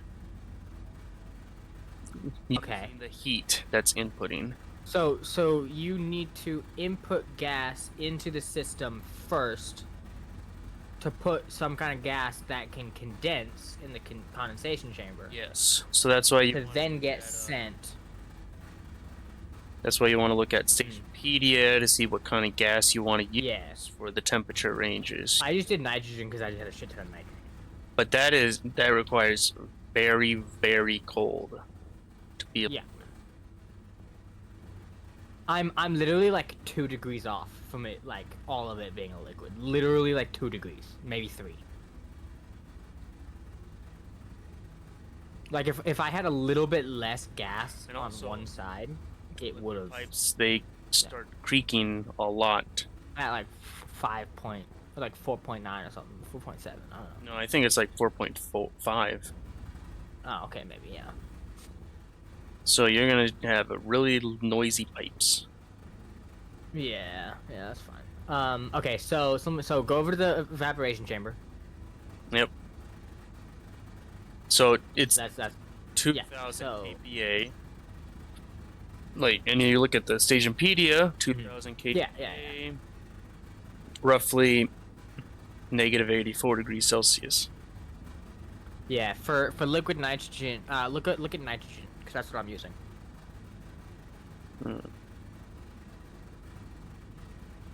Yeah, you gotta like negative. Yeah, so it's no. So you're looking at liquid nitrogen. Go to regular nitrogen. This is nitrogen. Same difference. That's the line right above. Is for the Yes. regular nitrogen. This is yeah. pollutant right here. This is nitrogen. I know. That's why I was okay. looking at this, just the high end, and that's about negative 90 Celsius. That does not look right from what I was seeing for the nitrogen. That just maybe it's because you're comparing it and it's not just the regular like you just looked up nitrogen, but that does not look right. I don't know why. Nitrogen. Huh. Okay. Yeah. It might just be because you're comparing it. Look at that. Same. Looks exactly the same. Just... Oh. Yeah, liquid nitrogen and nitrogen. So the bottom line in the phase last one was the pollutant. So it was the nitrogen was that line and the pollutant. Okay, yeah, I was confused. I thought it was the other one. I was like, that's why I was like, it does not look right. But yeah, my stuff's at like negative 87 degrees Celsius. At 6,000 kPa, but I need to get it like 3 or 4 degrees cooler. Yeah. Yeah. And so with the gas that I have now, can I get it colder? I add a second evaporation and condensation chamber and then connect it with a heat exchanger. And that should at some point like make it colder. If you attach another heat exchange system that will remove the heat from your condensation chamber. From the liquid or from the gas? From the condensation chamber. This right here. The cold pipe in, yes, that you put another heat exchange system like right here, connect this to the evaporation chamber of the next heat exchange system. Oh, so I should leave the heat exchanger that I have and just add a second one, and just not connect the two? I should run the working gas of the two, that yellow cable, through the heat exchanger, and then take the heat out of the condensation chamber with a different heat exchanger. This one, so like, whatever your rule wants to be. This next one right here, the evaporation chamber connects to this condensation chamber, heat exchange pipes, whatever. And then this one cools that one, so it's easier to cool whatever this gas is. So you're like nitrogen. So here's the trick. If you actually look at mine, you'll see the cryogenic cooling system. And even though these are regular AC units, you can actually think of the phase change systems as just a larger version of this. You have the gas goes in, and the heat comes out. Well, to get this as cold as I need to get it, I actually run the heat waste through a second loop to get it even colder.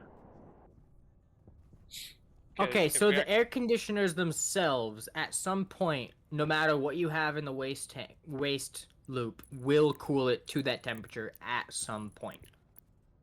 No. Okay. And that's where this green chart is very important, because, like, case in point, operational temperature efficiency is at 0.009. It's not like going to do any more work. Because the moment you multiply it by that efficiency, it's practically zero. Yeah. If you come over here and look at this one, you actually get the 65, the 9, and the 5. These are awfully low, and you'll notice it's even saying process input 0. It's really not doing any more work. Because it's at its limit. It really can't push it beyond that 99.5. Oh, because the carbon dioxide is freezing. No, it doesn't even care about that. Oh, okay. These numbers here is why it can't do anymore. But this one, you can see it's at negative 172. It's never going to get to that negative 180. And the reason it's never going to get to that 180 is that 0.009. Now with the phase change, like these ACs are phase change in a black box. It's already predetermined. You can't change it. With the phase change, you can alter those and adjust these numbers. But only within the working range of the gas. So I should have like pollutant in a separate evaporation and condensation chamber, cooling the nitrogen with heat exchange. Okay. Also, wait. You keep saying heat exchange, and I wanna specify that when it comes like, here's this system that I'm building here. This is 2 different phase change loops. There's an evaporation chamber. It's got the heat exchange, counterflow heat exchange, going to a condensation chamber. This condensation chamber just has a pipe full of nitrogen going to the next evaporation chamber. I don't need a heat exchanger. This is a heat exchanger. So that's an evaporation chamber to a condensation chamber right there? Those 2? Yeah. This one's this one right here is a condensation chamber. Right now I don't have any. I'm watching it.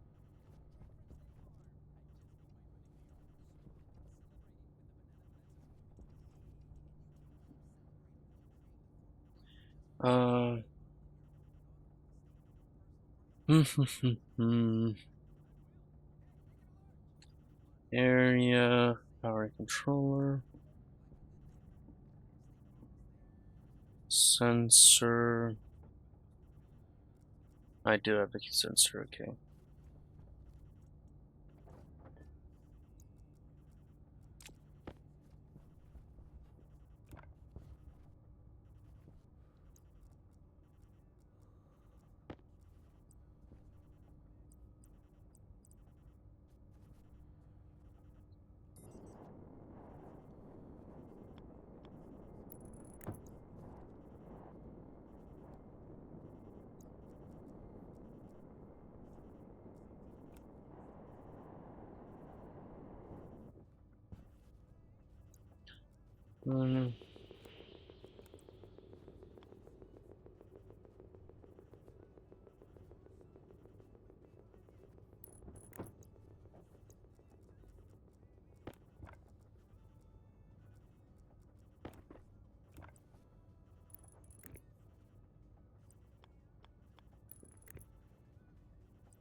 Okay.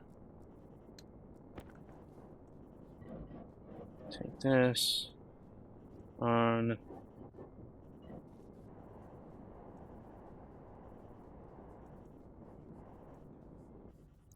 I do not have a housing, it seems. Okay. Search housing. And I'll be right back.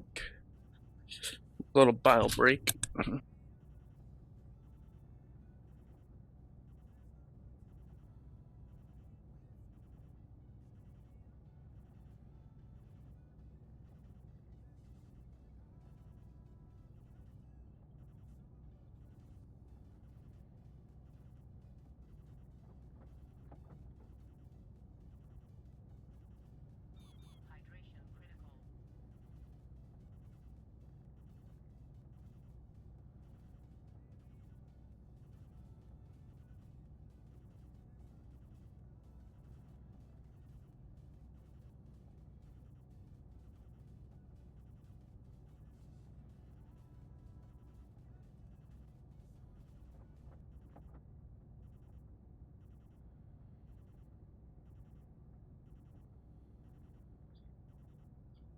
And back.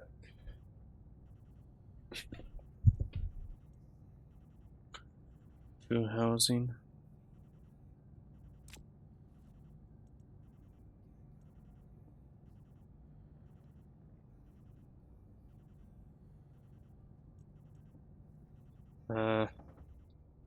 I see.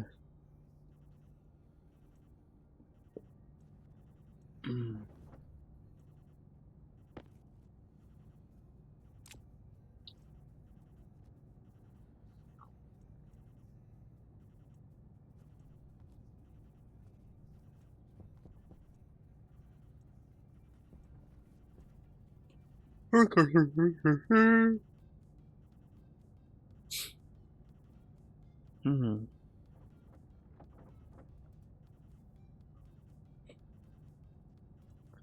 Oh.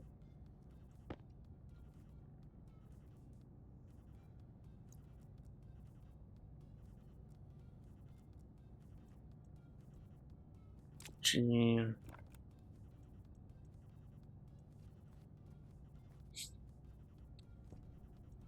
Hello, I see ship. There.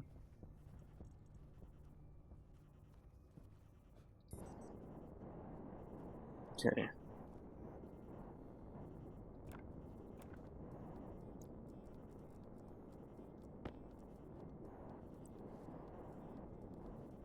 Uh,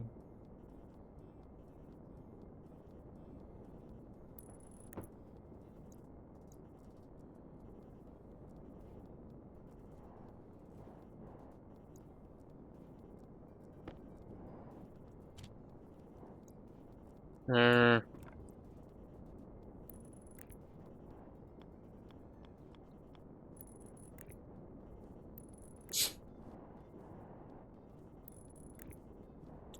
There.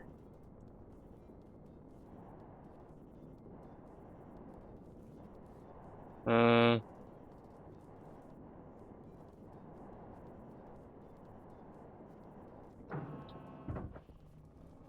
let's see. Light control.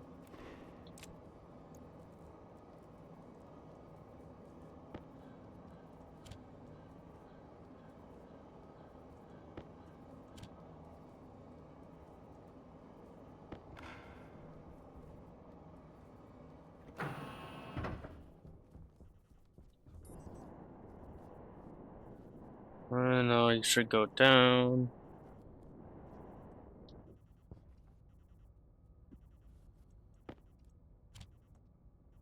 Export.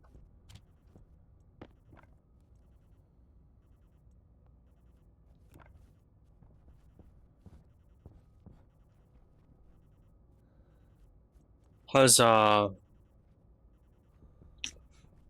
Ooh.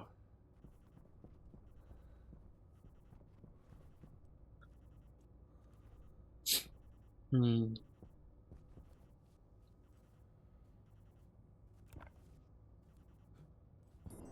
Okay.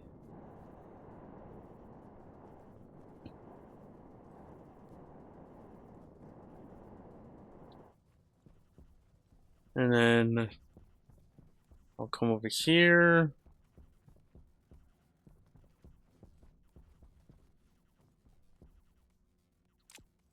see.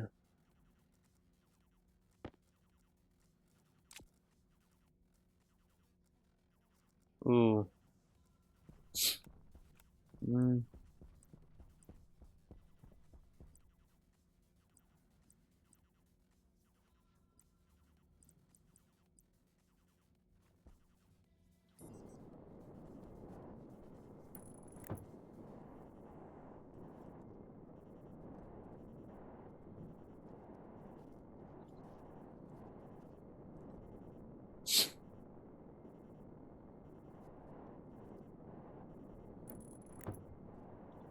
Here. Here.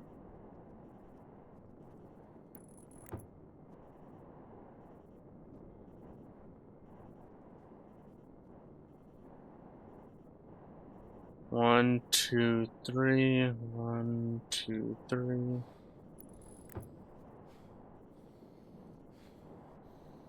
One, two. 1, 2, 3. There.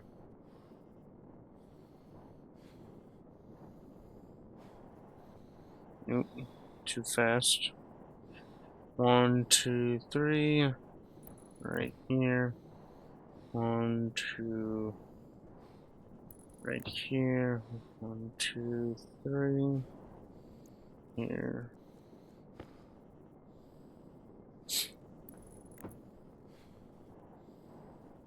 One, two, three. 1, 2. Ooh. Okay. 1. So 1, 2, 3.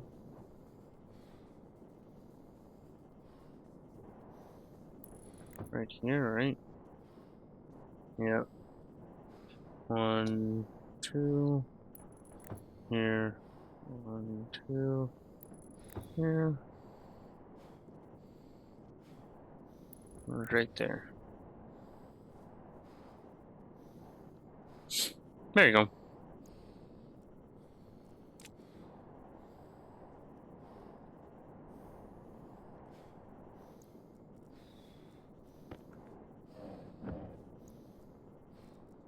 Take this.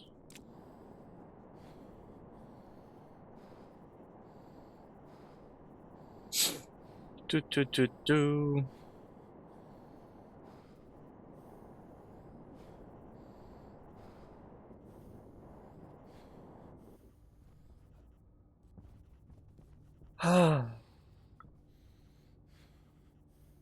Gotta love that. Sensor. I don't need one.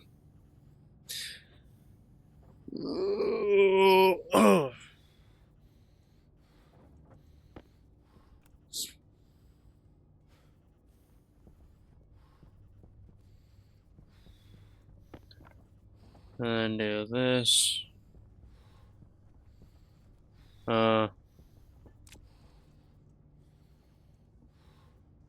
Air. Yeah.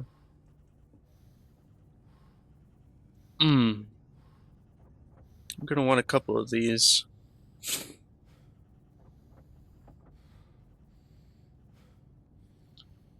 Suppose I'll do something like 5.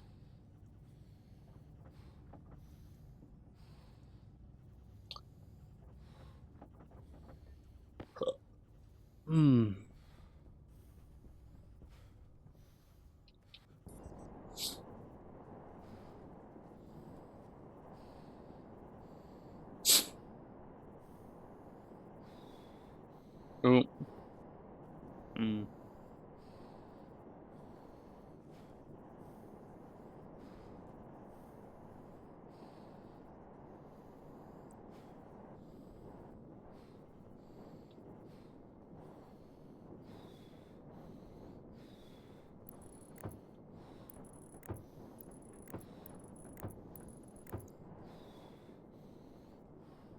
Yeah, something like that.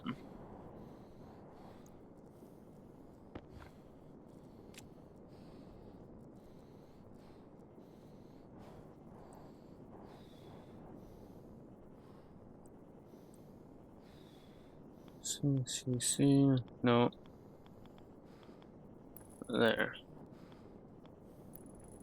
There. There. And that will be that.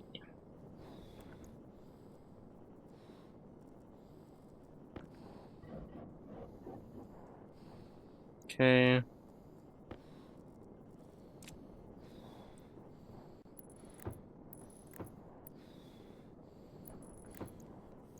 So that.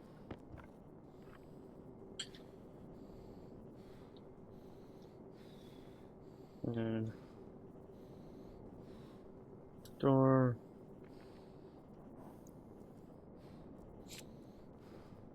Okay.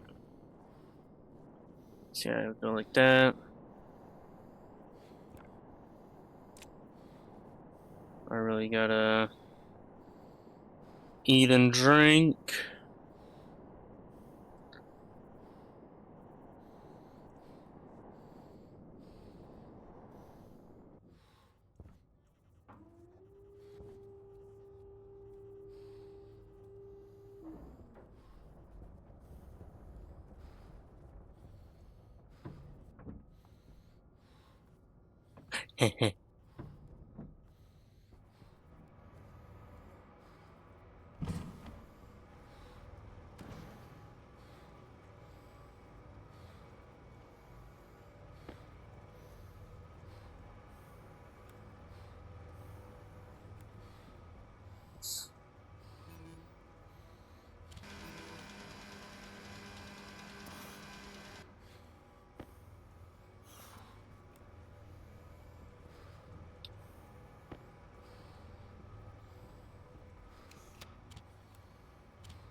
Where's this?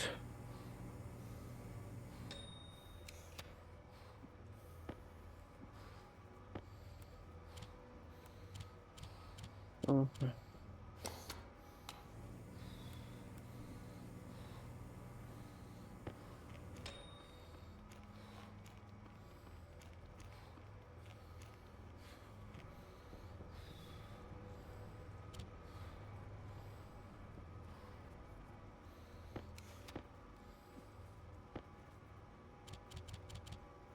Oh.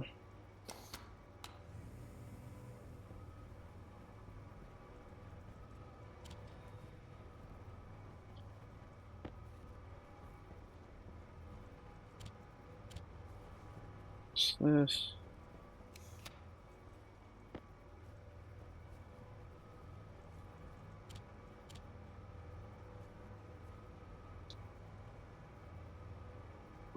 Wait, where are you? Because like I said, Oh, where's Mage showing you? I'm in my system where we have effectively the loop he's trying to build already set up.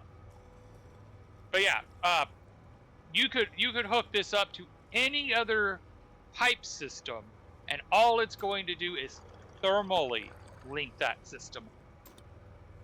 Hmm.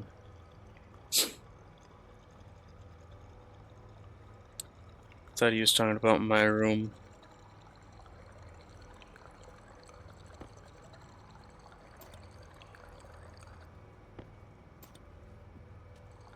Hmm.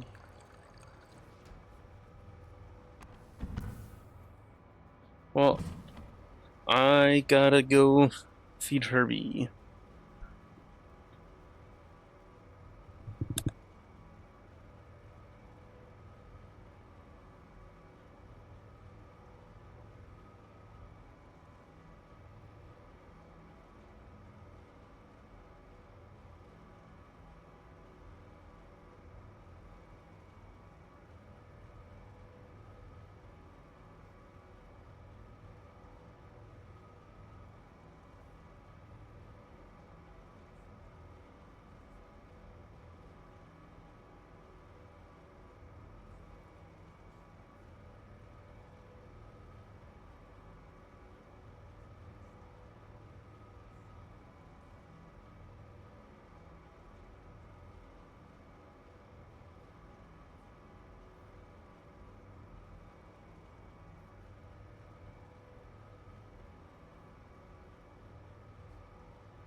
Oh, I should have had my suit put on.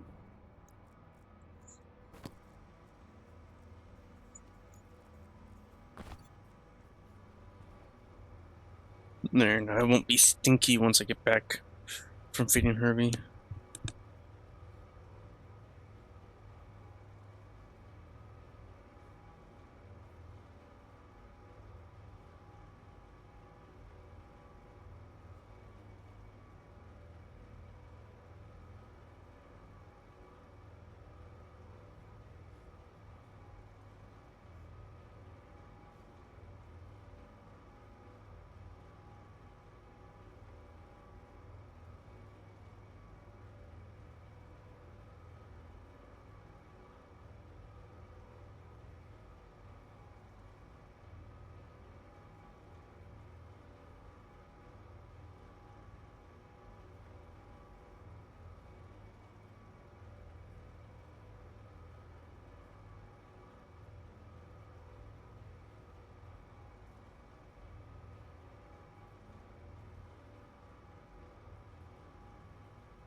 Oh my goddamn cat.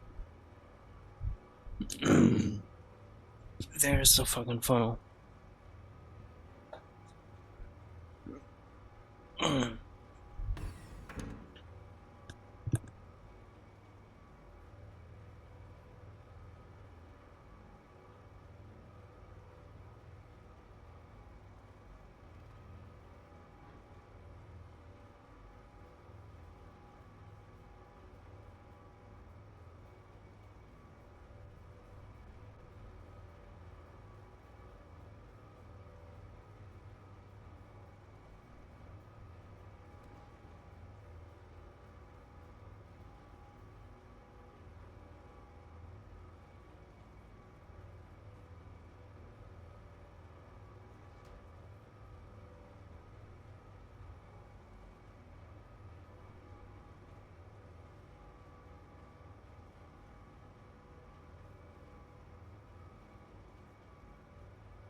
There. I'm back.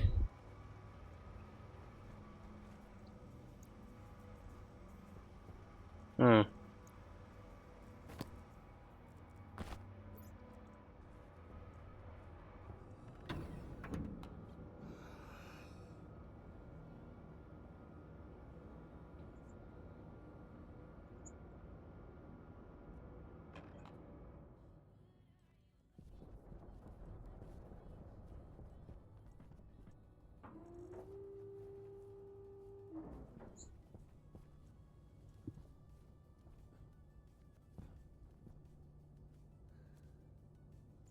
Hmm. I had everything I needed. Okay. Mm-hmm.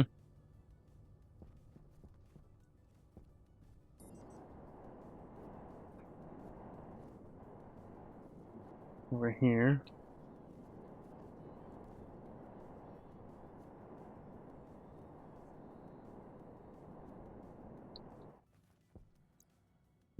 Here.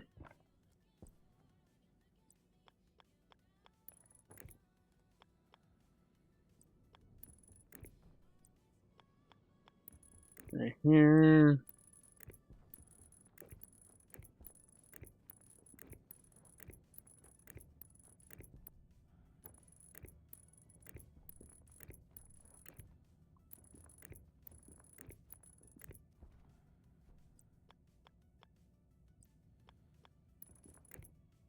Uh,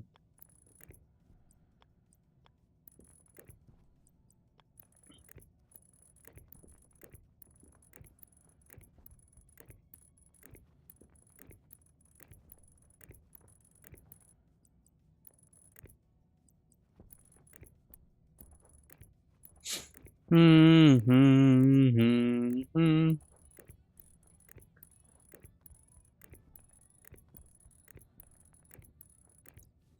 Right there.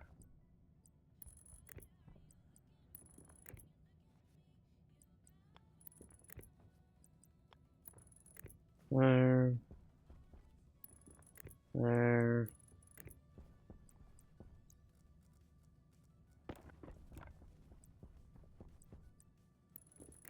There. I just need more normal cables. I also need that door.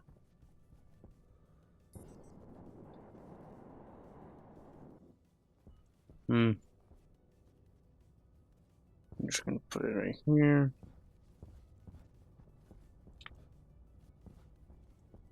Search.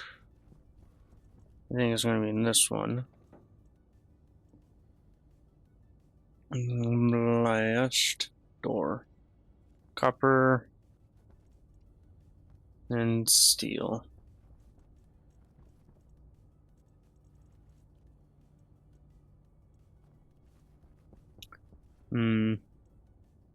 It's in here, yeah. I need another housing. No, I don't need another housing. I need an IC chip. Okay.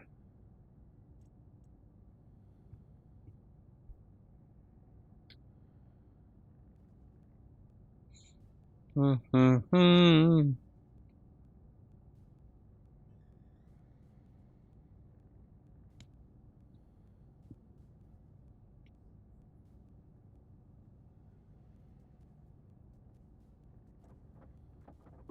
Oh, I got a macro for that.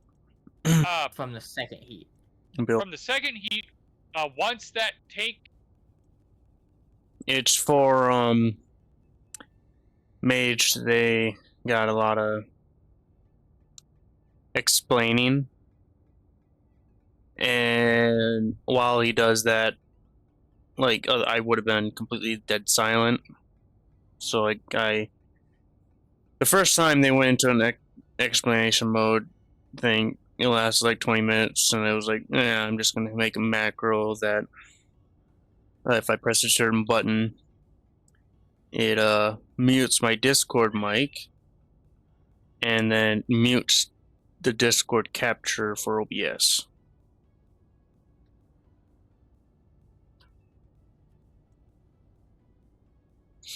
Although, like, Mage is explaining things to Magic, and this time it probably lasted, probably lasted like, yeah, but you also had your mic on Discord muted as well. Yeah. Because I don't want to interrupt him. His exclamation or explaining stuff. If I try talking for the stream while having Discord audio muted, Mage is gonna hear me, and like on his stream, like I'm pretty sure I'm like about the same audio as him. Like I'd be like muffling or like making it less or more difficult to understand what. Yeah. Yeah.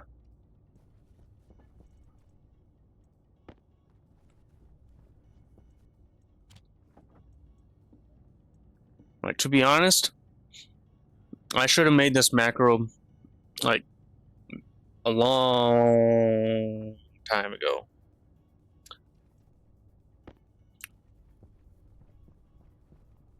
Yep. Yep. Yeah.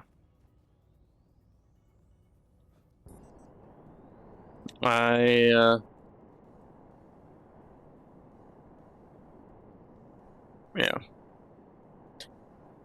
Like they were just talking about this probably for like 40 minutes or something.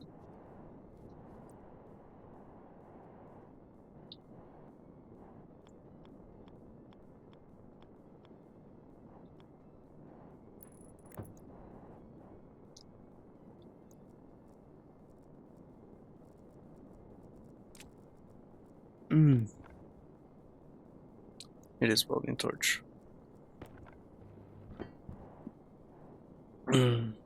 Crowbar, seal sheets. What?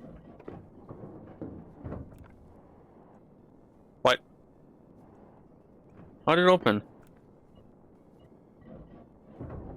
Maybe it lagged and it thought that I was still holding it down. But yeah, I'm gonna have this automated, so I need more sensors. I'm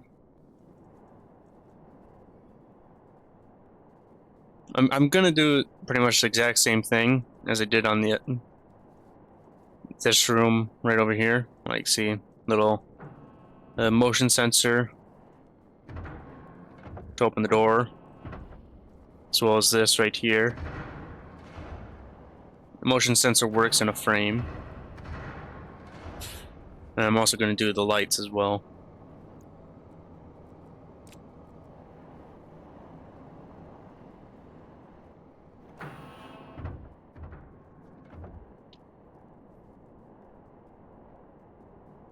Look at that. Look at that. If I took the elevator, Mage would have called me down there.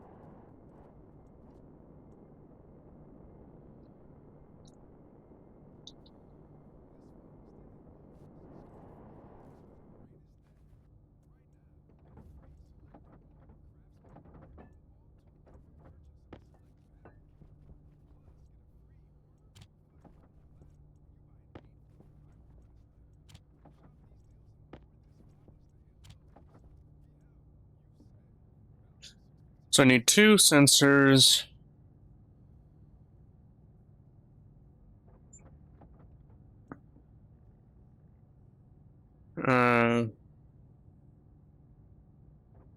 Yeah.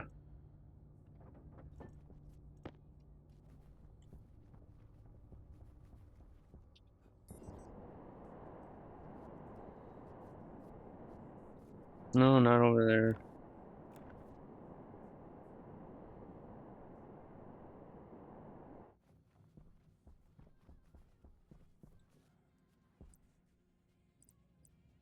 Motion sensor.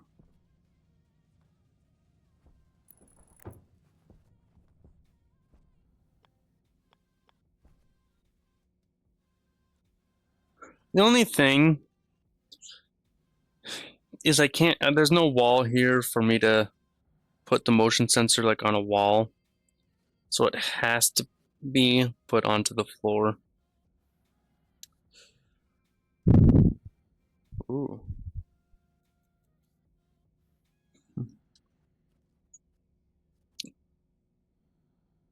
I'll put it right here.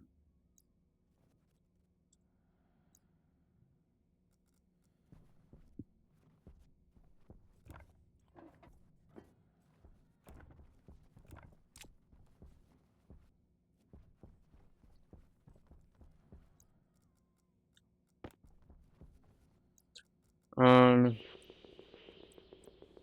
occupancy sensor. This is for the lights.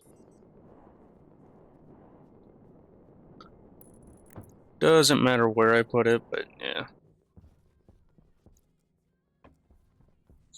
This is a long hallway.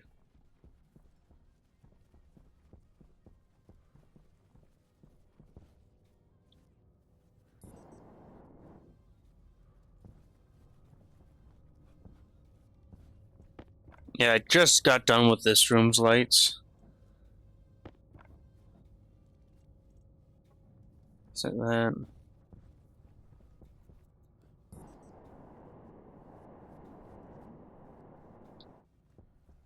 I should really put down on the bottom or outside.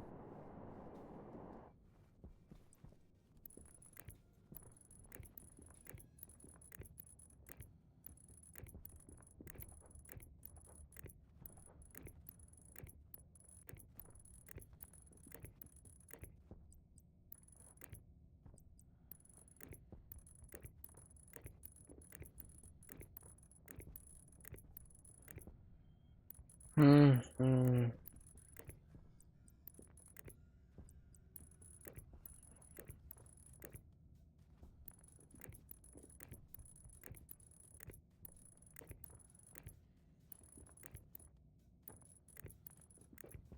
This is the last one. There.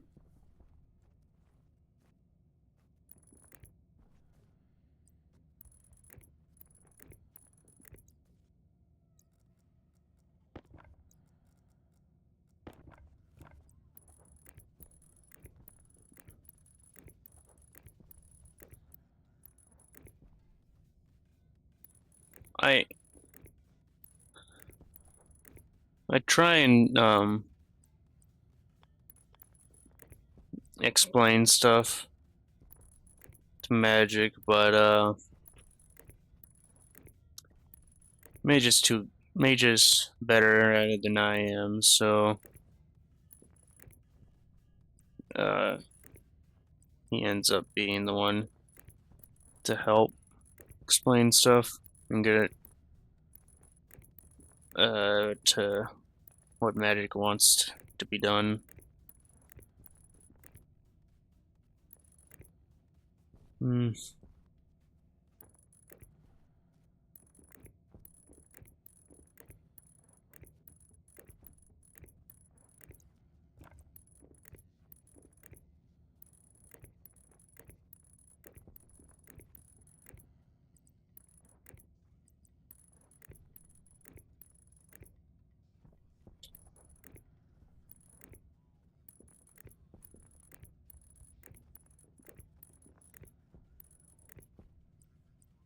And when Mage is on the explaining mode, I literally cannot really jump in to help.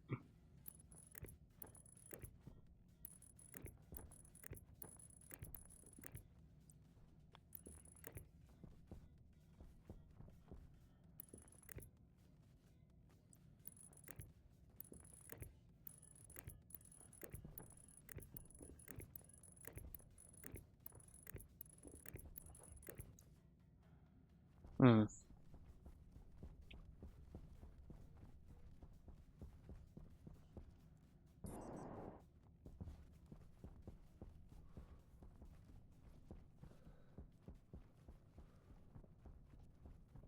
Oh yeah, I told the grow light to be on.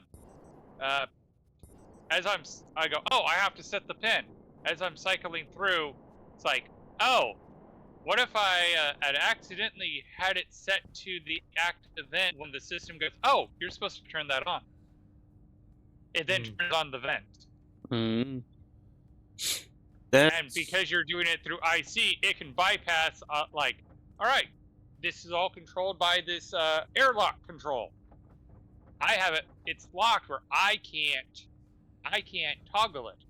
IC bypasses that. That's why I got I pretty much only use name hash and whatever. I need to eventually go in and change that. But it's my original grow light code, so it's one of the few codes that I'm not using name hash for. Yeah.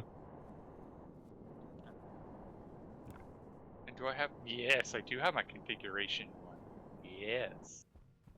Okay. Mm-hmm. Have you been in the printer room? Not lately. Did you do something? Yeah.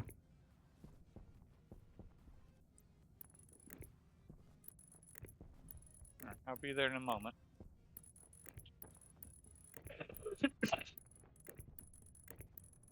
All right. Well, on the bright side, I have the experimental greenhouse set up where I just have to code Larry now. Okay. And the reason I did the trays instead of just the devices. Oh, finally! Yay! You put in the lights! I'm so happy about that.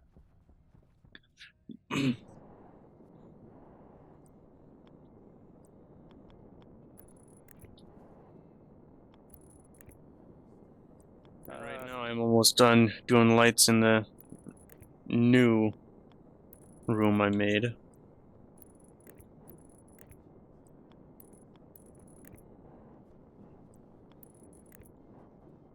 Oh, and I see you put the nice wall. So now we're running down a corridor.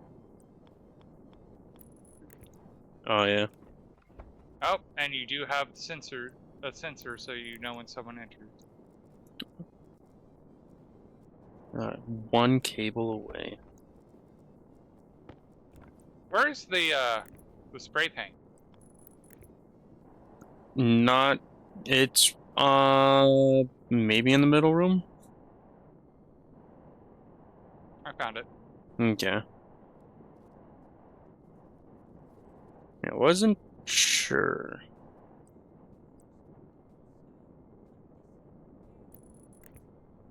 Actually, I won't have it here. I'll have it follow. One, two, three, 4, 5. 2, 3, 4, 5. 1, 2, 3. Okay, yeah, I gotta Okay. go out. I should probably do it more. And then down. Still.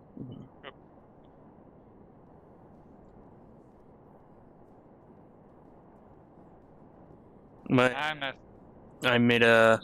Oh, hello. Ah, you're cut. Okay. I made a macro. Or Logitech mouse. Got 2 buttons on the side for macros. I got it so that I just have to press a button and then it'll mute or toggle my mute in Discord, and also toggle the Discord capture for OBS. So when it's an explain mode, I just mute the Discord and then mute my mic in Discord. So I need to learn how to do that type of stuff. No, really easy. I just have a stream deck that I can do it with. Oh yeah. All right. I mean, I have 6 macro keys on my keyboard. So yeah, now that nice long corridor, you have something so that way you can see the movement, because it's just a long white corridor and you're like, am I even moving? Now you have something to help you see that movement. Yeah.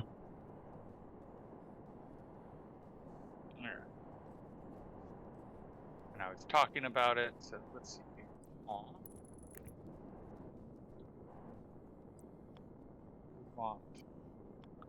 Oh, Yellow. I see. Ooh. Yellow. I should have had on the. Yellow, yellow, yellow. So Yellow. G. Get you over here.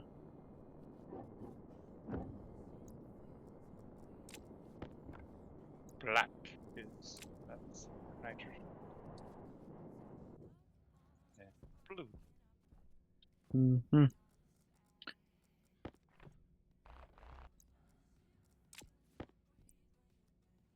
There we go.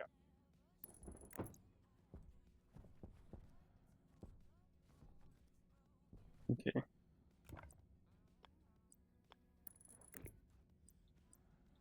Got one. Yeah, there is a lot of things you say you have to do. Like get that. I believe you were gonna, or you said that you're gonna get the fire bot to have Yeah, I need to do that.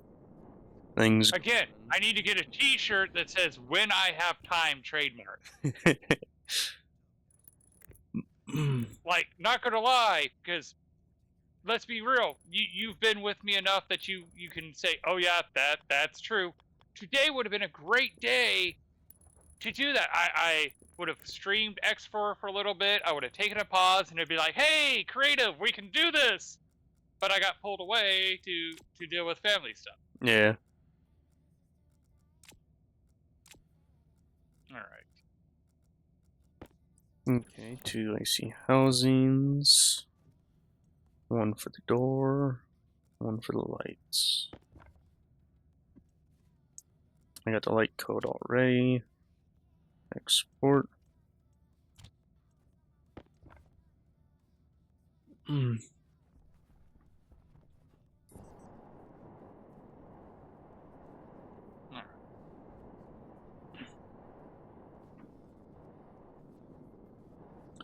I suppose I should just pull the power from.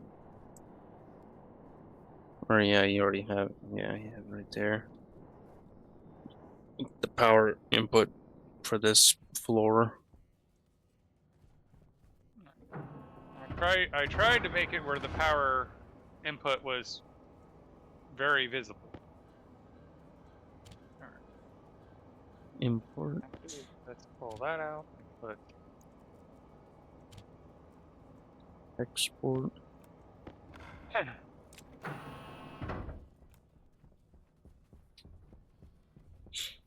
oh, that's not gonna work because that pipe is gonna be out of the way.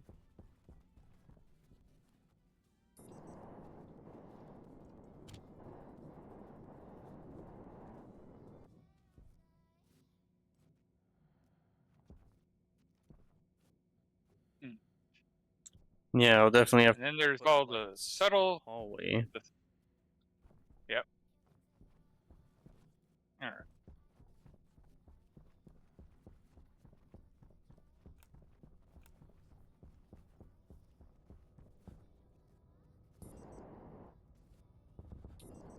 All right. So I need large battery. And you said it's powered chutes.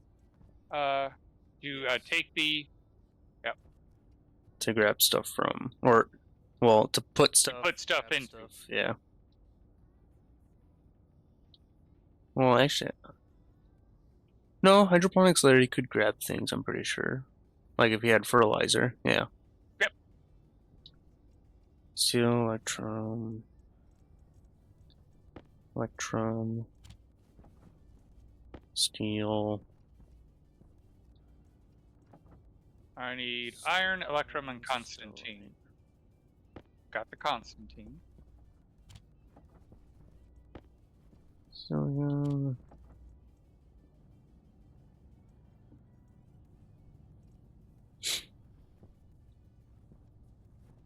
Oh yeah, let's go check on the rockets.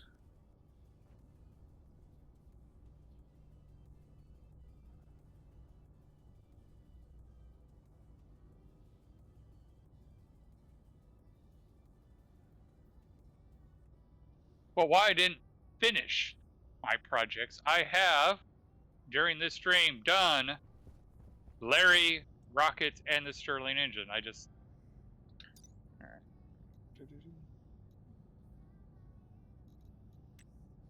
Oh, but apparently I came at just the right time. Because It's full? oh, how did the volatiles was just about to run out. Oh. And apparently the filter, yeah, the filter's dead on the nitrogen. We need to replace the nitrogen filter. So it's not 100% pure now because there's a bit of nitrogen in the system. But You got. let's see how much we have. You got to filter it all again. Oh no, it's low enough that it's not going to affect the gas. Will it? We're talking about 0.003. Was that? Would it empty out of the rocket I don't know. when rocket launches? All right, we got 15 megapascals, which is a lot more than what we had before.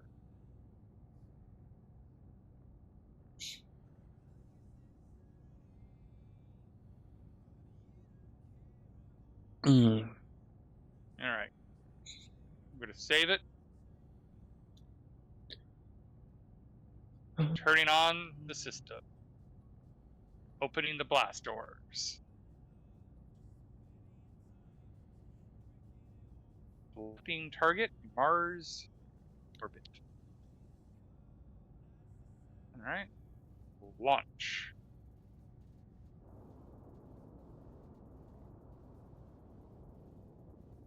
Let's see.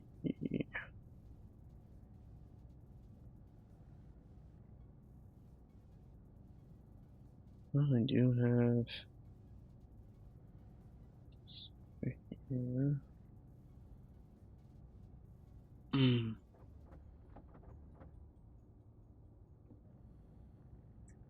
All right, we are in orbit. And Going to that unknown node. in a moment, I'm doing math to see how much it took to do the launch.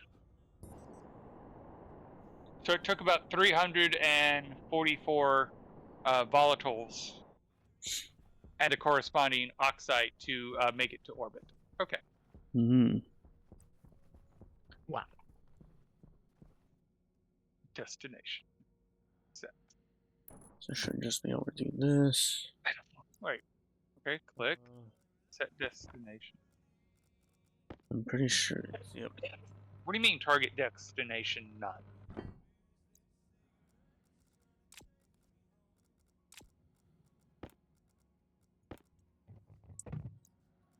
Oh, that's right. We have to come into here and scan first. Turn on rocket scanner.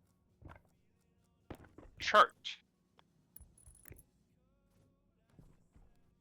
And now the scanner is going to do scanning cycles, 20 seconds per cycle. Scanner strength is 30 per scan. So it's going to take 4 cycles. If I'm understanding it right. Okay. Yep, I am understanding it. Maybe I should have it go one down.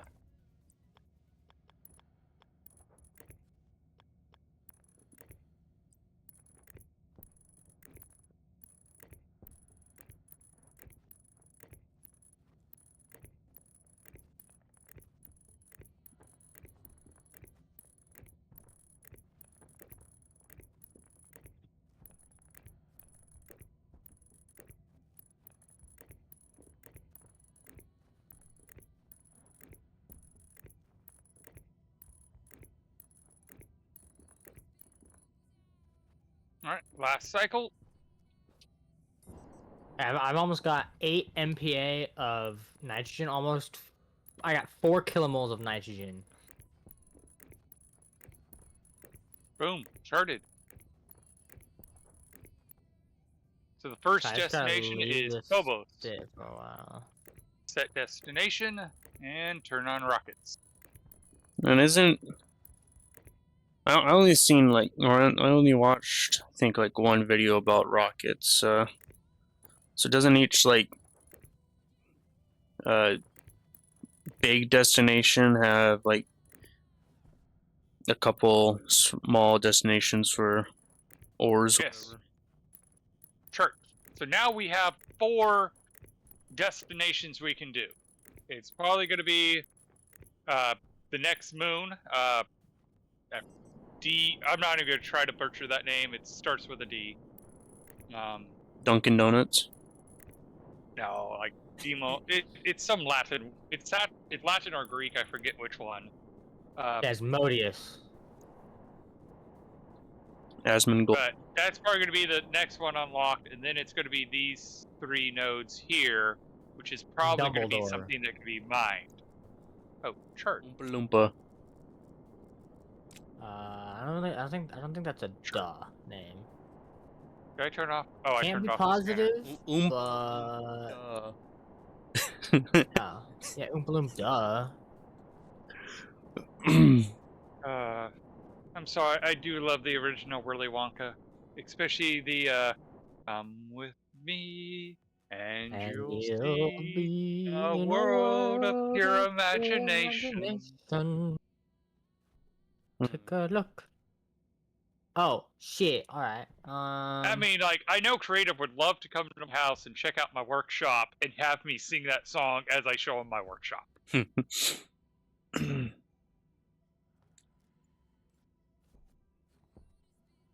Oh, and I'm so glad that these 4 share progress, and it's not 100 to get the first one, and then I have to do an additional 200 for the second one. It's just, I have to do 400 to get all of them.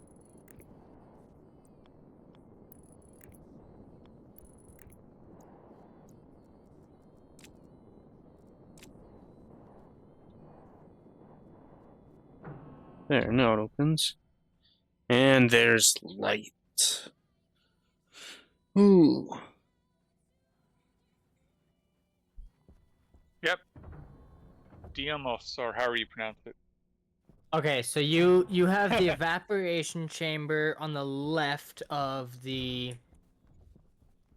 or you want the liquid output to be where the evaporation chamber input is. Liquid input. Time to deconstruct this. The liquid input of the counterflow heat exchanger needs to be taking liquid from the condensation chamber. So, Bill, did you know the facial reactions of the actors on the boat ride are genuine because, you know, Gene Wilder, they didn't know what was going to happen, and Gene Wilder was just Gene Wilder, so they were all legitimately freaking out. Oh, really? Yep.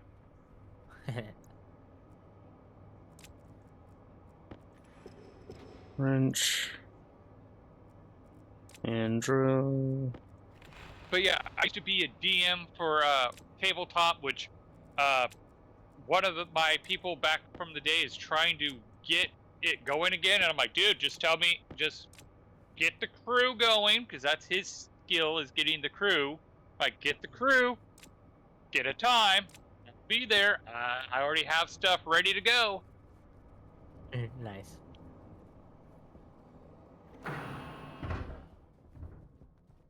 Okay, Mage. I basically got this set up. So I want.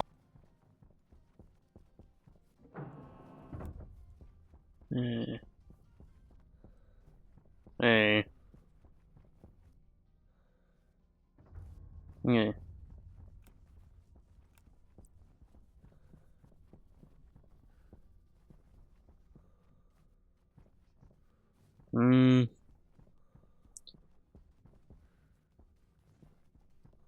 Jeez.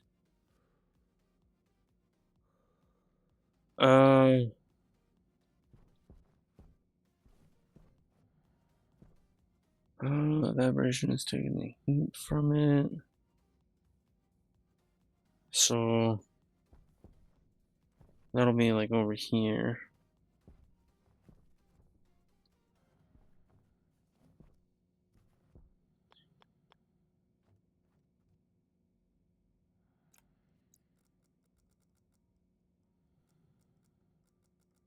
Where is it? Here. Autoflow. I'm gonna want.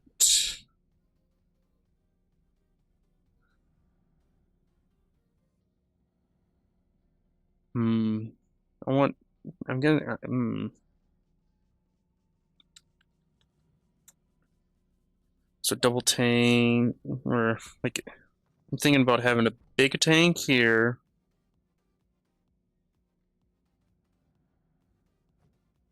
Then some other tank. Though, fuck. Okay. So I'm gonna have a big insulated tank here, a large insulated, or at least a large insulated liquid tank. I'm gonna pull the liquid from over there, that room, the really cold temp. Gonna feed it into here, and then using that, that's gonna go into evaporation chambers.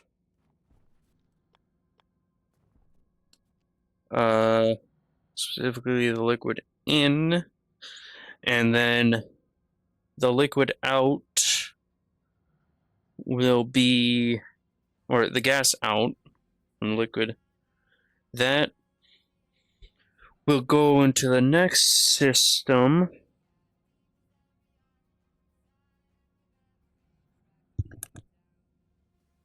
But I kind of want to get this to work first and figure this shit out. I don't think we're going to be doing it tonight. Oh, that's fair. Because I'm gonna fight magic for it. You want to do it? Yeah. Okay, go for it. I think we got 12 minutes left of this stream. Oh yeah. Holy mother of God! Wow, yeah, I ain't going to bed anytime soon. I got too much of that rage energy going on, you know. So what's going tomorrow? Which game? Well, you got Subnautica, yeah. But it also depends on, I don't know what my wife's planning, because she also knows I've been very peopled out the last few days. So hopefully she lets me just stay at home instead of going shopping with her. Because then I could possibly stream earlier in the day before the last stream of Subnautica. Or we can do it after. Because I'd be more than happy to continue this.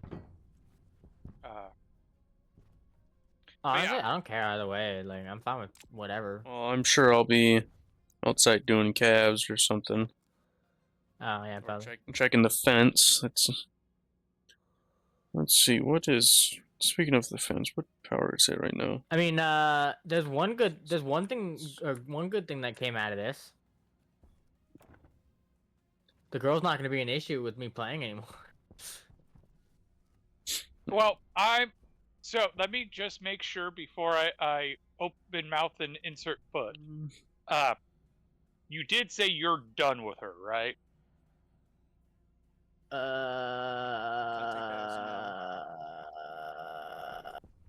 Like, now, yeah.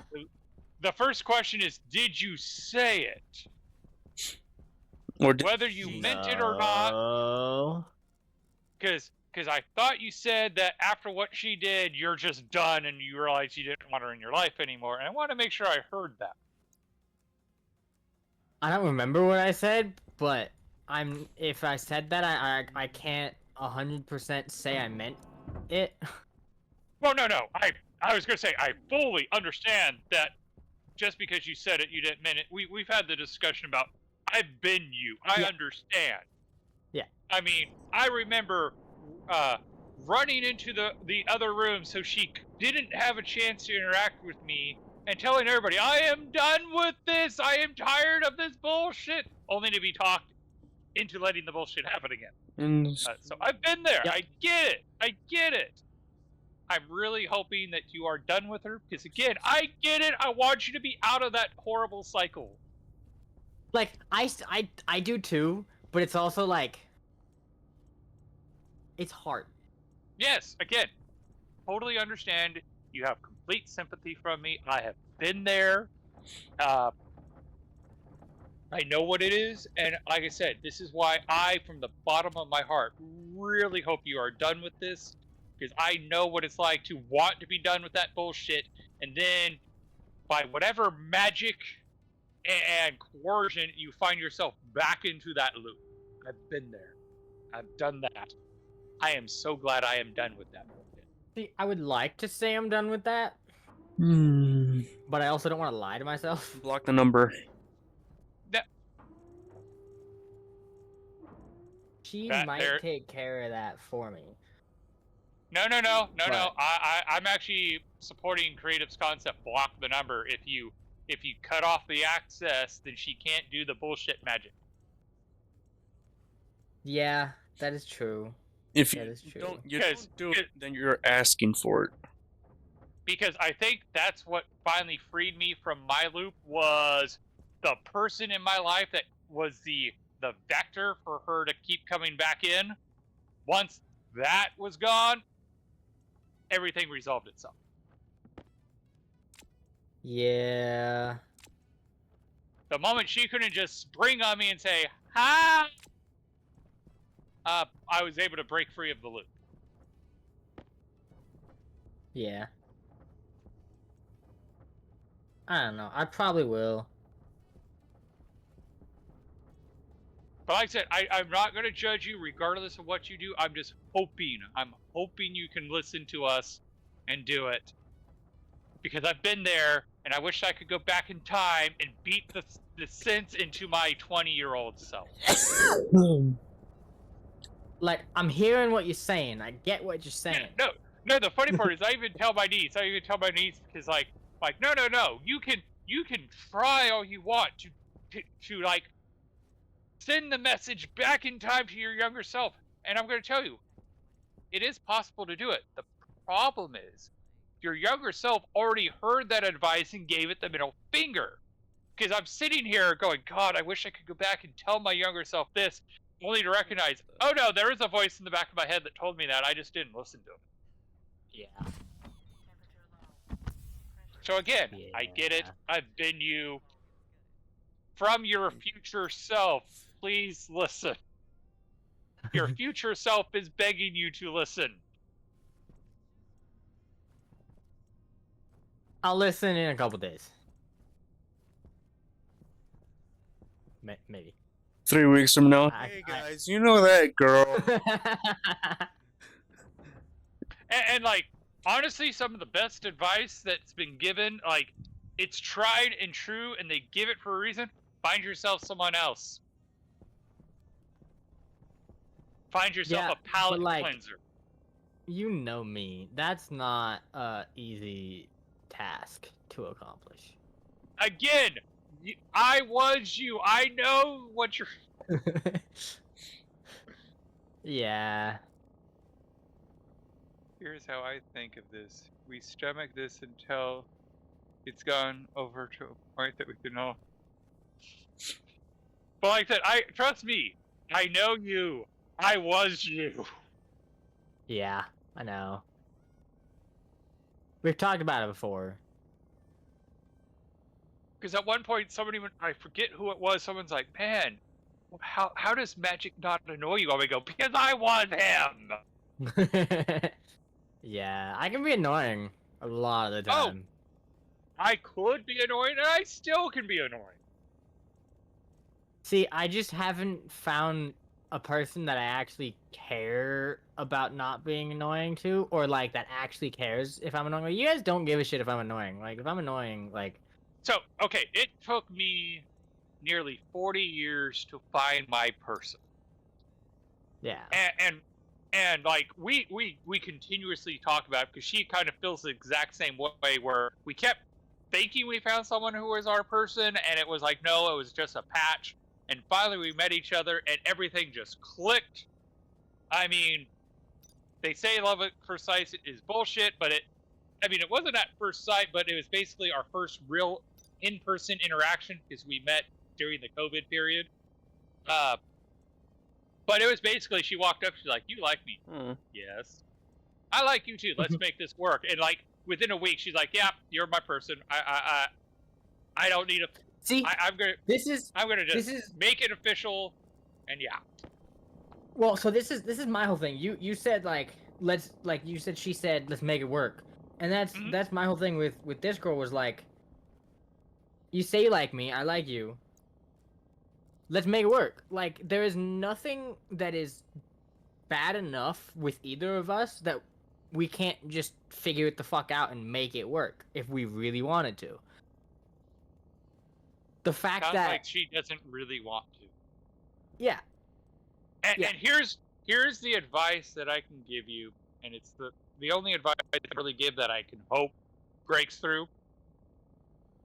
If it's meant to work, it really doesn't take that much effort to make it. I'm not saying it doesn't take effort, but that effort will be effortless. See, my thing too is, like, I totally agree with that. But also, if it's meant to work,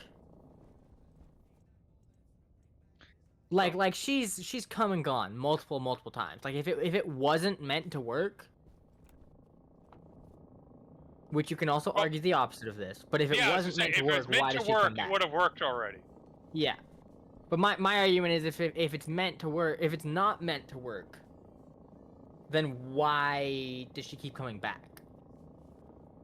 Because she's the one who she has no one else to play with because she annoys them as well. Because and they don't. You're a drug to her. You're nothing more than a drug. That ain't the truth. If that ain't the motherfucking truth. And that's the trick you have to recognize. And again, I wished I would have recognized it back then. All I was a drug. By her interacting, I made her feel good, but she had no intention of. Yeah. Which, by the way, I just sent you something in Discord, and I want you to watch it. Saw that. And then I want you to watch it again. I want to watch it twice. Two whole times. Let it sink in. Ooh, what am I looking at here? Oh no, I pulled up your stream again. I see some Magic Man stuff. So we are scanning the vapors. Ooh. So you'll see in the upper. I've seen that video. Yeah. Oh, I love that guy. I love those guys. But yeah, as you're sitting there talking about all this, that is what pops up.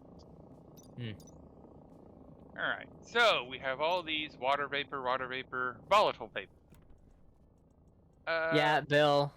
I don't know when you said that, but yeah. I always used to say, if you want, like, to her, like, if you wanted it to work, you would make it work. Cause like, I'm not perfect. I would probably not be the greatest boyfriend in the world right now, cause I'm just not. But if somebody wanted to make it work with me, they could. It wouldn't really be that hard. I just need reassurance and attention. And, like, that's all I need. Like, I don't need much else. Just, like, if I text you, respond. If you don't want to talk to me, be like, hey, I don't want to talk to you. So here's the issue. As much as we talk about you are a drug to her, it's sounding like she is a drug to you. And that's why you don't want to quit. Yeah. I am an addict, I will admit. I will admit to such activities. The first step is acknowledging that you're an addict, and then recognizing the behavior. I need to go to AA. I need to go to AA for this shit. Ashley's Anonymous. Yep. That's not a name, but yeah. it does start with an A though. Allison? No, that'd be worse. I would. Amy. Gas pipes? No.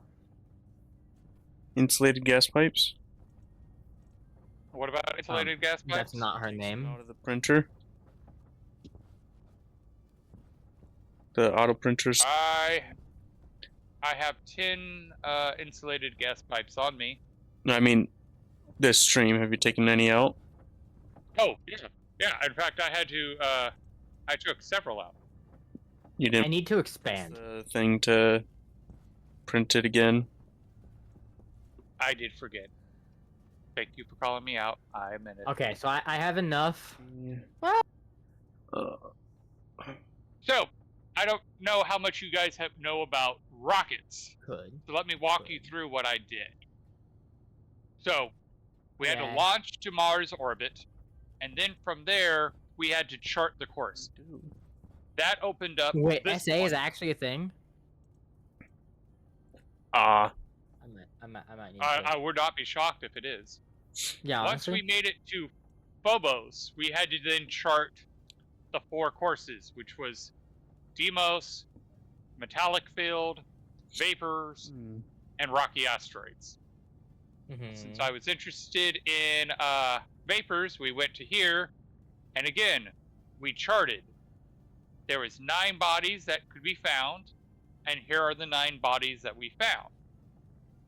I went to one of the bodies, and now I'm doing scans, because if we get to 1,000% scan, we get a 20% bonus on mining.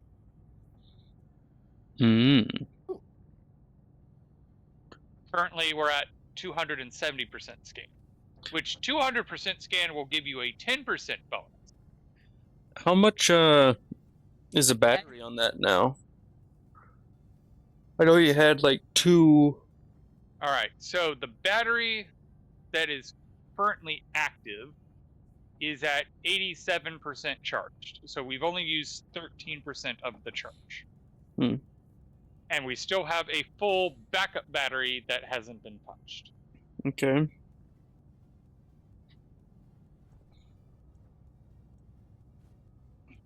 And the follow-up, we still have 24, actually, basically 2,500 moles of volatiles. So we have quite a bit of fuel left over.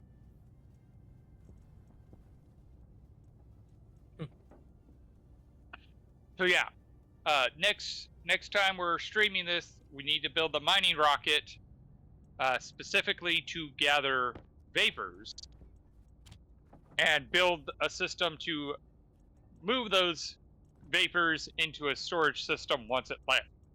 I would recommend a dedicated launching pad for vapors. And we do have a second transmitter, so we can actually have the scanner up in the air as well as the miner. Good night, Bill. Good night, guys. Good night. In fact, I'm going to save it now, and we should call the stream because it is 4 minutes past. So I'm actually going to start heading back to start or safe spot. Yep, heading back to the sleeper.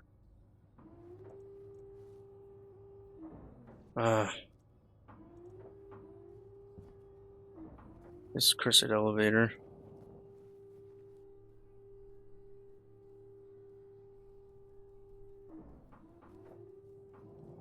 Yeah, we're definitely gonna have you host the next planet. Yeah.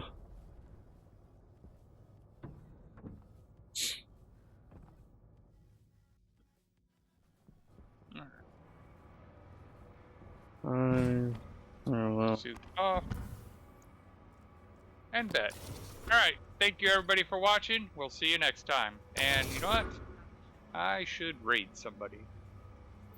Because I haven't been doing that, and I really should.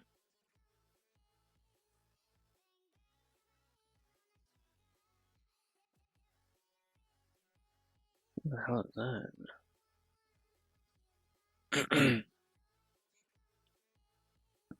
Alright, I found the person to raid. I am? Nice. He's got 1 viewer. Probably Go me. for it.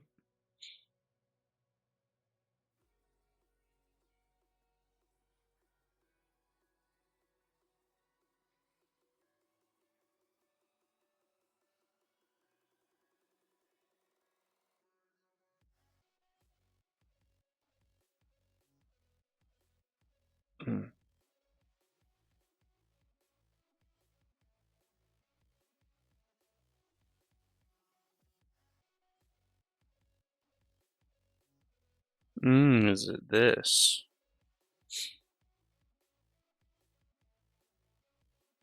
Control C.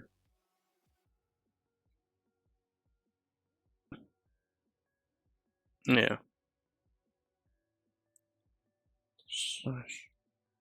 And Control V. Move that.